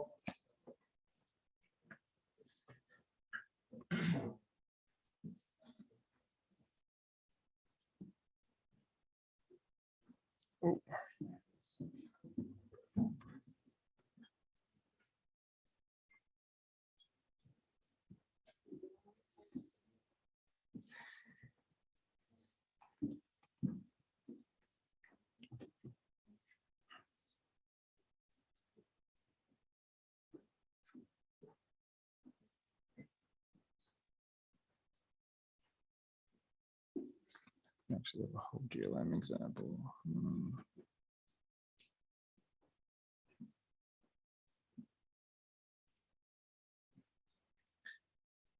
Okay.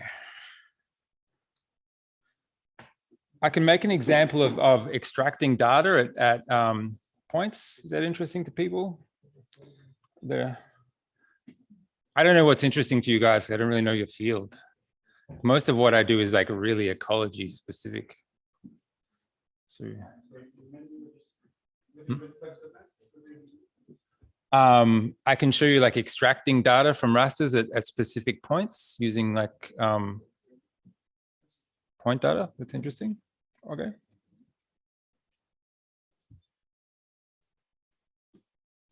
Okay, what else can I do? Okay, so I'm going to get here, collect a bunch of records from GBIF. Maybe this is a bit too small. I don't know. Which is just a package to get point data for species occurrences. This is a lot of what ecologists do. And you can see here I can make a vector of coordinates from that data using the longitude and latitude columns of the data frame with coords equal. And I'm just skipping any missing data in the latitude at the same time. And that is actually a, yeah. Okay, so again, like I've demonstrated before, I'll use WorldClim.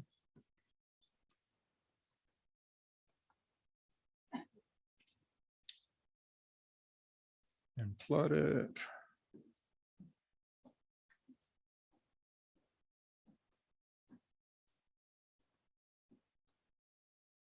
It's taking a little while.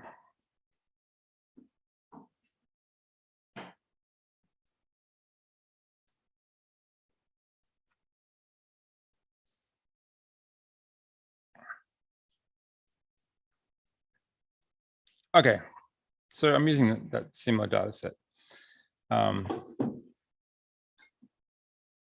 Again, I'm going to use the same syntax you can see here to cut out an area of the data. So this is a pretty common activity with rasters, is to get a region that we're interested in, select the X and Y coordinates. And so you can plot that region. Here you go, we have a limited area. Why did they here? Okay, now I'm going to plot these points over that area just so we can see what we're working with. Just use a scatter plot in plots.jl. Oh. Use a bunch of keywords to set the plot keyword. And oh, when we build a plot like that, we have to display it. So you can see here, I've just plotted where these occurrences are on the map. That makes sense. We've got a bunch of point coordinates and we've got some data. And I'm going to use rasters to extract data from this raster stack into, I think, into a CSV. Yeah, okay. So I'll use the CSV package. And maybe use data frames as well, just so you can see. And this is an example of like the tables.geo interface that I talked about. So all these functions from rasters, if you extract points from them, it's a valid table that you can save to a CSV, or you can copy it to a data frame because it conforms to that table's interface.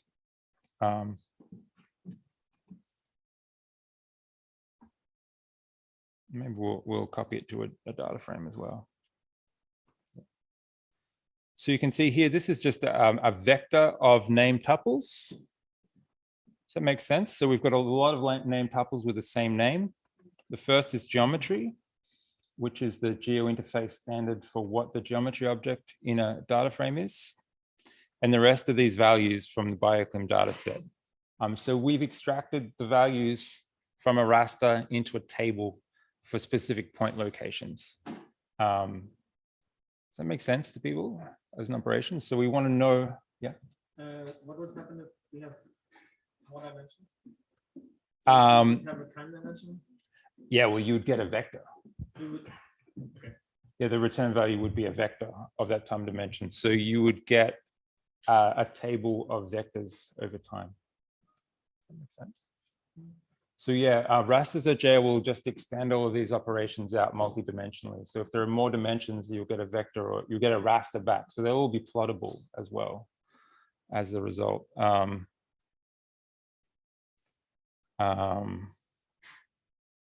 We can also, yeah. You can copy that to a data frame. And see there we have a data frame of this data from a raster. And basically all the outputs from rasters will work like that and the raster itself. So you get this interop between data frames and rasters. And we can just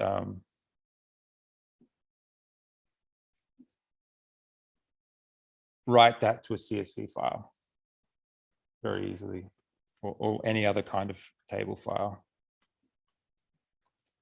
Okay, that's the thing. What else can I do? So what about if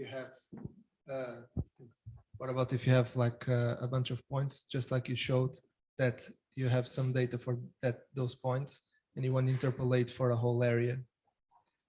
What do you mean by interpolate?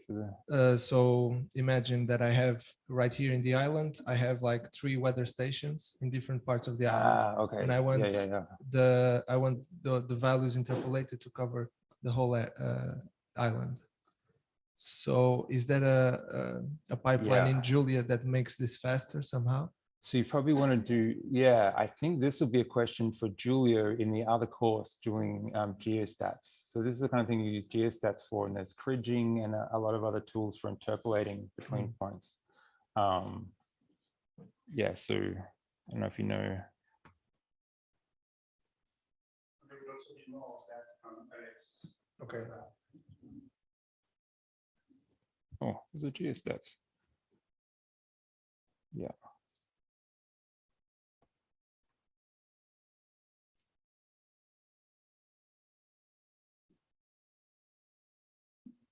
So yeah, Geostats has a bunch of those kind of tools. Okay. And is that like native Julia, or does it use something something else? Yeah, this is all native Julia. Yeah, Okay. Yeah. That's yeah, awesome. Yeah. Like Rasters, it's fairly easy to write all these algorithms in native Julia, so make it fast. Yeah. It's very good. Thanks. Yeah. Okay. Have you tested whether the geostats interops with rasters? Yeah, we actually tried in the past. I think Julio has implemented the Geo interface now, and so a lot of stuff should work through. I think Geostats is kind of built on meshes.jl. I haven't tested that lately, and if it doesn't, that could be something we could workshop during the time here as a hackathon. Yeah. Great. No other ideas. Should we wrap it up? Yeah, do we know if there's any questions online? I'm not keeping track of the Zoom or any of that. Is there any question online? No? I just went too fast. No, you did great. Okay, so then maybe we are going to just adjourn. So for the folks that are online, we're going to stop for the day. Thank you for being there. For those in person, we are going to have a coffee break, which is going to be a bit longer than we had anticipated, and then we'll get back here for the hackathon part, where we'll sort of chat a few ideas of potential things to do, like for example, maybe playing more with that model and trying to train it better, if somebody wants to do that. And anyway, thank you for your patience and being here. Great, thanks.